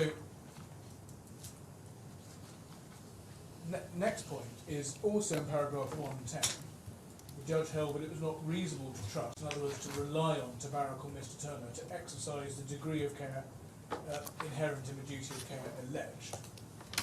And again, that comes down to the fact that Mr. Thurner was not advising on the modalities, that wasn't his role. He had a narrow defined role as implementer, circumstances where Huobi were devising the arrangements and were instructing him what to do. So again, it wasn't reasonable for them to rely on him to have a duty generally to ensure the safekeeping of the BTC, the Bitcoin, up until payment to the buyer's monies in all circumstances. So I mean, what you're essentially saying is he didn't advise as to the modality, so he wasn't giving advice that this is an effective way Yes. of protecting the Bitcoin. And if one looks at that through the lens of a contract, he wasn't giving any warranty. Exactly. And I'll come back to this on variation, because if the court allows my learned friend to run a variation argument, and even if one posits there was a varied contract, the most that could ever give rise to would be a similar sort of duty of care to the one I've described, but a contractual one. Yes, it would be a warranty that this would protect the... I would suggest, one's got to work out what the terms are, because one's now completely at sea with this varied contract, because one's starting with a blank sheet of paper. And I will be submitting that if you were with that blank sheet of paper, you could never have an absolute warranty of the safety of the Bitcoin, because it would be wholly unfair to expect Tabarak to be giving that absolute warranty in circumstances where it's just had this treasurer wallet foisted on it. And so, one's probably having to apply an implied term or objective bystander type test to work out what the obligations are. And the most I will be submitting could ever get to would be a sort of contractual duty of care of some kind. And once you're in that territory, the judge has found that the care of the Bitcoin that Tabarak did take was reasonable. Yes, and you say all of this feeds your ambiguity argument Yes. on the contract, that because we're struggling to spell out what that warranty would be, that shows that there wasn't a sufficient degree of certainty. Yes, I do say uncertainty, but I certainly say uncertainty, but I also say the best you could ever come up with couldn't be more onerous than a sort of contractual duty of care of some kind. And assuming that is where you end up, then the judge has already disposed of that in his findings, because he's found that the care of the Bitcoin was reasonable. So it doesn't help my learned friend to construct the variation.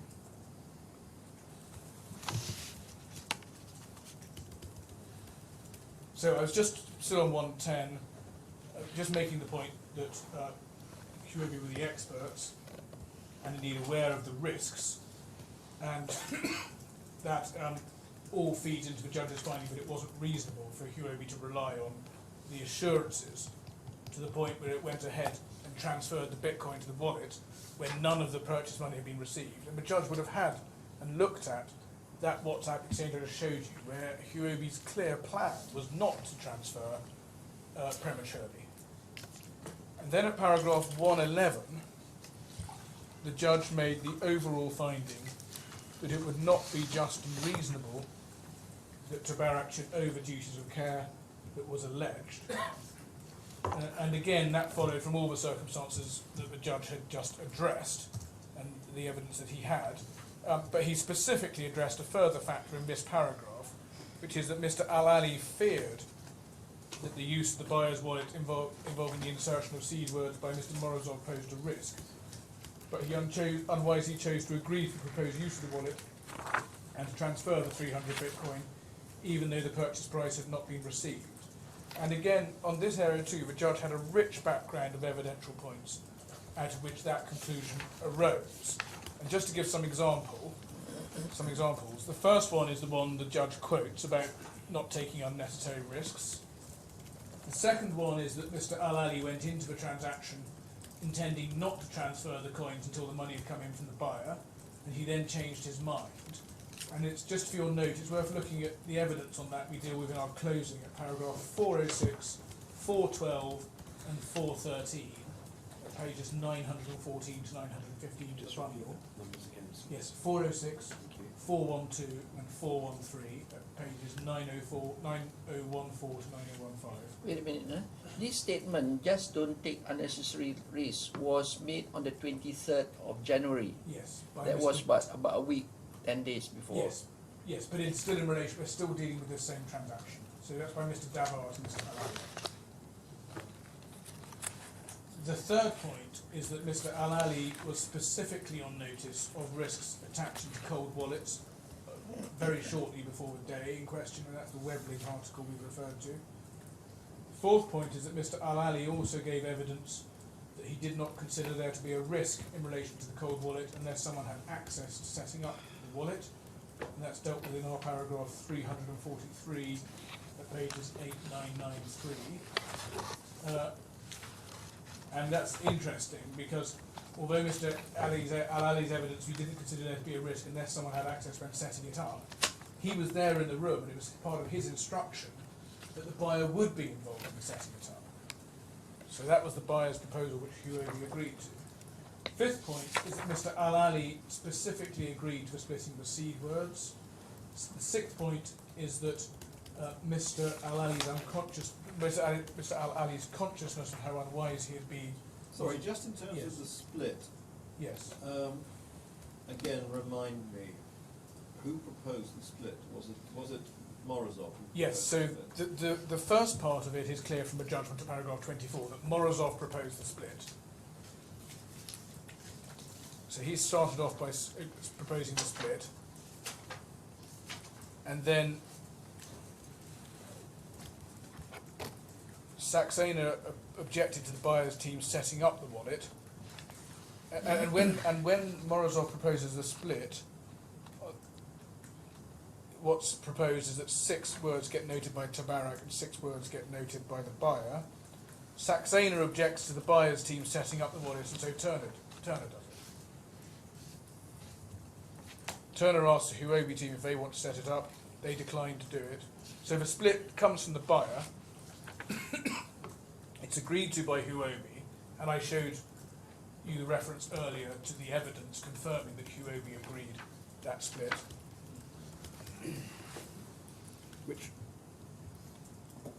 which is at paragraph 358 and 359 of our closing at page 8999. I will. We've got the finding. Yes, I'm grateful.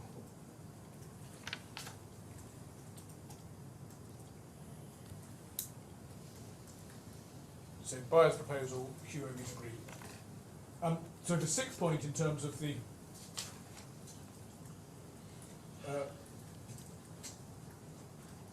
riskiness is Mr. Al-Ali's consciousness of how unwise he'd been, as shown by accepting the blame internally, and also, I suggest, by telling the untruth about having assurances from a CEO, which he knew he didn't have.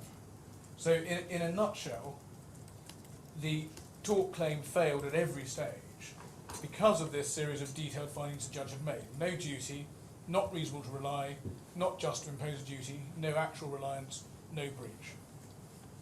And all of those are based on findings of fact well rooted in the evidence.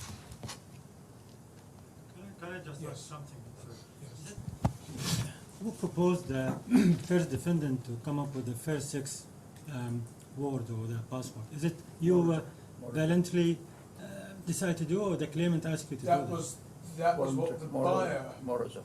Yeah, I understand. Morozov proposed that 6 words get noted down by Tabarak and 6 words get noted down by the that? And the first six could be done by the claimant himself? That wasn't the buyer's proposal. Oh, but could be.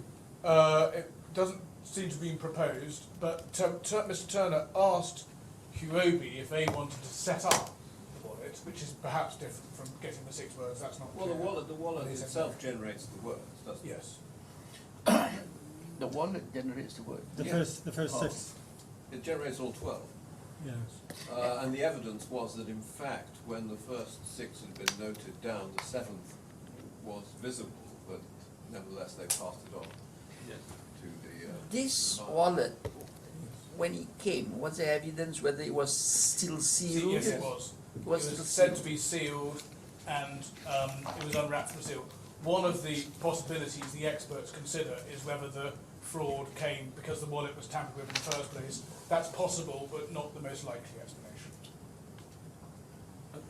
If I may, just for one moment, to provide a further answer to your question, Justice, I told you yesterday about the evidence that came out of the cross-examination of Mr. Turner about the fact that the Huobi people had declined to take the 6 words themselves and had asked him to take them.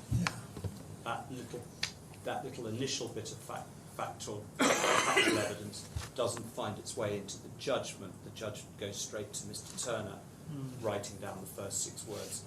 But it does suggest, as you have suggested yourself, that in principle the claimants could have, but they wanted Mr. Turner to do so.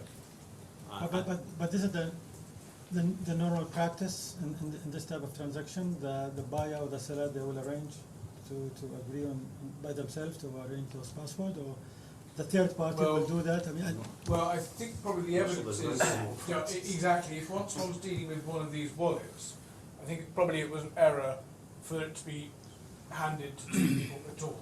It should have just been kept with one person. One person should have the mnemonic, Yes, the full 12 words. I would agree with that. So that was a flaw. Yeah. And my point is that was a flaw that Huobi agreed to, because that was the original proposal agreed to by Huobi.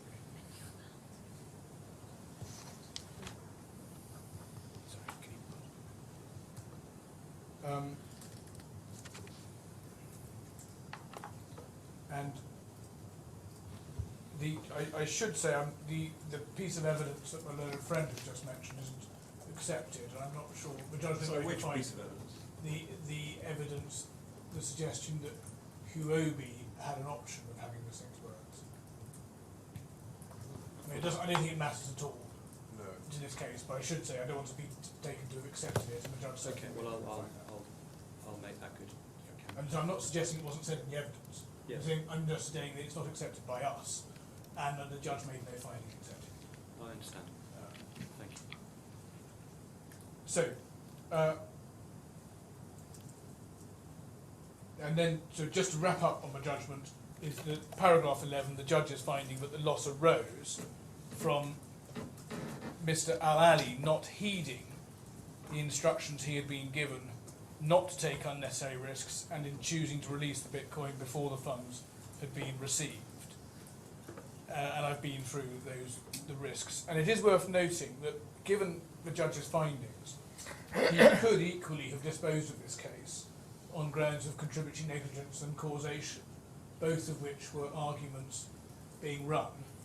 The judge chose to rely on the same types of points as points driving the conclusions as to why it would not be just and reasonable that Tabarak should owe the alleged duty of care. But it was an alternative. But you would need a respondent's notice to argue that. No, I'm observing that that's another route. It is another route, but it's not a route that's open for us to consider. No, but if this goes to a retrial, Well, which is that would be an entirely different ball game. Now, so that's a whistle-stop tour through the judge's findings, and we do say that MENA Friends' appeal involves a considerable degree of island hopping and not taking account of the evidence that underlay the findings, as well indeed as some of the findings themselves. And the Court of Appeal cannot begin to put itself in a position that the judge was in, having heard all that evidence. And it is worth stressing one point, which is that the judge's conclusion that there was no breach of any duty of care and that the care of the Bitcoin was reasonable, those conclusions, that finding is determinative of all the issues that arise on this appeal, realistically. And that is because even if MENA Friend were to get home on a contract case, and it would have to be some sort of variation type argument, as I say, the very highest he could get to is to say that the putative terms amounted to some kind of duty of care, contractual duty to take care. The tort claim is, of course, exactly put on the basis of a duty to take care, and the fiduciary duty claim amounts to the same thing. And the judge has disposed of all of that by finding that Tabarak's care of the Bitcoin was reasonable. And that's why this, even leaving aside everything else, this appeal can't go anywhere. Can I move to the law? And this should be uncontroversial. So I will take it quickly. Just starting with McGrady. And McGrady is a case that's been confirmed at Court of Appeal level in the Huobi against BankMed case at page 12966 of the bundle. The relevant passage in Huobi, I'm not going to go to it, but it's at paragraphs 21 to 22, page 12969. McGrady I will go to briefly. It's at 12969. So that's just confirming that McGrady principles apply in this court. Yeah. McGrady is at 12845, and I'll go to it briefly.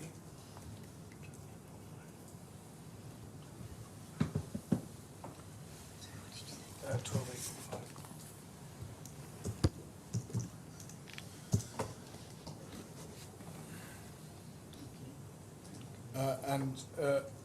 If I could just start at the beginning of the judgment at paragraph 1,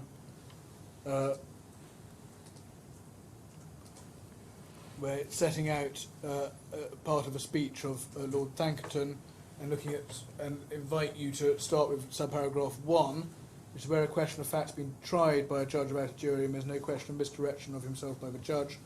An appellate court which is disposed to come to a different conclusion than the printed evidence should not do so unless it is satisfied that any advantage enjoyed by the trial judge by reason of having seen and heard the witnesses could not be sufficient to explain or justify the trial judge's conclusion. And then on to main paragraph 2 on the next page, 12846. The court makes the point that an appellate court should only intervene if satisfied the judge was plainly wrong, and a little lower down, can of course only be on the rarest occasions and in circumstances where the appellate court is convinced by the plainest considerations to be justified in finding that the trial judge had formed a wrong opinion. And then paragraph 3 refers to the rationale.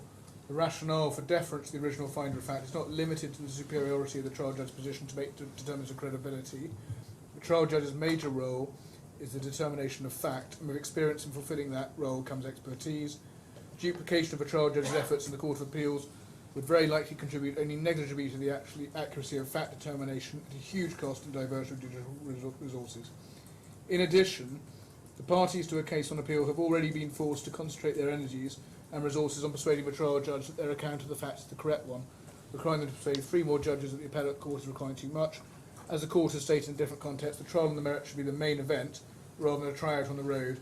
For these reasons, review of the factual findings under the clearly erroneous standard, with its deference to the trial of fact, is the rule, not the exception.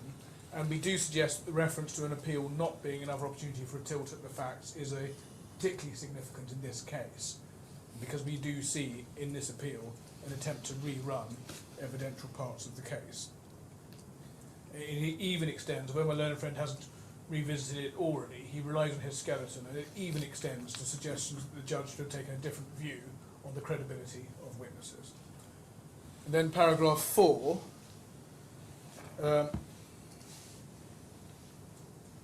there's a reference to the Housen against Nicolaisen case.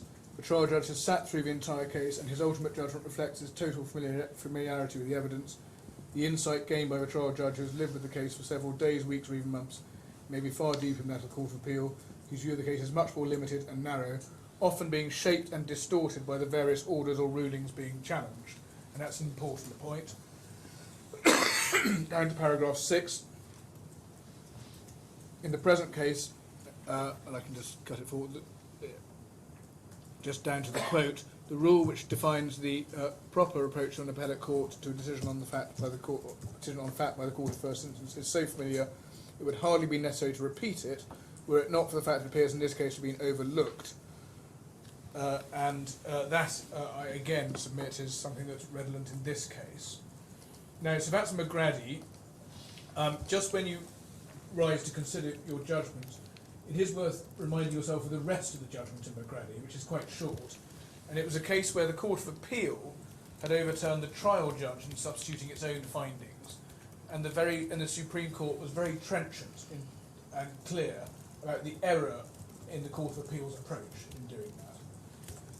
And just one point, just to pick up with one point at paragraph 30 of the judgment, where it refers to the case in Piglowski.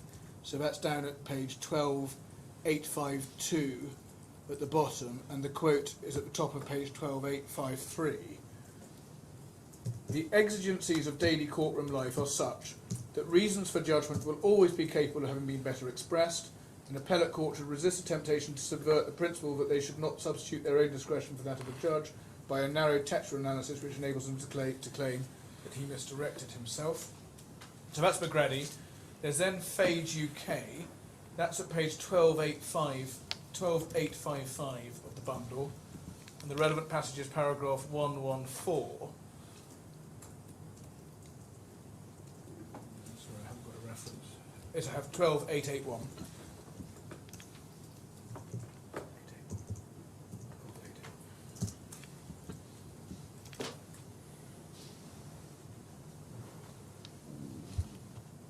And that's where it says the appellate courts have been repeatedly warned by recent cases at the highest level not to interfere with findings of fact by trial judges unless compelled to do so.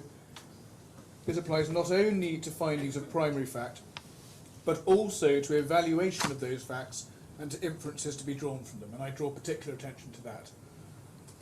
And then there's a reference to the cases. And then it says the reasons for this approach are many. They include, 1, the expertise of a trial judge is in determining what facts are relevant to legal issues to be decided and what those facts are if they're disputed. 2, the trial's not a dress rehearsal, it's the first and last night of a show. 3, duplication of a trial judge's role on appeal is a disproportionate use of a limited resources on an appellate court and will seldom lead to a different outcome in an individual case. 4, in making his decisions, a trial judge will have regard to the whole of the sea of evidence presented to him, whereas an appellate court will only be island hopping, and I obviously draw particular attention to that. 5, the atmosphere of the courtroom cannot in any event be recreated by reference to documents, including transcripts of evidence. 6, thus even if it were possible to duplicate the role of a trial judge, it cannot in practice be done. And then, just to pick it up below at 115, next paragraph, this is about what one expects to see in a judgment. So, second sentence, primary function of the first instance judge is to find facts and identify the crucial legal points and advance reasons for deciding them in a particular way. He should give his reasons in sufficient detail to show the parties, and if need be the Court of Appeal, the principles on which he has acted and the reasons that have led him to his decision. They need not be elaborate. There is no duty on a judge in giving his reasons to deal with every argument presented by counsel in support of his case. His function is to reach conclusions and give reasons to support his view, not to spell out every matter as if summing up to a jury. Nor need he deal at any length with matters that are not disputed. It is sufficient if what he says shows the basis on which he has acted. So that's that authority. There's one more I'm going to go to, which is Henderson and Foxworth, which is another Supreme Court authority. It's at page 12894 of the bundle.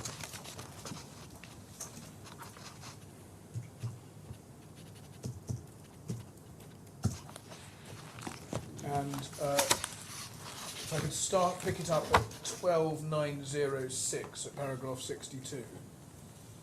So there's just 3 paragraphs in this judgment I'm going to go to. This is the first one of paragraph 62.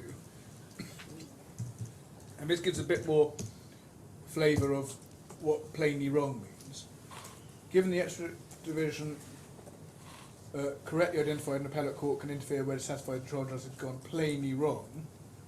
Maybe some value considered in meaning of that phrase. There's a risk it may be misunderstood. The adverb plainly does not refer to the degree of confidence felt by the appellate court that it would not have reached the same conclusion as the trial judge. It does not matter with whatever degree of certainty that the appellate court considers it would have reached a different conclusion.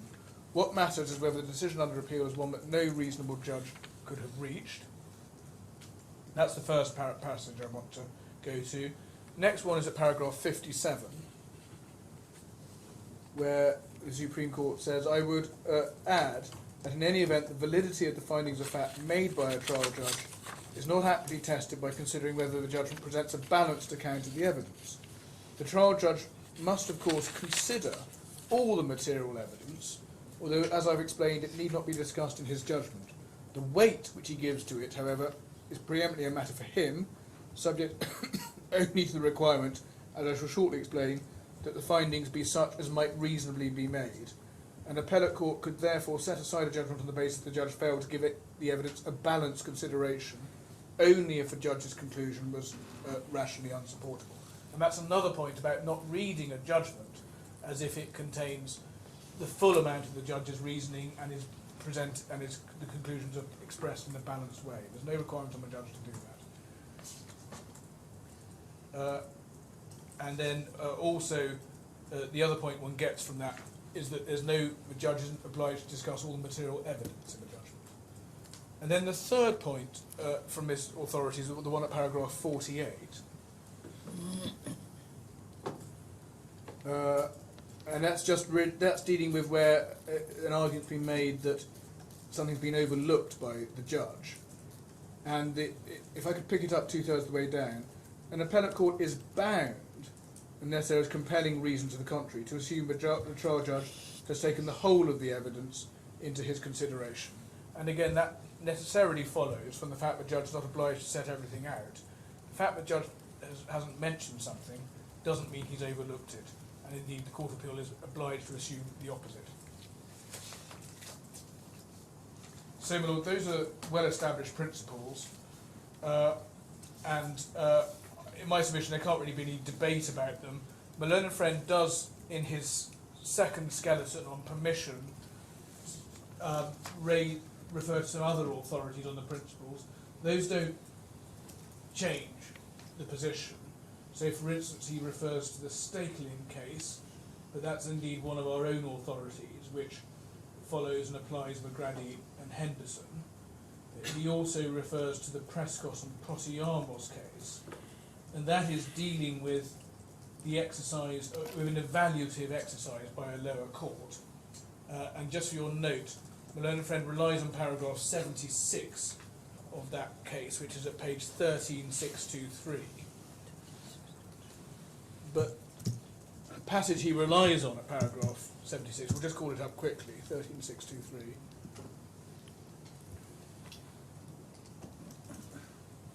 Passage that's relied on at paragraph 76, which shows the types of situation in which one can revisit the question of the judgment. The judge then goes on at 77 and 78. First at 77, to make the important point from Lord Hoffman in Biogen case, the need for appellate caution in reversing the judge's evaluated facts is based upon much more solid grounds than professional courtesy. It is because specific findings of fact, even by the most meticulous judge, are inherently an incomplete statement of the impression which is made upon him by the primary evidence.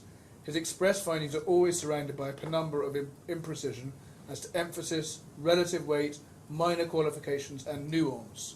As Renan said, la vérité dans une nuance, of which time and language do not permit exact expression, but which may play an important part in the judge's overall evaluation.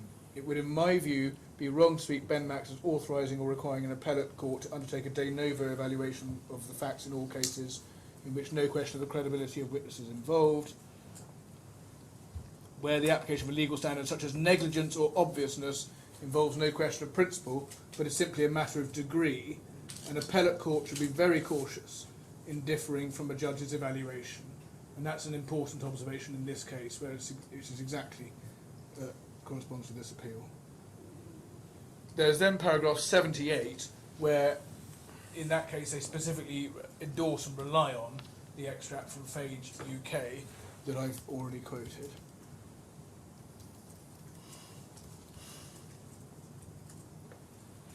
And then the other point made at 79 is worth looking at. In the course of their arguments, counsel each drew to our attention short extracts from witness statements, transcripts of all evidence, and a selection of emails and other documents.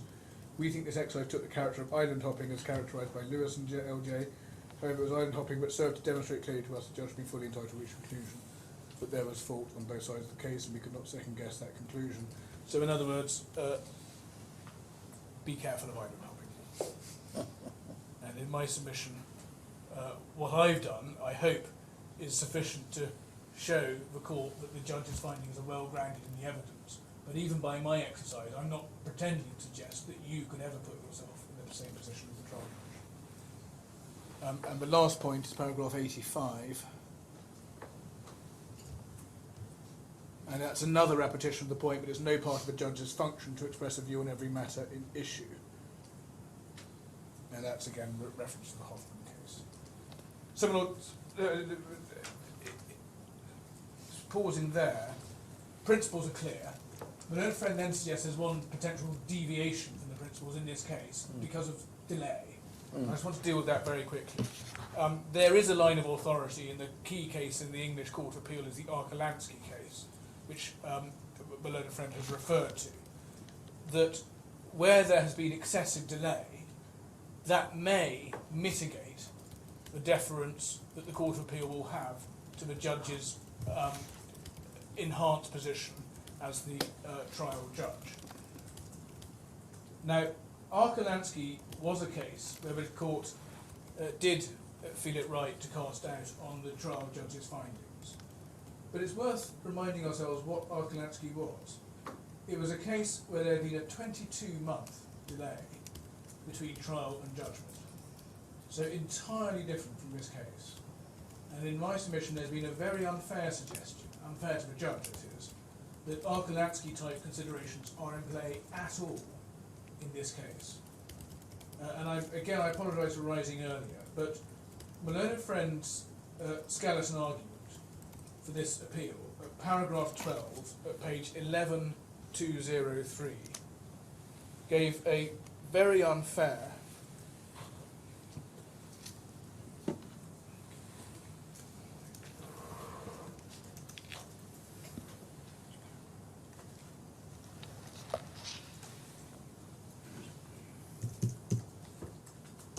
Yes, it's at bottom of 1103 going on to 1204. So 11203 going on to 11204. Suggesting, well, saying, such an explanation of the inconsistencies in the judge's decision is entirely plausible, there being 318 days from the last day of trial to the handing down of his judgment.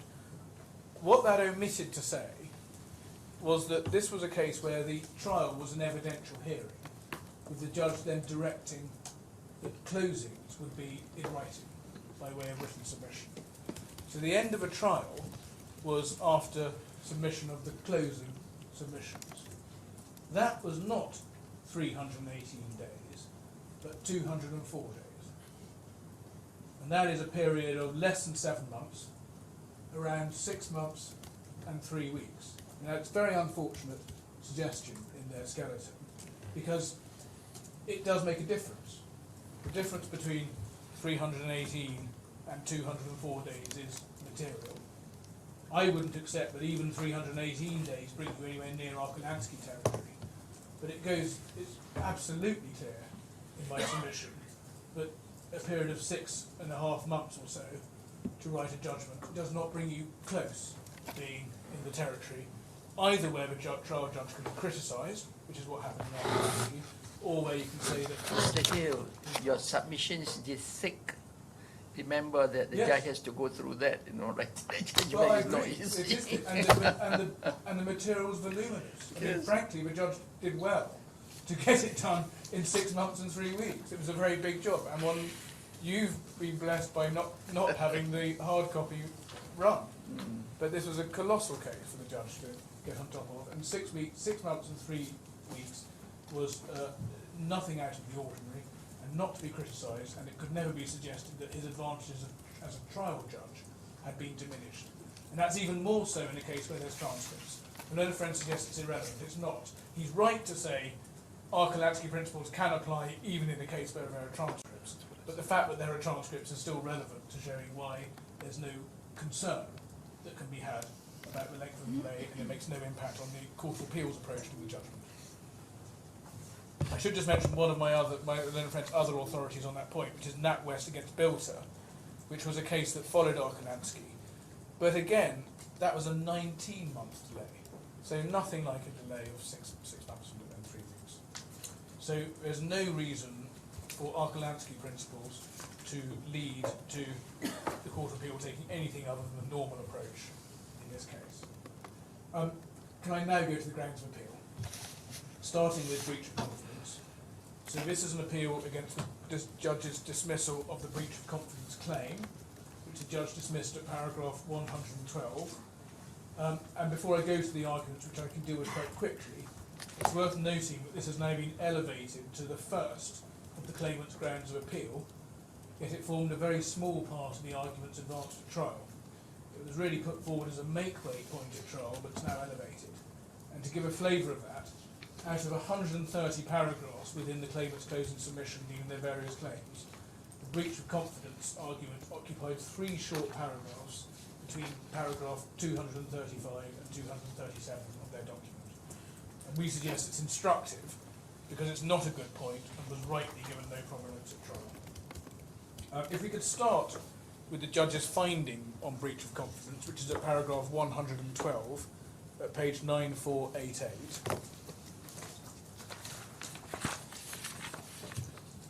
The judge finds that Tabarak did not misuse the alleged confidential information.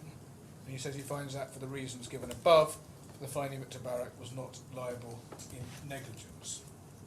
So there are 2 points here, as Justice Black pointed out to my learned friend. One, whether there is in fact any confidential information belonging to the claimant. The judge doesn't make a finding on that, but he certainly doesn't accept that there was, hence his use of the word alleged. And that would mean for the claimant to succeed on this claim, there would need to be a finding made on that point, either by the Court of Appeal or on a retrial. Secondly, what the judge does find is that there was no misuse of confidential information. And he finds there was no misuse because of the reasons given for the negligence claim. Now, I'm just going to deal with those points in reverse order, dealing first with the point the judge did decide, misuse. The ground of appeal from my learned friends is at ground 1A. If I just give you a reference to that, it's at page 10353.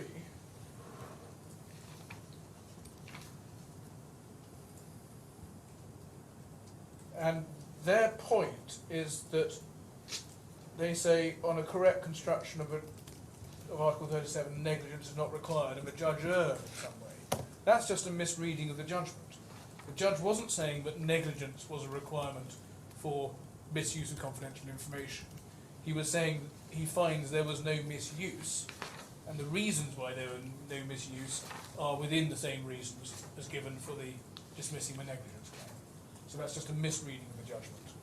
And the reasons for this misreading, for dismissing the negligence claim, are at paragraphs 103 to 111 of the judgment. So there's no error in the judge's approach.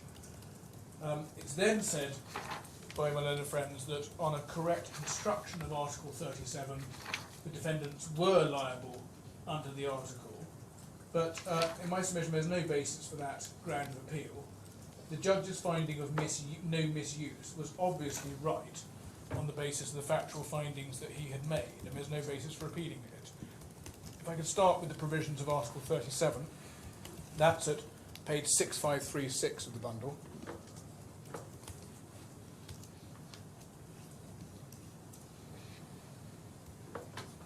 So this provides a duty at subpara 1 not to misuse information that a person has received from another person which is confidential. And by 37.4, misuse includes disclosure, is not limited to that, and by 37.5a, there's an exception where there's consent to its disclosure.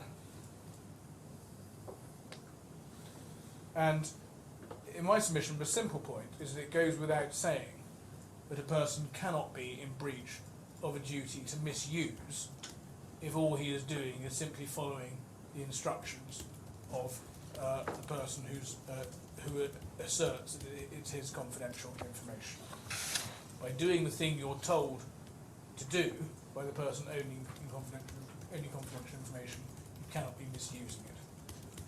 And the logic of my learned friend's argument, the premise of all this, is that the confidential information lies in the 6 words, and allowing the buyer's team to access the 6 words by giving them a device was the misuse. But allowing the buyer's team to have a device was something that Huobi agreed to and in essence instructed Mr. Thurner on, as is clear from paragraph 24 of the judgment at page 9443. And that's reinforced by paragraph 107 of the judgment at page 9486, which makes it clear that Mr. Thurner was at all times acting subject to the direction of Huobi, whose transaction it was that was being undertaken. And then paragraph 108 of the judgment at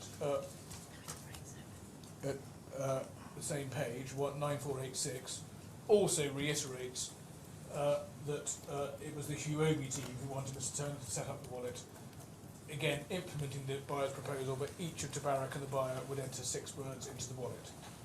And then paragraph 110 of the judgment at page 9487 also recites Mr. Ali's choice to agree to the proposed use of the wallet. And of course it was this process, using the buyer's wallet, allowing the buyer access to the wallet for the purpose of putting in his own numbers, which led to the ability to access the full mnemonic as the judge found. All done on the instructions of Huobi, with Mr. Thurner acting at their will. So my learned friend tries to answer this by saying orally that all Huobi were consenting to was operating the wallet in a way that did not pass on the information. But that makes no sense, because as their own expert has found, has explained, it was inherent in allowing the buyer to note down the seed words that the disclosure opportunity arose. It's never been suggested there's any way in which the buyer could have been permitted to be the person noting down the seed words from the device, which didn't give rise to the risk of what happened. So Huobi did indeed consent to the very thing that resulted in the disclosure. And in fact, more than that, they consented to it. They instructed and directed him to engage in that activity. So we say 2 things. One, if it were necessary, this situation would come within the consent exception at Article 37.5a, but it's also not necessary because it's just no misuse anyway. and we endorse the reasoning of Justice Black that these are not exhaustive definitions, and we also note that misuse does need to be given a common sense interpretation. And my learned friend has referred to a passage in Tulsa. I'd just like to just draw your attention to it. It's at 14141.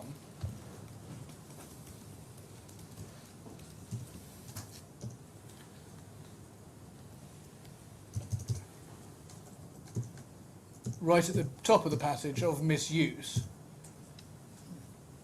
in bold, towards the end, that formulation does not provide for the possibility of a lawful excuse for unauthorised use. If such excuse exists, no breach of confidence is committed. And there is clearly Mr. Thurner was acting lawfully because he was acting in all respects in accordance with his instructions. Also, just worth noting while we're in there, at 14142, next page, 5006, there's the third paragraph. Crossjay's observation in Printer and Finishers against Holloway that the law defeat its own object if it sought to enforce in this field standards which would be rejected by the ordinary person is pertinent when considering questions of a scope of a duty of confidentiality and whether particular conduct constitutes misuse. And that, of course, is a pertinent and obviously right observation. You cannot have a legal system that imposes liability for disclosure of confidential information in circumstances where one is simply following the instructions of the person who's provided it to you. And my learned friend it was interesting to hear his example by analogy of a man in the street who had been asked to come in and play this kind of role with a device. And his argument was that this poor man in the street would also be under the same strict liability. So even in circumstances, man on the street is picked off the street, he's instructed by Huobi to set up the device, note 6 of the words and hand it to the buyer. Then after he's done that, irrespective of any knowledge or fault on his part, Huobi says, aha, you've misused my confidential information. It's quite absurd. So the judge's findings, as set out between paragraphs 103 and 111, are indeed necessarily fatal to the confidential information claim for the reasons I've said. So that's an end to the ground of appeal. But I should just mention the other point which the judge didn't decide, which is this confidential information? That's something the claimants would need to get a hold on. And so the argument is that the 6 seed words entered by Tabarak are Huobi's confidential information, which Tabarak received from Huobi. That's the way it would need to be put. And we just say, as it happens, that submission's wrong too. The information is generated by the wallet, which is the buyer's wallet. Huobi weren't the ones entitled to the 6 words, Tabarak were. And this was information that only Tabarak was to have. The buyer's proposal was that Tabarak would have it. We saw that at Judgment 24.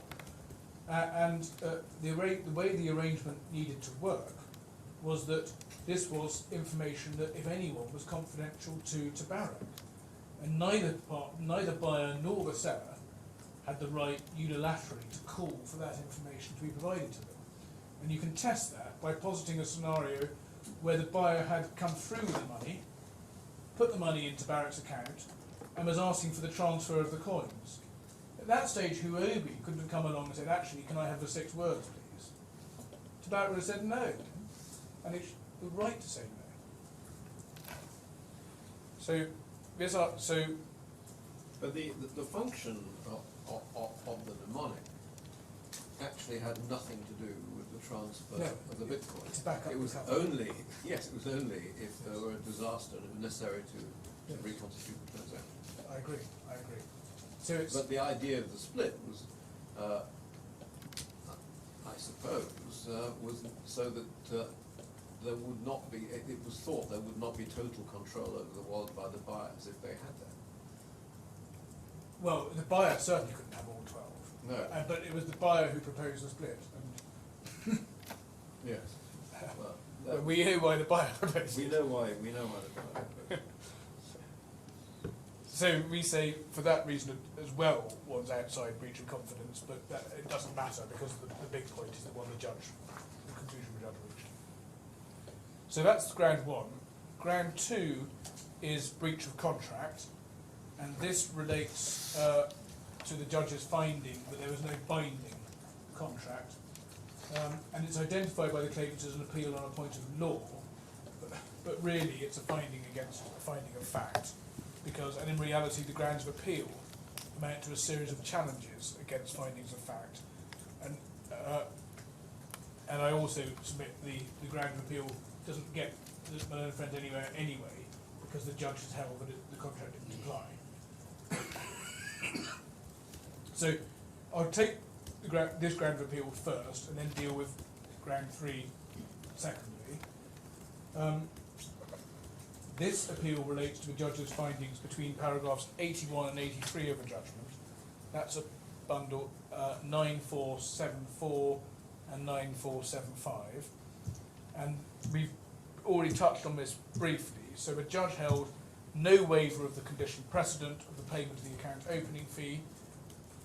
He held that both parties appreciated the account opening agreement, which was an integral part of the contract, would only incept once the account opening fee had been paid and due diligence and compliance matters had been fulfilled. That's paragraph 61, no appeal against that. And the judge was dealing with Huobi's argument that it was agreed by Tabarak that this condition precedent was waived by reason of an agreement with Tabarak that the account opening fee could be paid out of the proceeds of the transaction once it completed. And the judge had already concluded that payment of the fee was something that Mr. Ahmadi was making it his business to ensure happened, and that Huobi knew this, and that deprived Mr. Thurner of any apparent authority to waive the fee on Tabarak's behalf, and that's a finding at paragraph 71, which is rightly unchallenged. The judge also found that Mr. Ahmadi was extremely exercised about Huobi's failure to pay the account opening fee. That's paragraph 80 at page 9474. And he also found that Mr. Ahmadi had told Mr. Al-Ali on the 3rd of February that Huobi was not a client of Tabarak because it had not paid the account opening fee. And that's paragraph 80 at 9474. And he found it was a strict requirement of Tabarak.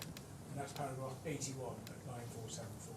So the issue for the judge was the one he identified at paragraph 81 at 9474.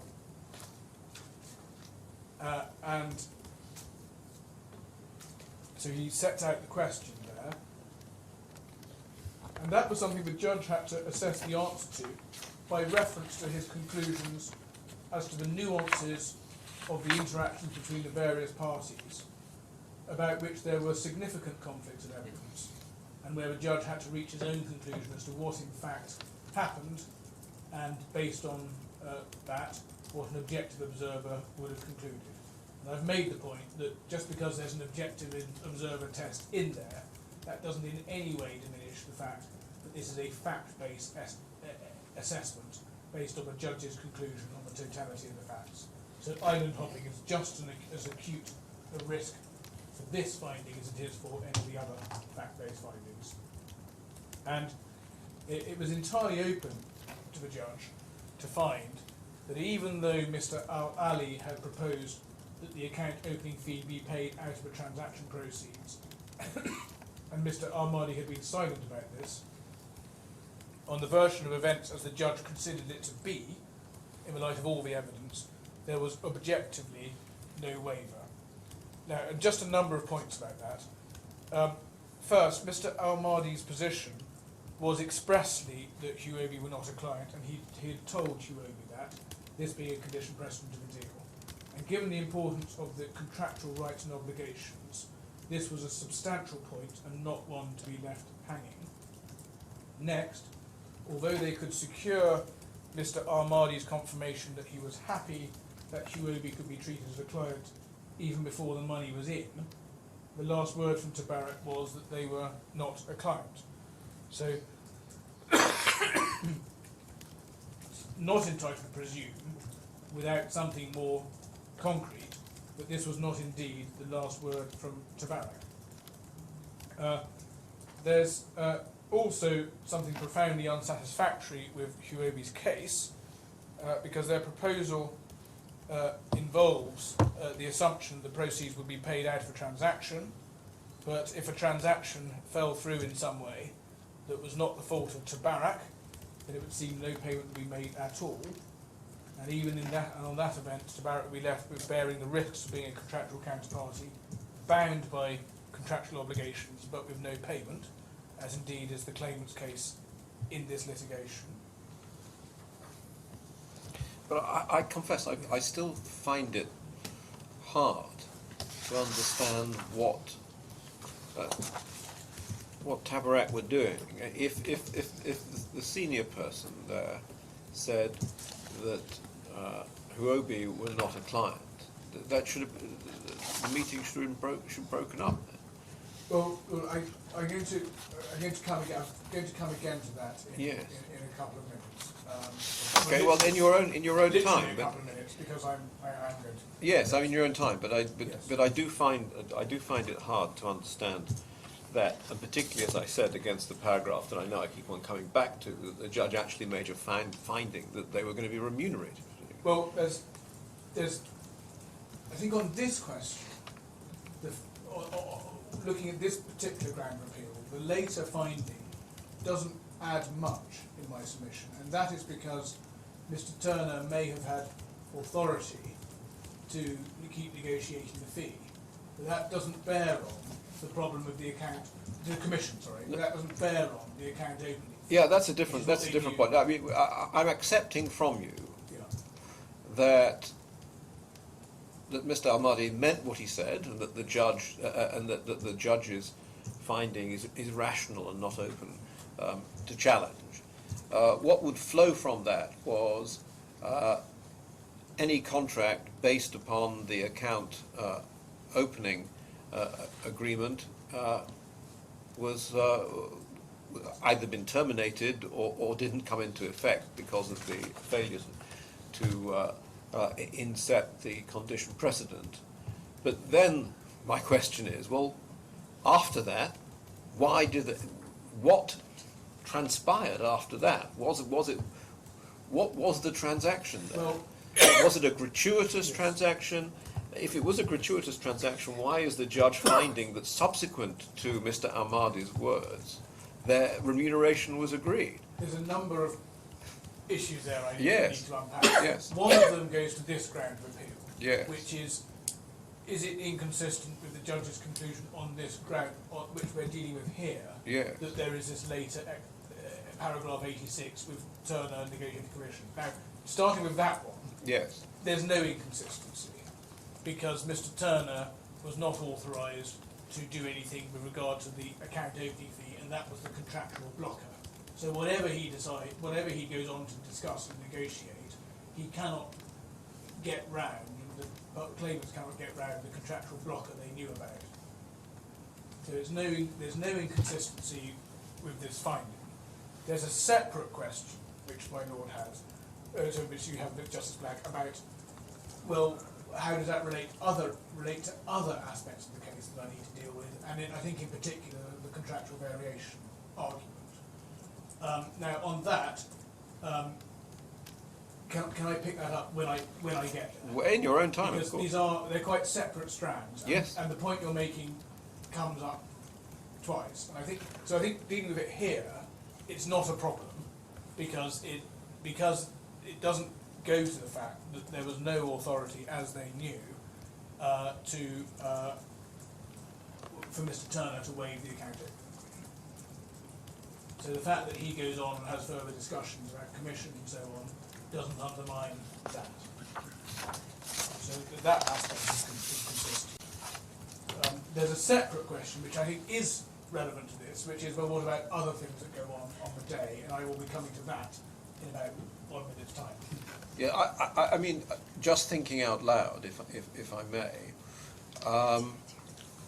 the fact that they go on and negotiate commission, and I say this really more for Mr. Spink's benefit than yours, because it's a point that I think that is in your favour at the moment. The fact that they go on and negotiate the commission and that the court itself may think, well, that is inconsistent with Mr. Ahmadi's conduct, and would left to its own devices, has perhaps found in favour of the suggestions that there was tacit acceptance. It seems to me, would, at the moment at least, would be an inappropriate substitution of the judge of the Court of Appeal's own findings of fact for those of the judge. Well, that's really the gist of the point I am going to make. Yeah. That's exactly right. And the judge had his own reasons. He obviously was aware of this because he wrote about it in his judgment. Yes. I suggest that there's quite a lot of significance in the fact that Mr. Turner is going on and negotiating. So, for instance, if Mr. Ahmadi had gone into the meeting and started negotiating the commission, then you really might be scratching your head.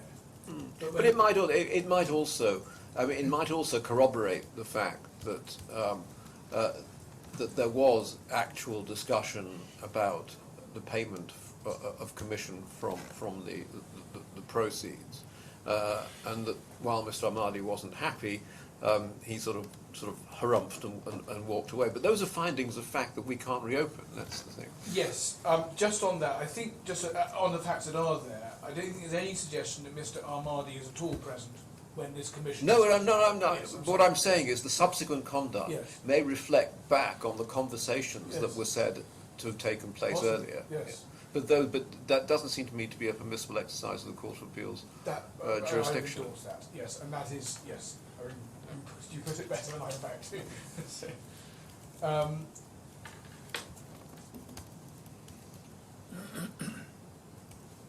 So I've just, going back to where I was on, I've just made a point that it would be quite a significant thing to be expecting Tabarak to be taking on substantial risks in circumstances where it may never get paid because the money may never come in afterwards.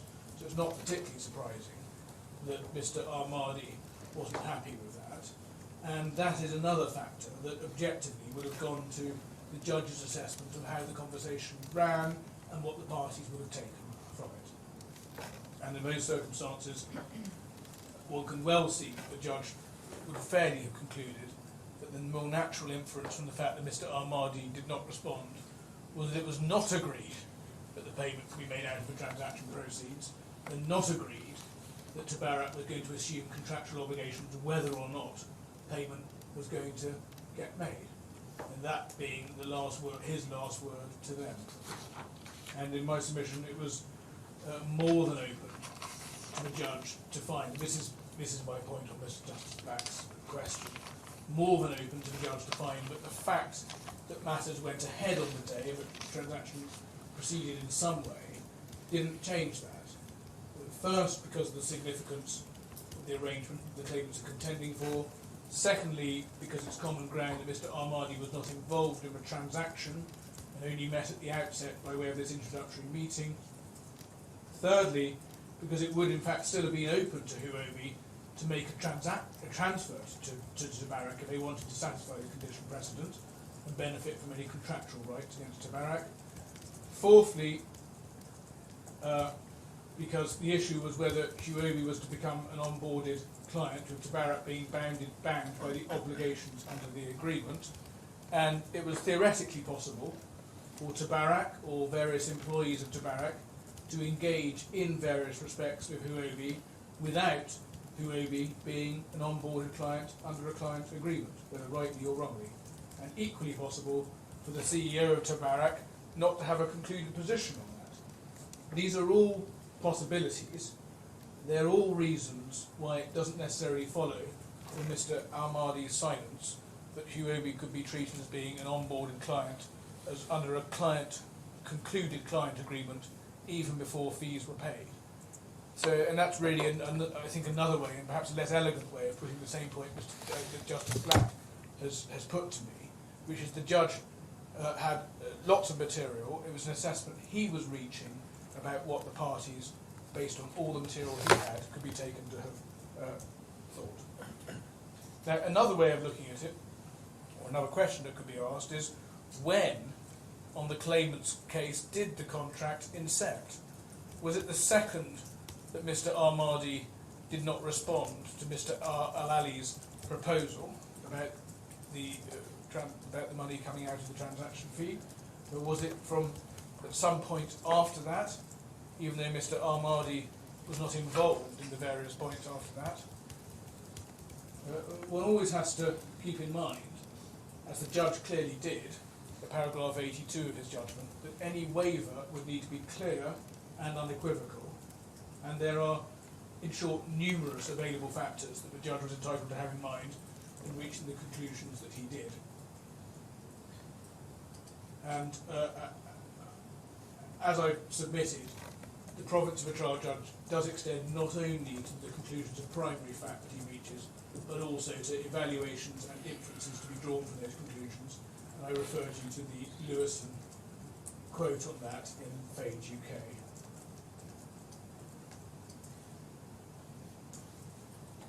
And it is only possible, the judge can obviously draw these conclusions based on his full factual assessment in all its glory. Court of Appeal, to attempt to revisit the drawing of inferences, can only add, in my submission, a layer of distortion that the judge didn't have. And you don't draw inferences from a potted summary of facts, you draw them from the full panoply of facts which the judge had. So we submit that when you analyse the claimant's points on this, they really exhibit two of the vices that the authorities warn against. First, they invite the court really to reverse this finding by persuading the court that if you were in the judge's shoes, you would have decided the point a different way. But that's not the test. And it's not the test even if, as the authorities say, you feel very strongly you might have decided the point a different way. The question is whether no reasonable judge could have reached that conclusion. And secondly, the claimant does invite the court to revisit inferences and conclusions as if you can simply make them from a limited factual summary that the judge has given. And again, that's not appropriate for an appeal. So that's the overall approach which I commend to you. Just turning to my learned friend's arguments in his skeleton, some of which were renewed already, but all of which he still relies on. First, he makes a suggestion that the judge's reasoning was flawed, illogical, or perverse. And this is at ground 2A in paragraph 31 of his skeleton argument at 11.232. And within that ground, there are 4 points made. First, the ones he makes at 31A to E, at page 11.232. And this is the point that Mr. Ahmadi stood by and allowed the transaction to take place in his office. But I've addressed that. The judge plainly had in mind all the points that the claimants rely on. The claimants rely on points drawn from a judgment. And the judge's view was that nevertheless, in the detailed circumstances as he held them to be, that was not sufficient to give rise unequivocally and clearly to a waiver. And this is a simple case where my learned friend is inviting the court to redraw inferences that the judge was preeminently well placed to reach. And his conclusion was one that was open to him. The second of my learned friend's points in relation to illogicality or perversity is that it was illogical for the judge to make the finding he did in relation to the account opening fee when he did accept that the due diligence condition was satisfied in circumstances where no further request to be made by Tabarak. And this is a bad point, it's just apples being compared with oranges. The evidence and considerations applying to whether there was a waiver or estoppel in relation to due diligence were entirely different. In relation to that, client due diligence was something that Tabarak had to undertake pursuant to its regulatory onboarding process, involving client classification and the like. And having asked for information, received responses, and then engaged in test transactions, it was obviously open to a judge to conclude that by the time one got to the 3rd of February, further due diligence had been waived in respect of that part of the client onboarding. But payment of the account opening fee was separate. It was a precondition to assuming contractual obligations, and Tabarak were insistent on it, and the judge held that it was clearly a strong point for Mr. Ahmadi. And both parties were proceeding on the 3rd of February on the basis that the requirement had not been waived as at that date. So it is just apples and oranges to try to compare the two. The third of my learned friend's 4 points on illogicality or perversity is one that was not addressed orally. It's difficult to understand, but I should just mention it. It's at paragraph 31G of my learned friend's skeleton at 11.233. And what seems to be said is that because the judge found that Mr. Thurner's actions can be attributed to Tabarak, especially for the tort claim to which they're relevant, it would be illogical if that didn't mean that Tabarak was contractually bound in connection with events on that day. These are just separate and independent questions, and there's no inconsistency in the judge rejecting the argument that a contract was concluded, while at the same time concluding that Mr. Thurner's actions were attributable to Tabarak for the purpose, in particular for the purpose of the tort claim.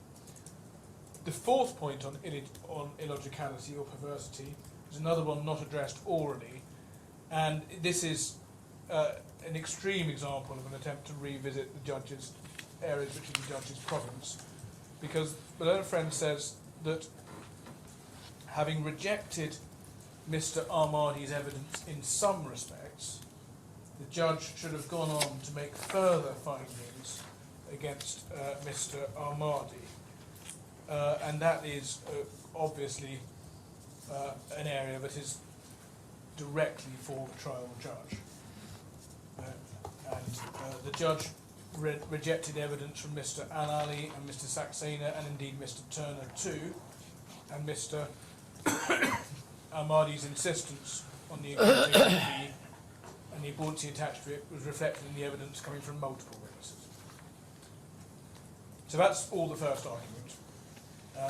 And what it really comes down to is an expression from the claimant of the sentiment that they wish the judge had reached a different conclusion. But that's a long way from being what's necessary to overturn the findings of a judge. The next point is the one relating to Article 31 of the contract law. And this needs a small amount of unpicking. What's said is that, certainly in the skeleton, is that the judge failed to take into account the claimant's primary submission based on Article 31 of the contract law. That's at page, in the skeleton, that's at page 13089.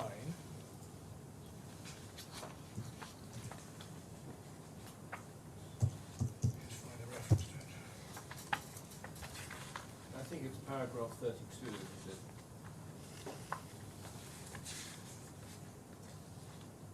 That's it, yes, thank you. Paragraph 32. Actually, I've got it also at 10376 in the bundle. Yes, so do I. Yes, that's probably a better reference, 10376. It's a bad point because the Article 31 argument didn't arise on the judge's findings. And this is a point that we deal with at paragraph 23 of our document at 11313. And it's a point that goes to the hierarchy of arguments. Now, I'm not sure to what extent this is pursued already, because my learned friend seemed to be slightly toning the argument down, but he does maintain his skeleton. But if I could just explain it. The critical provision was at page 2 of the account opening agreement at 1191.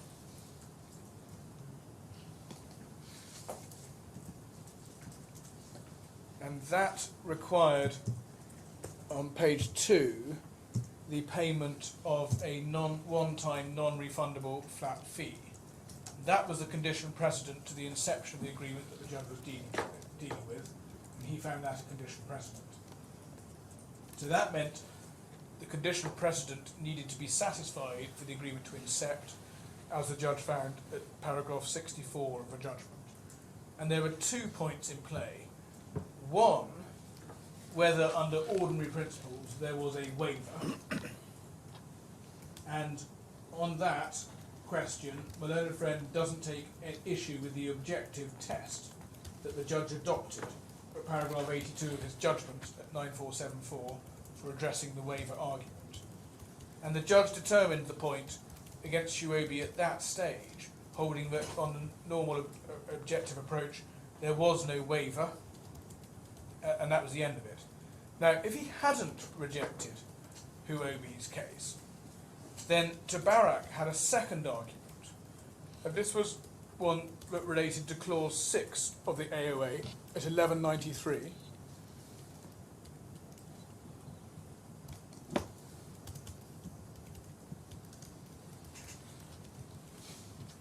Where there is a requirement for a separate addendum to be attached for any change to the agreement.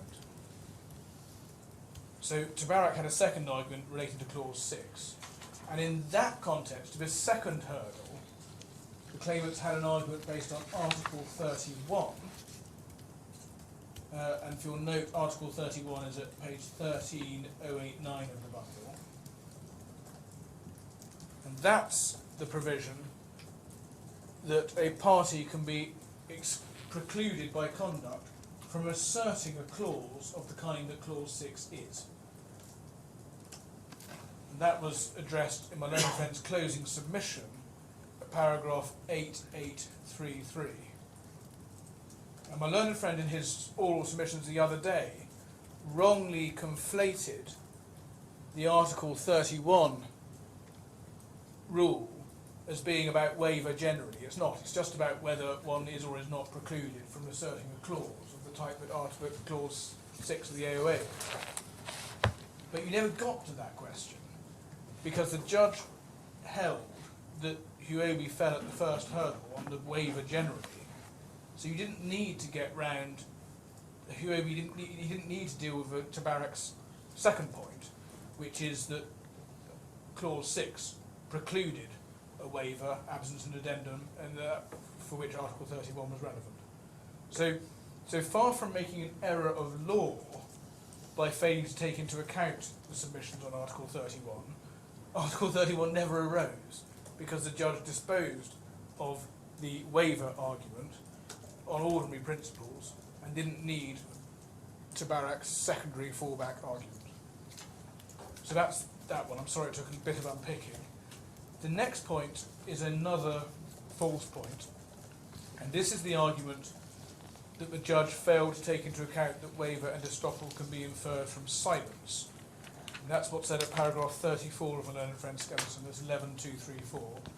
This wasn't addressed orally, and there's no basis at all for thinking that the judge didn't fully understand that in an appropriate case, a waiver can be established from silence. The judge plainly was considering that it could as a matter of law. His conclusion was that on the facts it did not do so. And indeed, if the judge had thought that as a matter of law silence couldn't give rise to a waiver or an estoppel or the like, paragraphs 82 would have been written entirely differently. That's at 9474. The last set of arguments from my learned friends on this area is that the judge failed to take into account material evidence or material probabilities. This was addressed at paragraphs 35 and 36 of my learned friend Skeleton at 11235. And this is, in my submission, another set of arguments which the claimant set up as notional errors of principle, when they are really factual matters that they just wish the judge had reached a different conclusion on. And that's never the test. The various matters they rely on include or consist of matters that the judge obviously had well in mind. All the matters set out at paragraph 36 of my learned friend Skeleton are points that are evident from the judgment, and the judge clearly had well in mind, and we give references in our skeleton at our footnote 18. Notwithstanding the judge's familiarity with all those points, the judge nevertheless reached the conclusion that he did and he was entitled to. So again, it's really about weight and preponderance of probabilities and weighing the evidence, all of which is the territory for the judge. Now, the areas where the judge rely on material not expressly addressed by the judge is in some references to Mr. Turner's and Mr. Ali's evidence, paragraphs 36E and F of the Lillian skeleton at 11236. But the judge had already warned of the caution to be attached to Mr. Turner's and Mr. Ali's evidence. That's at paragraphs 48 and 42 of the judgment respectively at 9464 and 9462. And there's no reason to think the judge did not give all of that evidence the weight he thought was appropriate. And again, this is another area where my learned friend's approach ignores the principles that are evident from the authorities.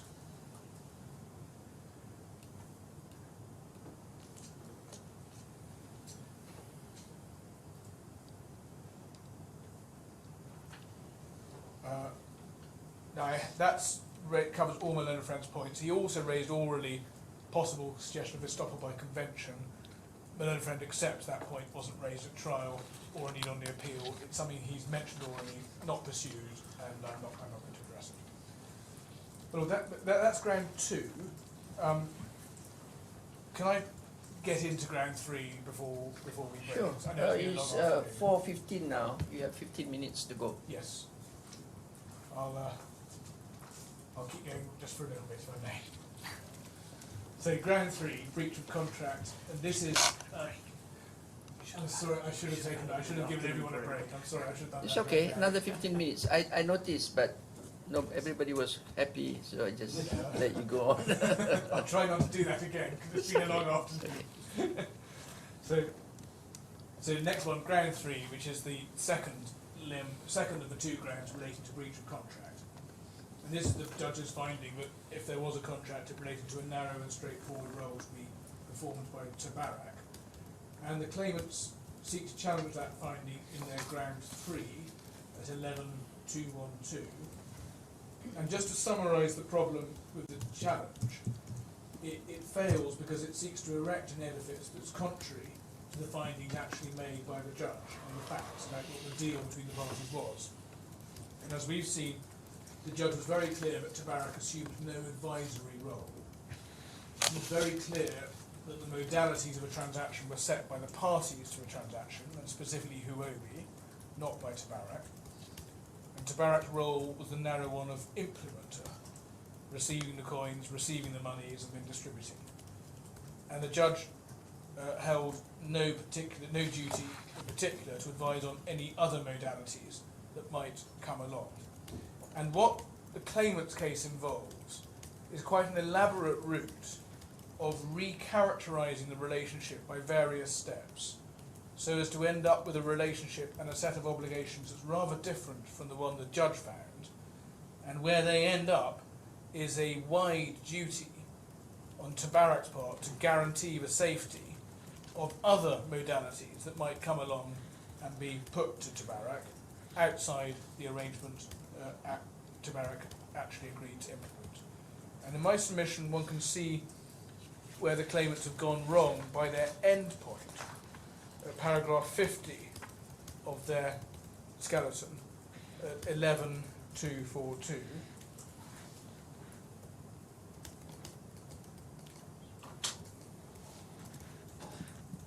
Where they say Tabarak would provide the terms they come up with are that Tabarak would provide a BTC address for receipt of the 300 Bitcoin from Huobi, and in relation to which Tabarak would have positive and negative control over the 300 Bitcoin from Huobi. Well, that wasn't the deal at all. It has nothing to do with a Bitcoin address or positive, negative control or anything of that kind. The deal was the simple one, which was to receive the Bitcoin into Tabarak's own wallet. And that is why, when the judge introduced its wallet, it was a fundamental departure from the agreed arrangement, as the judge found. And that departure, as I've said, was something that the buyer and seller agreed to, with Tabarak going along with their implementing their new proposal. And then that means that when one gets to the next set of subparagraphs, at B to D,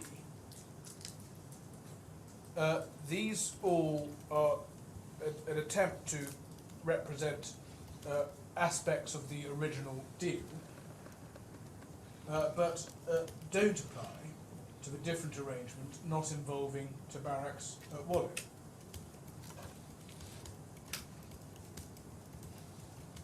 So the conclusion my learned friend gets to at paragraph 51, that Tabarak was in breach of contract and is liable for loss and damage, makes no sense at all, because Tabarak was not in breach of contract, because the entire mechanism operated outside the agreed deal. And just to see how my learned friend gets to his end point, where he says there is a breach of contract, even in the changed world in which the parties were operating on the 3rd of February. So he essentially seeks to challenge the factual findings the judge made and the inferences he drew, but without identifying any errors of principle. And just taking my learned friend's arguments, there seem to be two steps in his argument. First is his characterization of the role that Tabarak agreed to play as being an escrow agent or custodian's role, and in particular custodian's role, as he now focuses on. That is covered by an elaborate section of my learned friend's skeleton, some of which was developed orally in the custodian context, and it's in the skeleton at paragraph 41 to 44, at 11238 to 11239. And it bears note that my learned friend's own argument is that labels don't matter, and we rather agree with that. And so you might wonder what the significance was. And it wouldn't matter if my learned friend wanted to say that Tabarak's role could be described as having some characteristics of some of these roles in the market, provided it wasn't also being suggested that the role and the responsibilities and Tabarak's obligations arising were any wider than the narrow role that Tabarak in fact agreed to play. Provided it's not suggested that Tabarak had an advisory role or had obligations in respect of modalities other than the ones agreed, or it was certainly not that it was warranting security in all circumstances under new modalities. And where things start to go wrong is where the claimant attaches its labels and then seeks to say that by virtue of the label, Tabarak acquired various responsibilities, and that those responsibilities even applied when Huobi agreed to a new arrangement. And that is why in our submission, my learned friend's foray into whether or not Tabarak was a custodian is a red herring. We say Tabarak's role doesn't really fit that, but it doesn't matter anyway, because applying the label doesn't tell you anything about the obligations.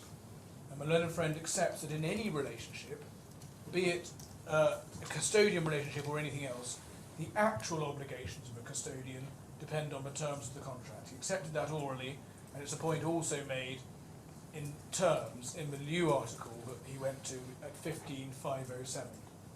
So referring to Tabarak as a custodian doesn't in fact assist you on what obligations are owed. And one sees this happening at paragraph 45 of a learned friend's skeleton at page 10383, where they say, and this comes somewhat out of the blue, Tabarak's role was simply to ensure that the purpose was achieved, namely that the BTC would not be transferred to the buyer until payment was received from the buyer, and Huobi would not be paid for the BTC until the BTC had been transferred by Huobi. That necessarily involved Tabarak devising and implementing a process that met this objective. So none of that bears any relation. If you put a full stop before the word that necessarily involved. Okay. Yes. That's, if it helps me learn a friend, that's effectively what I've been arguing, that there is a full stop at that point. That is the thrust of my case. Yeah. I'm obviously not giving anything away because you've picked it up, Justice Black. Well, yes, so taking the first, I submit that's not the case. So, well, it rather depends. I mean, it's a shorthand. If that is intended to mean that even when they changed the arrangements, Tabarak had an obligation to warrant. No, let's not say warrant. But it is. That's what this comes to, because this is what their breach of contract is. No. If they're not saying that you have to take reasonable care. Well, let's leave warranty and reasonable care to one side for a moment. Yes. And let's try and make it as simple as possible. Yeah. Okay. So, and let's assume that the original structure is out of the window because the Russians have said we want to use our own wallet. So, what happened was that people didn't stop there and then. Tabarak went on and did something. Yes. So we have to understand as a matter of fact what they did and then decide its effective law. Yes. So what they did, based on a false assumption, was that by setting up the Trésor wallet and putting it in their safe, they enabled a transaction to take place whereby the Bitcoin would not be transmitted to the buyer until the buyer had paid. Okay. So whether you want to call it the capital P purpose, whether you want to call it the commercial purpose, whatever you want to call it, Yes. the object Yes. of what they were doing was to stop the buyers getting their hands on the Bitcoin until they paid for them. Yes. I've got no problem with that. Well, that's why I'm taking a stage Yes. at a time. Yes. Okay, so we're all agreed that's what That's they're what doing. the job is. Yes. That's what the job is. Yeah. And I think we're all agreed, aren't we, that we don't challenge the judge's finding that they're going to be paid for it. Commission rates were agreed for it. Yes. So they were providing this service for payment. Well, I'll think about that for Think about it, but what else is commission but payment? Yes. So we have a factual scenario where your clients are providing a service, the intention of which is to stop the buyers from getting their hands on the Bitcoin until they pay for them for payment. So, leaving aside any questions of whether they have an obligation to advise on the modalities, let's say we find all of that in your favour. Let's say we find completely in your favour that Mr. Thurner and Tabarak had no obligation to design the situation. They were just doing what they'd been told. But nevertheless, what they'd been told to do was for that object to provide that service, and they were being paid for it. Now, what I struggled with throughout is why that isn't a contract. Well, can I come back in the morning? You with can that? indeed. I think for me it's central to the case. I see that. Can I just say why the answer to that is not central to the case? Okay. Because even if you assume against me and in favour of my learned friend that there is some essentially new contract or varied contract, it would have to be, that arises on the day. So it's not the contract, it's not the agreement arrangement going into what happened on the day, it's a varied contract that happened on the day.